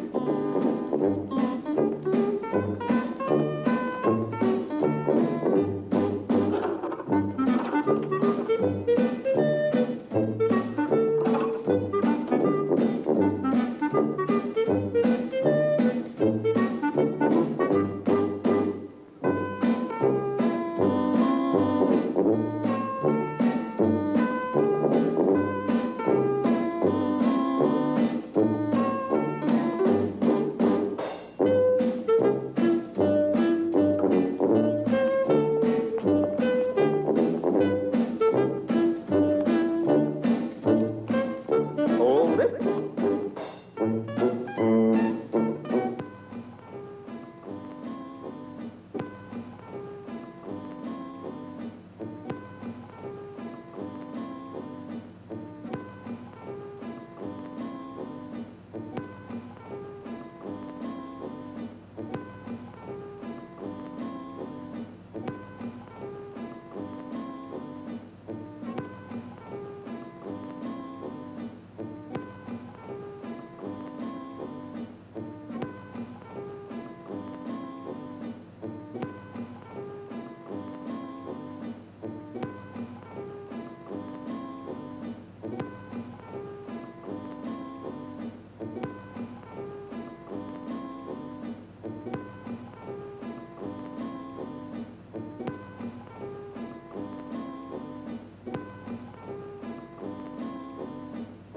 Hold it. Now, Nancy, honey, give me the feeling of a cat. You know what I mean. Meow. Meow. Meow. No, Nancy, that's too domesticated. I want you to think wild, fierce. Meow. Meow. Meow. Can't you think like an alley cat? For instance, you're about to fight another cat for a fish head or something. Meow. No, Nancy, that's the intellectual approach. You'll never be an alley cat. Let's try something else. I've got an idea. There. Now, raise your leg up. Up, up, up, up. That's it. That's it. Now, imagine you're floating in the air like a thistle blown by the wind. That's it. Beautiful. No, not like that. You've got to go up. Gently. That's right, baby. Now hold it. No, no, can't you keep that arm over your head? Now everything's in place. Arm, leg, head, everything. Now don't move. Come on, Nancy. Get that lovely foot of yours up like a feather, like a thistle blown by the wind. No, I can't, Dermot. It's too heavy. I can't. Oh, do it for me, baby. Let's fly together. Hold it.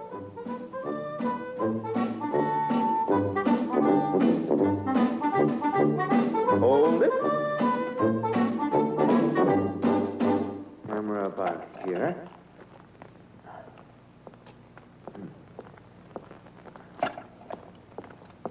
There. Dermot, can we take a break for a few minutes? No, we've got to be finished before morning. Put the spots over there. Okay.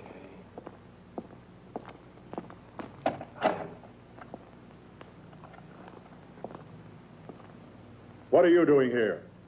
I'd like to see the owner of the house. It's not possible. My master doesn't want to be disturbed. But tell him... I said it's impossible. Your master has a right to his privacy, but that's no way to speak to a lady. Rick.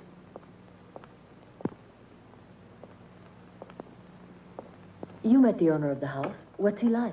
It's difficult to say, really. He was half hidden behind a table. Have you noticed the windows? They're all barred. What a strange place. If I was still a reporter, I bet I could discover a lot of interesting facts about this castle. Rick, but why are you wasting your time on horror stories?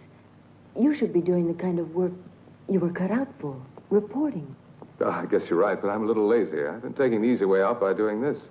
I started out with the usual dreams and found out there's more money in writing this kind of commercial book. Edith, I realize I'm being indiscreet, but why did you want to speak to the owner of the castle? Just curiosity. Nothing more than that. Everything's ready, Dermot. Can I go? Not more in a few minutes, though. Time's running short. You bet. Come on, Susie. Don't pull me like that. Then come on. But where? Oh, come on. Okay, I'm all set. Everybody out of the way. That's right. Hold that pose, Perry. Don't move. I'll be done in a minute. Now, here we go.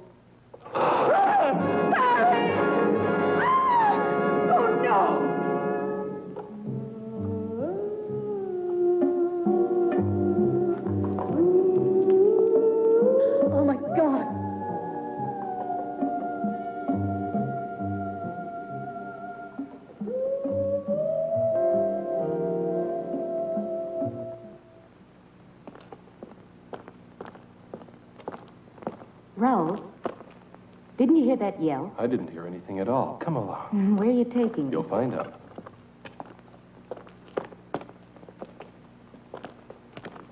Look at that. What is it? I don't know. Maybe it was an old torture cell.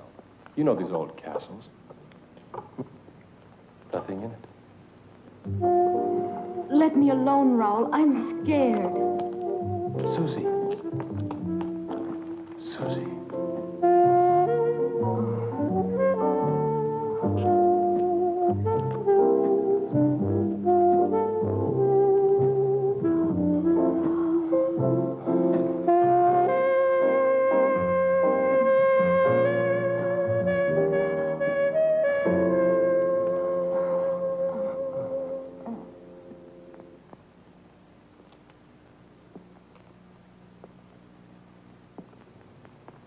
Come, Camillo. Staying here won't help any.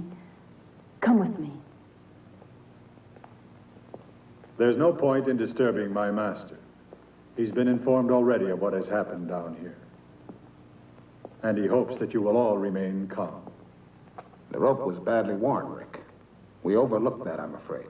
Well, what are you going to do now? I don't know. We'll see. Remember, Rick, even the master of the house suggested that we keep calm.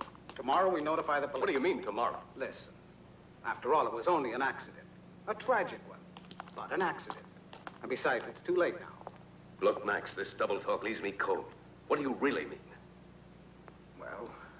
Well, I'm an editor. You've got to see my point. I've a deadline to meet.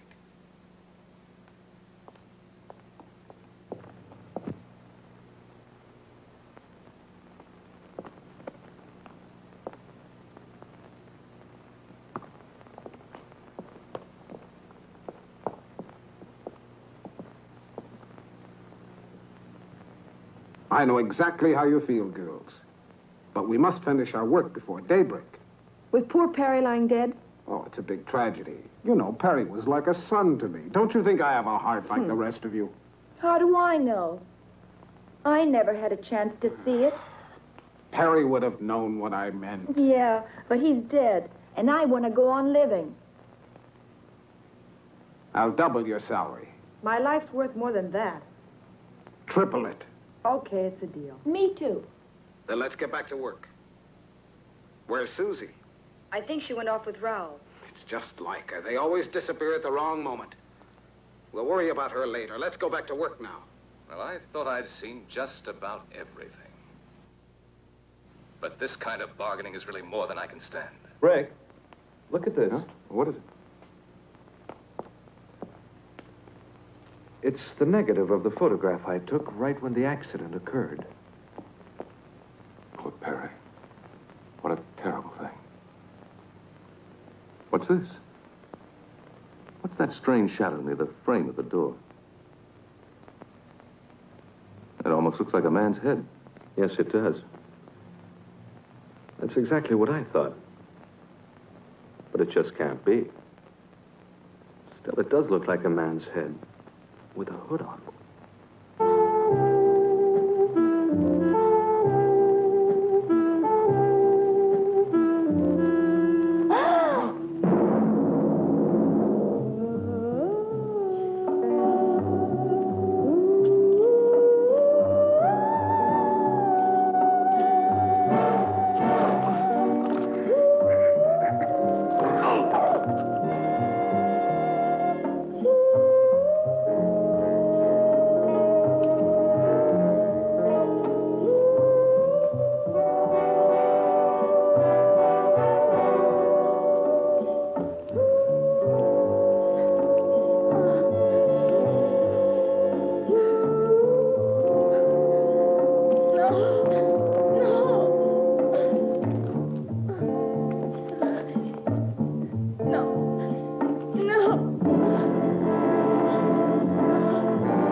Will it show up more clearly on the print? It should. We'll see in a minute. I've done the best I could. Of course, it's only a small detail. There. This is the maximum enlargement I can make here. Of course, it's still not very clear. Now, this doesn't help us very much, I'm afraid. It's hardly at all visible. Huh? Do you think the negative could have been defective? No, it was perfect. May I see that photograph?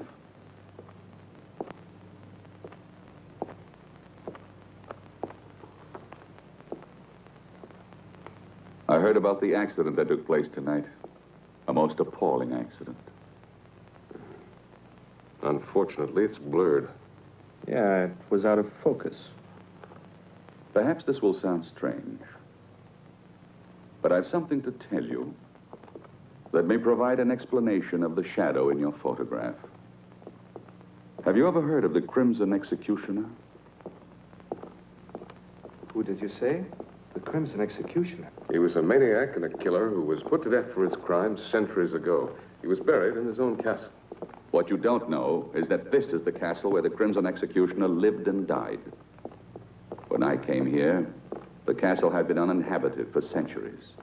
For me, it was ideal because I desired solitude. Everybody else feared the curse that had been placed on it. When they sealed up his tomb, the Crimson Executioner swore that he would avenge himself. He was a man of extraordinary physical strength, obsessed by an ideal of purity. For centuries, he was entombed. There in the dungeons, and only a seal has protected mankind from his supernatural powers. If the shadow in the photograph is the Crimson Executioner, I fear anything might happen. I had to tell you.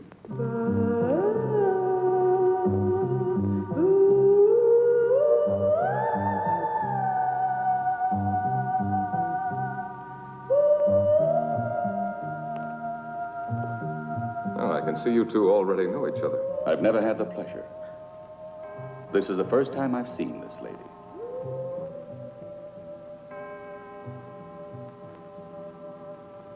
I must retire now. I'm a creature of habit. I hope you will sleep well. Good night.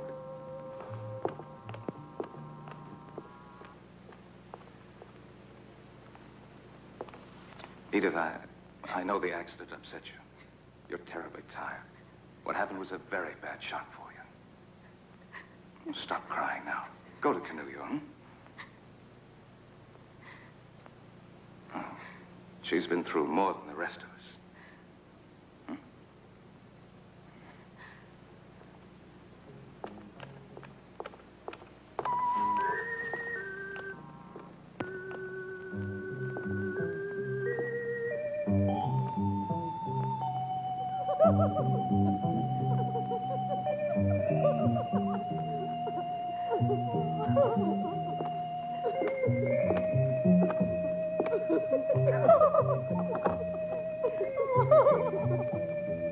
Do you think it's too daring? No. I bet Max will like it. He always does. Hi, girls. Has Susie come back yet? No, maybe we should go on without her. She'll be along.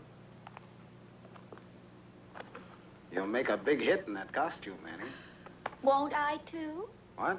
Oh, no. What's gotten into you? You mustn't hide those beautiful legs of yours.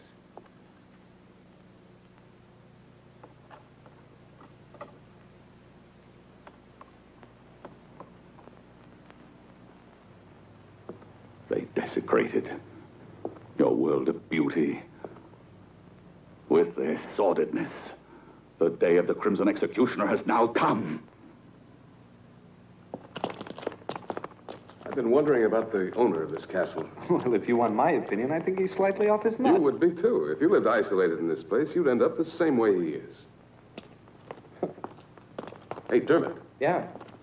Look at this. This must be where the executioner was killed, if the legend is true. What is it? It looks like a coffin. No, it was a medieval instrument of torture. The infamous Iron Maiden.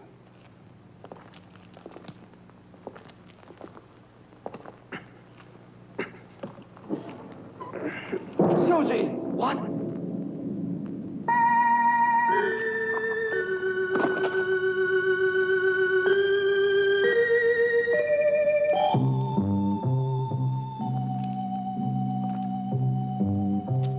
No one can dare say that this was an accident.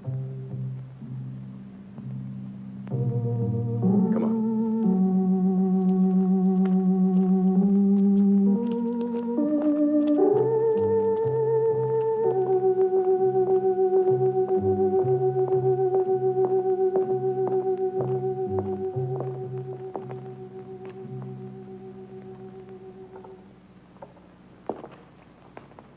Just as I thought, the rope wasn't worn. It was cut. At this point, there's only one explanation. Deliberate murder. Deliberate murder? But why, Rick? It doesn't make any sense. That's what we've got to find out. Any idea where Raoul is? Raoul? No, I don't mean he had anything to do with this. But perhaps he saw who did it. He was near Susie all the time. Here, take this.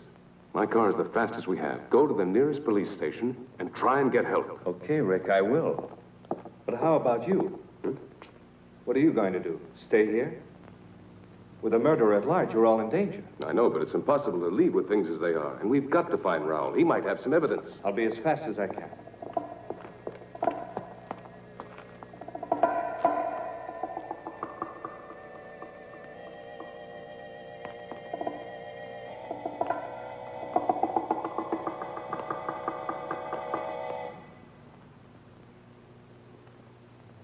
How much longer do we have to wait now? We get paid. Why should you care?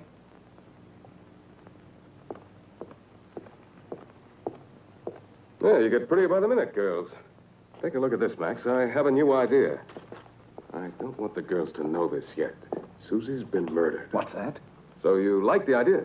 Oh, sure. It's great. We'd better watch out. Dermot's already on his way to the police station. Don't tell the girls. They'd only get panicky. But then Perry was killed, too. We completely agree then. Well, what do we do now? I'll have a look around. You'd better stay with the girls. See you later.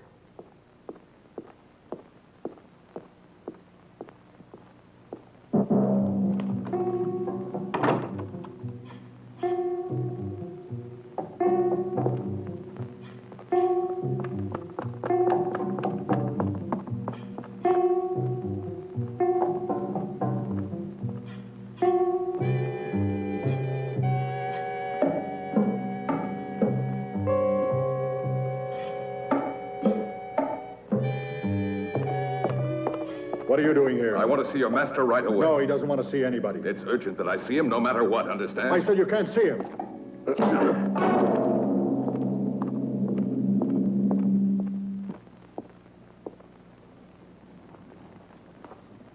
Edith, what are you doing here? I want you to see what I found.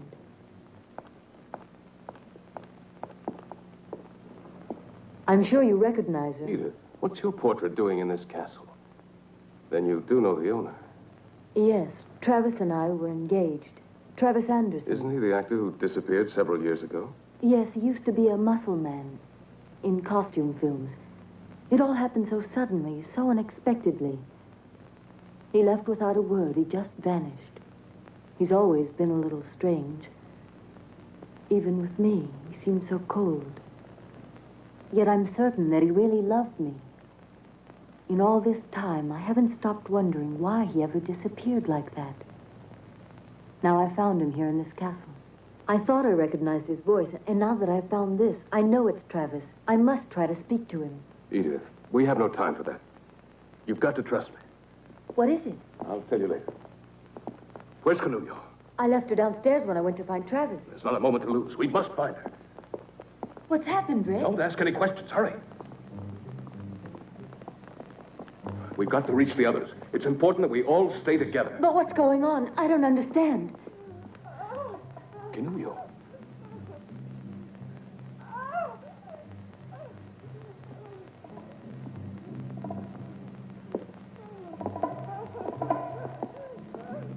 Cornelia. Cornelia. Watch out, Rick. Don't try to get any closer to me or you'll get killed. There's no escape for me, I know it. You must save yourself while there's still a chance. Don't you see? It's a diabolical trap. It's impossible for anyone to reach me. These wires are connected to the bows on the wall. The slightest touch will release the arrows in every direction, and anyone nearby will be killed. Nobody can stop the mechanism that operates. The spider. It has poison in its claws. I'll be killed the moment it reaches me.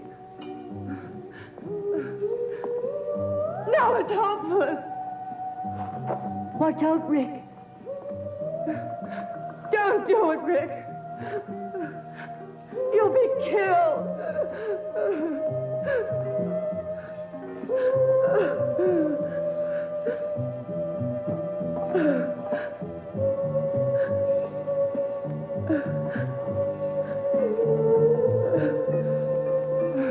I tell you, it's hopeless. Don't do it, Rick. Leave me. It's no use.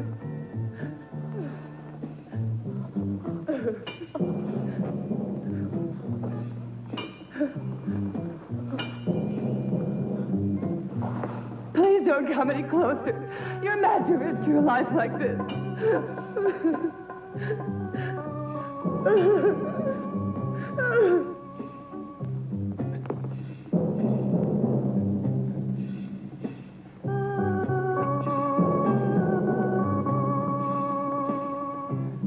Rick!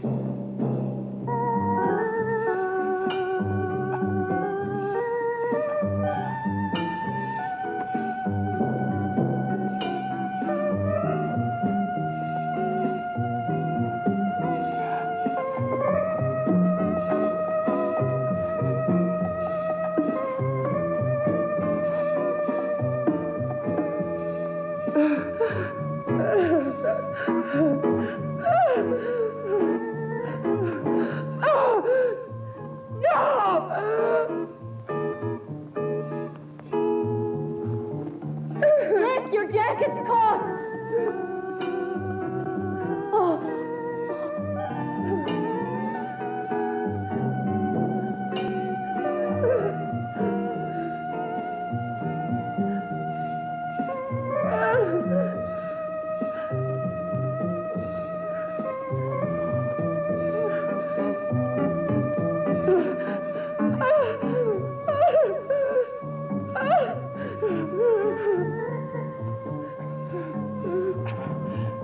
It's all over for me. It's the end for all of us.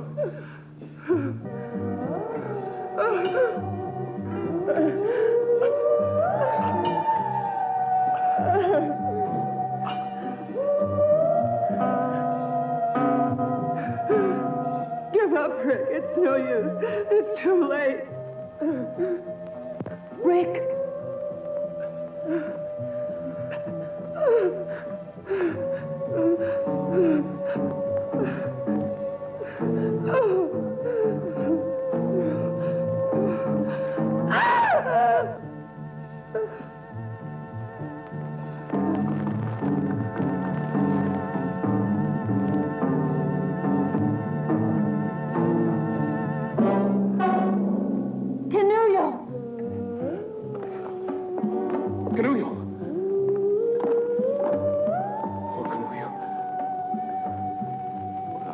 Death. I've got to get her down from here. Edith, go find the others. Hurry up. You've got to get out of the castle at once. At once. No, Rick, no. Not without you. Do what I tell you. Go away, Edith. Go away. Don't worry about me. Dermot will be back here soon with the police.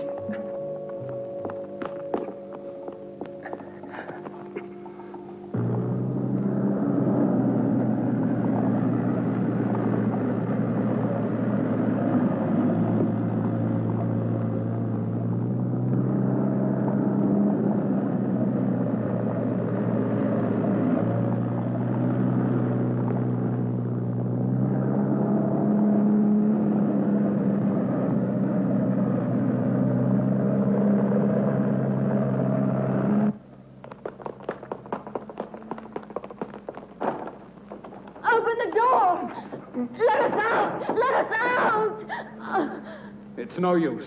We've been locked in. No! What'll we do? Max! Max, what's happening? Where are the others? I don't know, but don't lose your head. Just come on down here. Go and tell Rick that we need him. All right. We have to get out of here.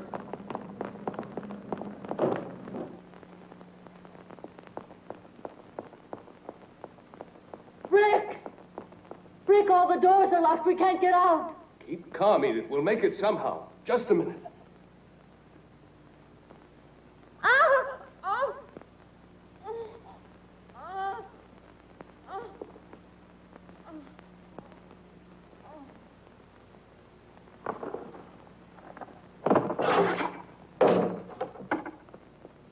Edith!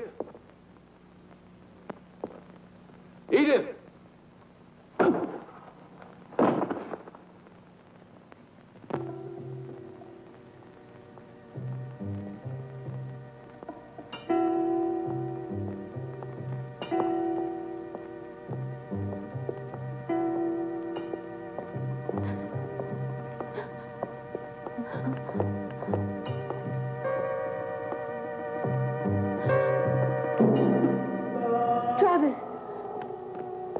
Don't come any nearer. Don't touch me. You were the murderer. Now I know it, Travis. How could you? You're a monster! A monster! Oh! Oh! You no longer mean anything to me. Even though I missed you when I abandoned the world.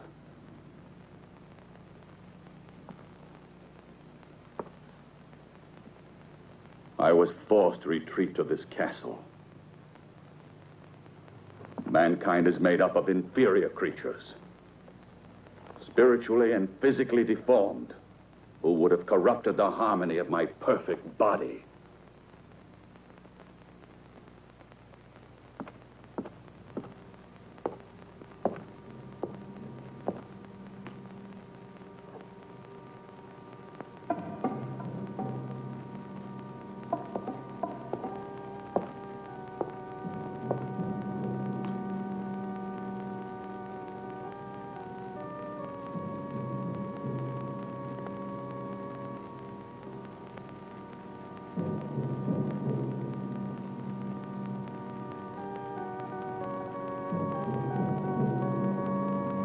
I came to the isolation of this castle to avoid the contagion of human sentiment.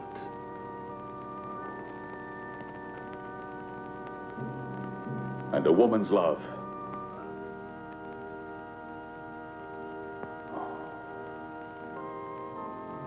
would have destroyed me.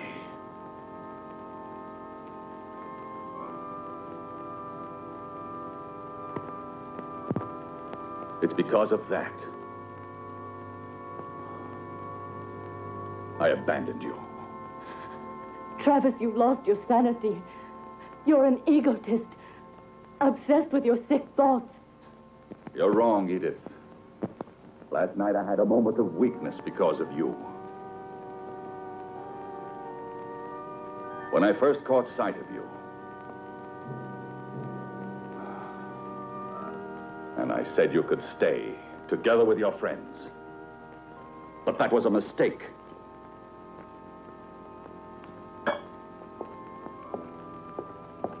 I know of only one who was never overcome by weakness.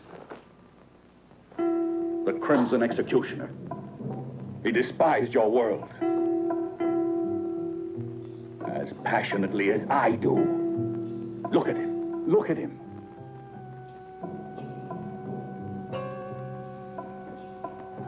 His magnificent body was preserved intact through all these centuries undisturbed. His spirit lives in me, and I'll continue his mission of vengeance. This is the sacred duty I've sworn to. We're alike.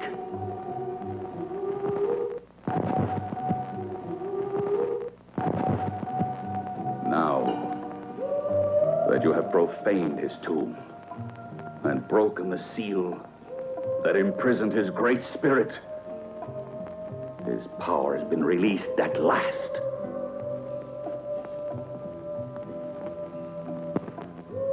And his noble crusade against sin lives again through me.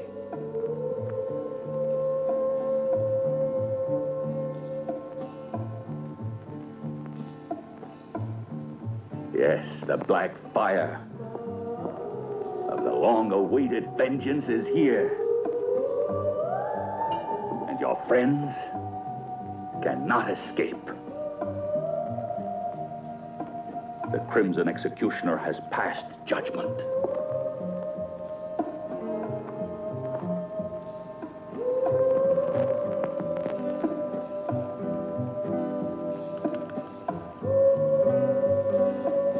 And now, at last, you'll witness the glory of his return.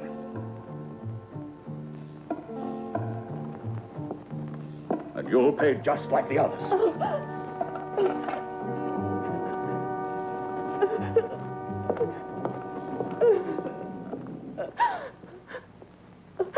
Travis!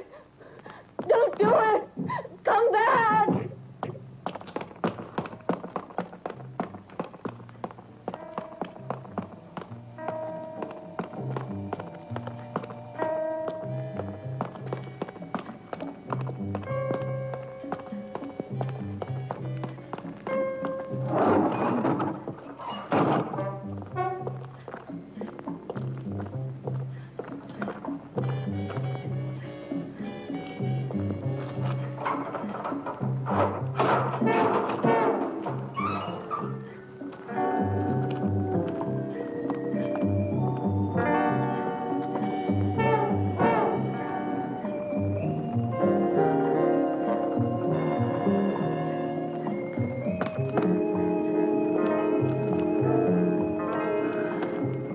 Now you'll be punished for your lechery.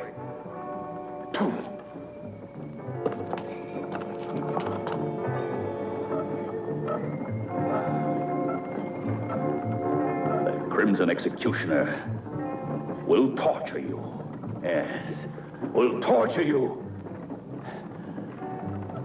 till death.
That's just a small portion of the torture that awaits you.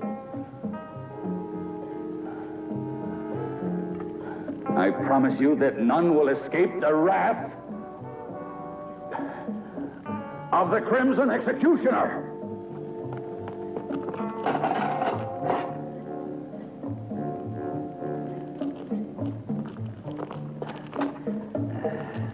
As for Rick,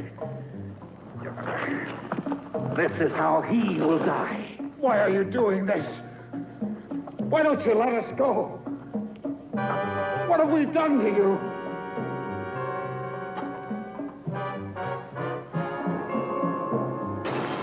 You're torturing innocent people. Come back to your senses. You're the owner of this castle, not the Crimson Executioner. So see, I am the Crimson Executioner.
The Crimson Executioner invented the torture of icy water for creatures like you.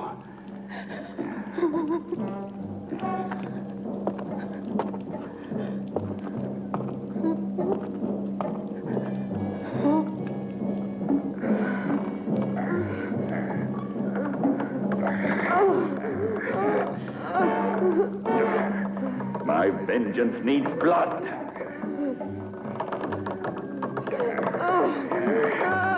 The Crimson Executioner cries out for blood.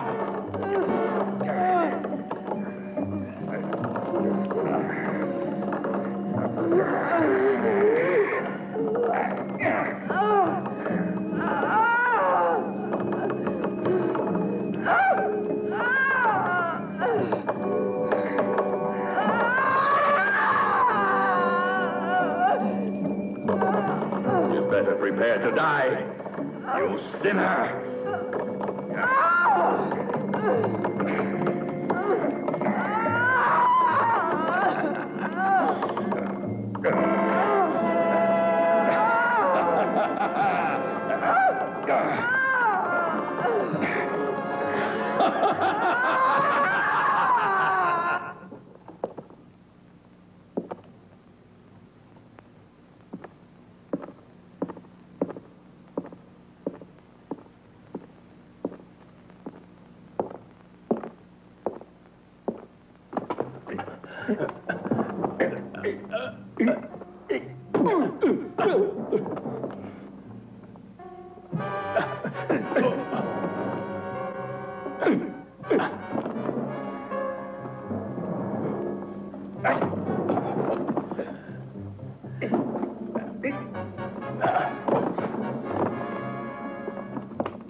Edith, where are you? You mustn't worry about me. I'm not in danger. Try to find the others if you can, Rick. They're in Anderson's hands. He took them to the dungeons. He's insane. He thinks he's the Crimson Executioner. You've got to stop him, or he'll kill them all. Hurry, Rick! Yes, but where are you, Edith? Watch out!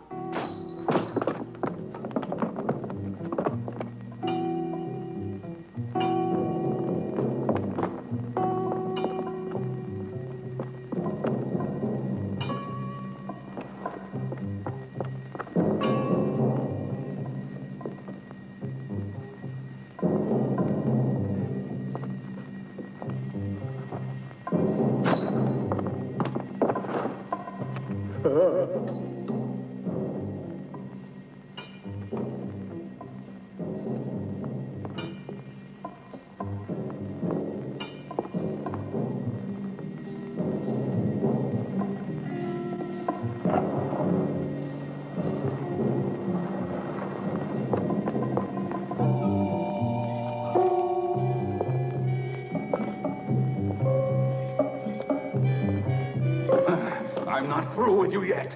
What more do you want with me? You're insane. You can't get away with this. Let me out of here. I'll pay you anything you want. What are you going to do now? This fire will purify your miserable soul. No. You're impure. This fire will cleanse you. No, you can't do this to me. Stop. Stop. Stop. No, I don't want to die like this. No. No, let me out. Burn. Burn. No, I don't want to die like this. No.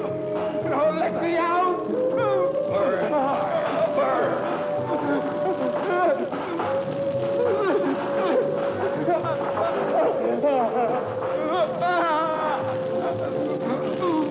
Mercy!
Lover of death. I don't want to Embrace die. him. No. Embrace him. No. Why do you resist?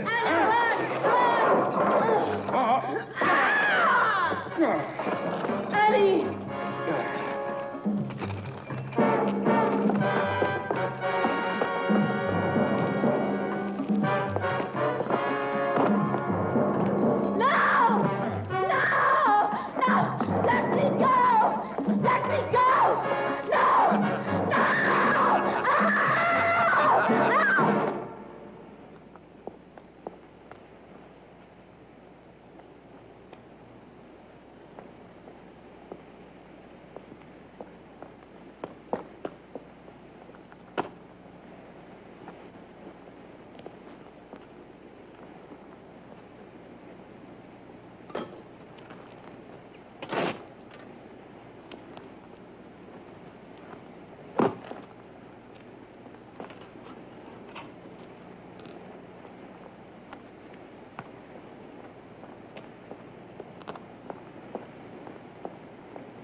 Now it's your turn.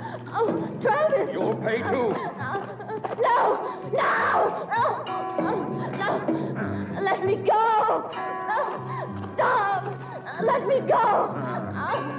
Oh, Travis, don't! Don't! Oh, please stop! Oh, please let me go! You're mad!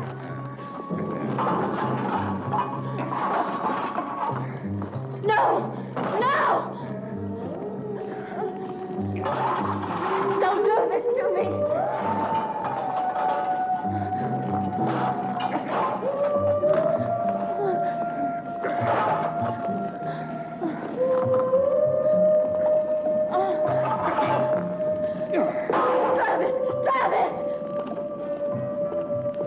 The executioner has risen from his tomb. Your atonement has just begun.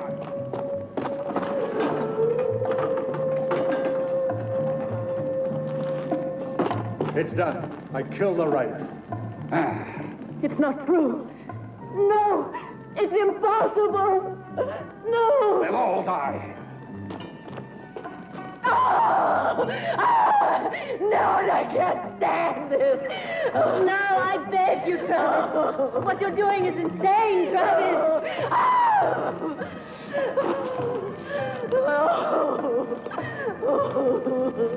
Oh, my God! The Crimson Executioner!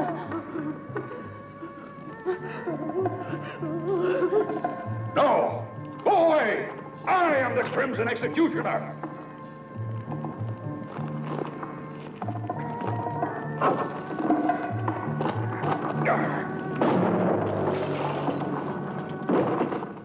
Rick!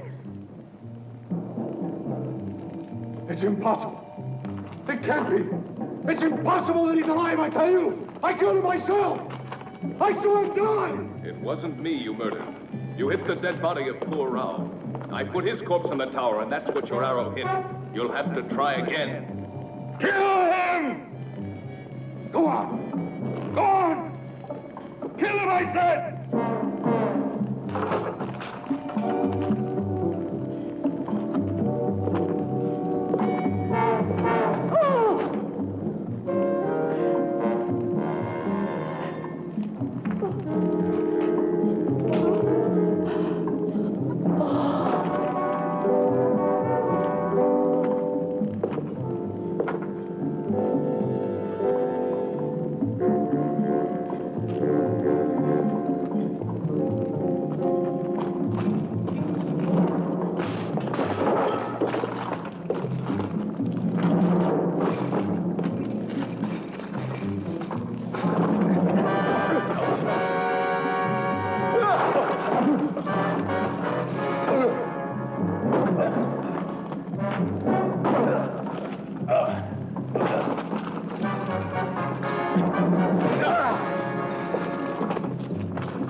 Watch out, Rick!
My perfect body.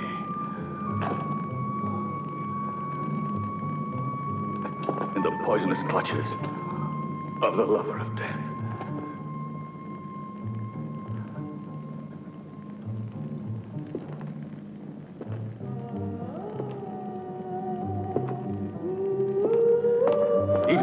Rick.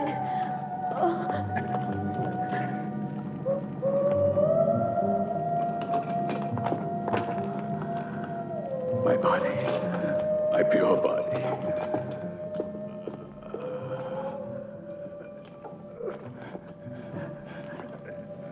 Has been contaminated. The body of the Crimson Executioner.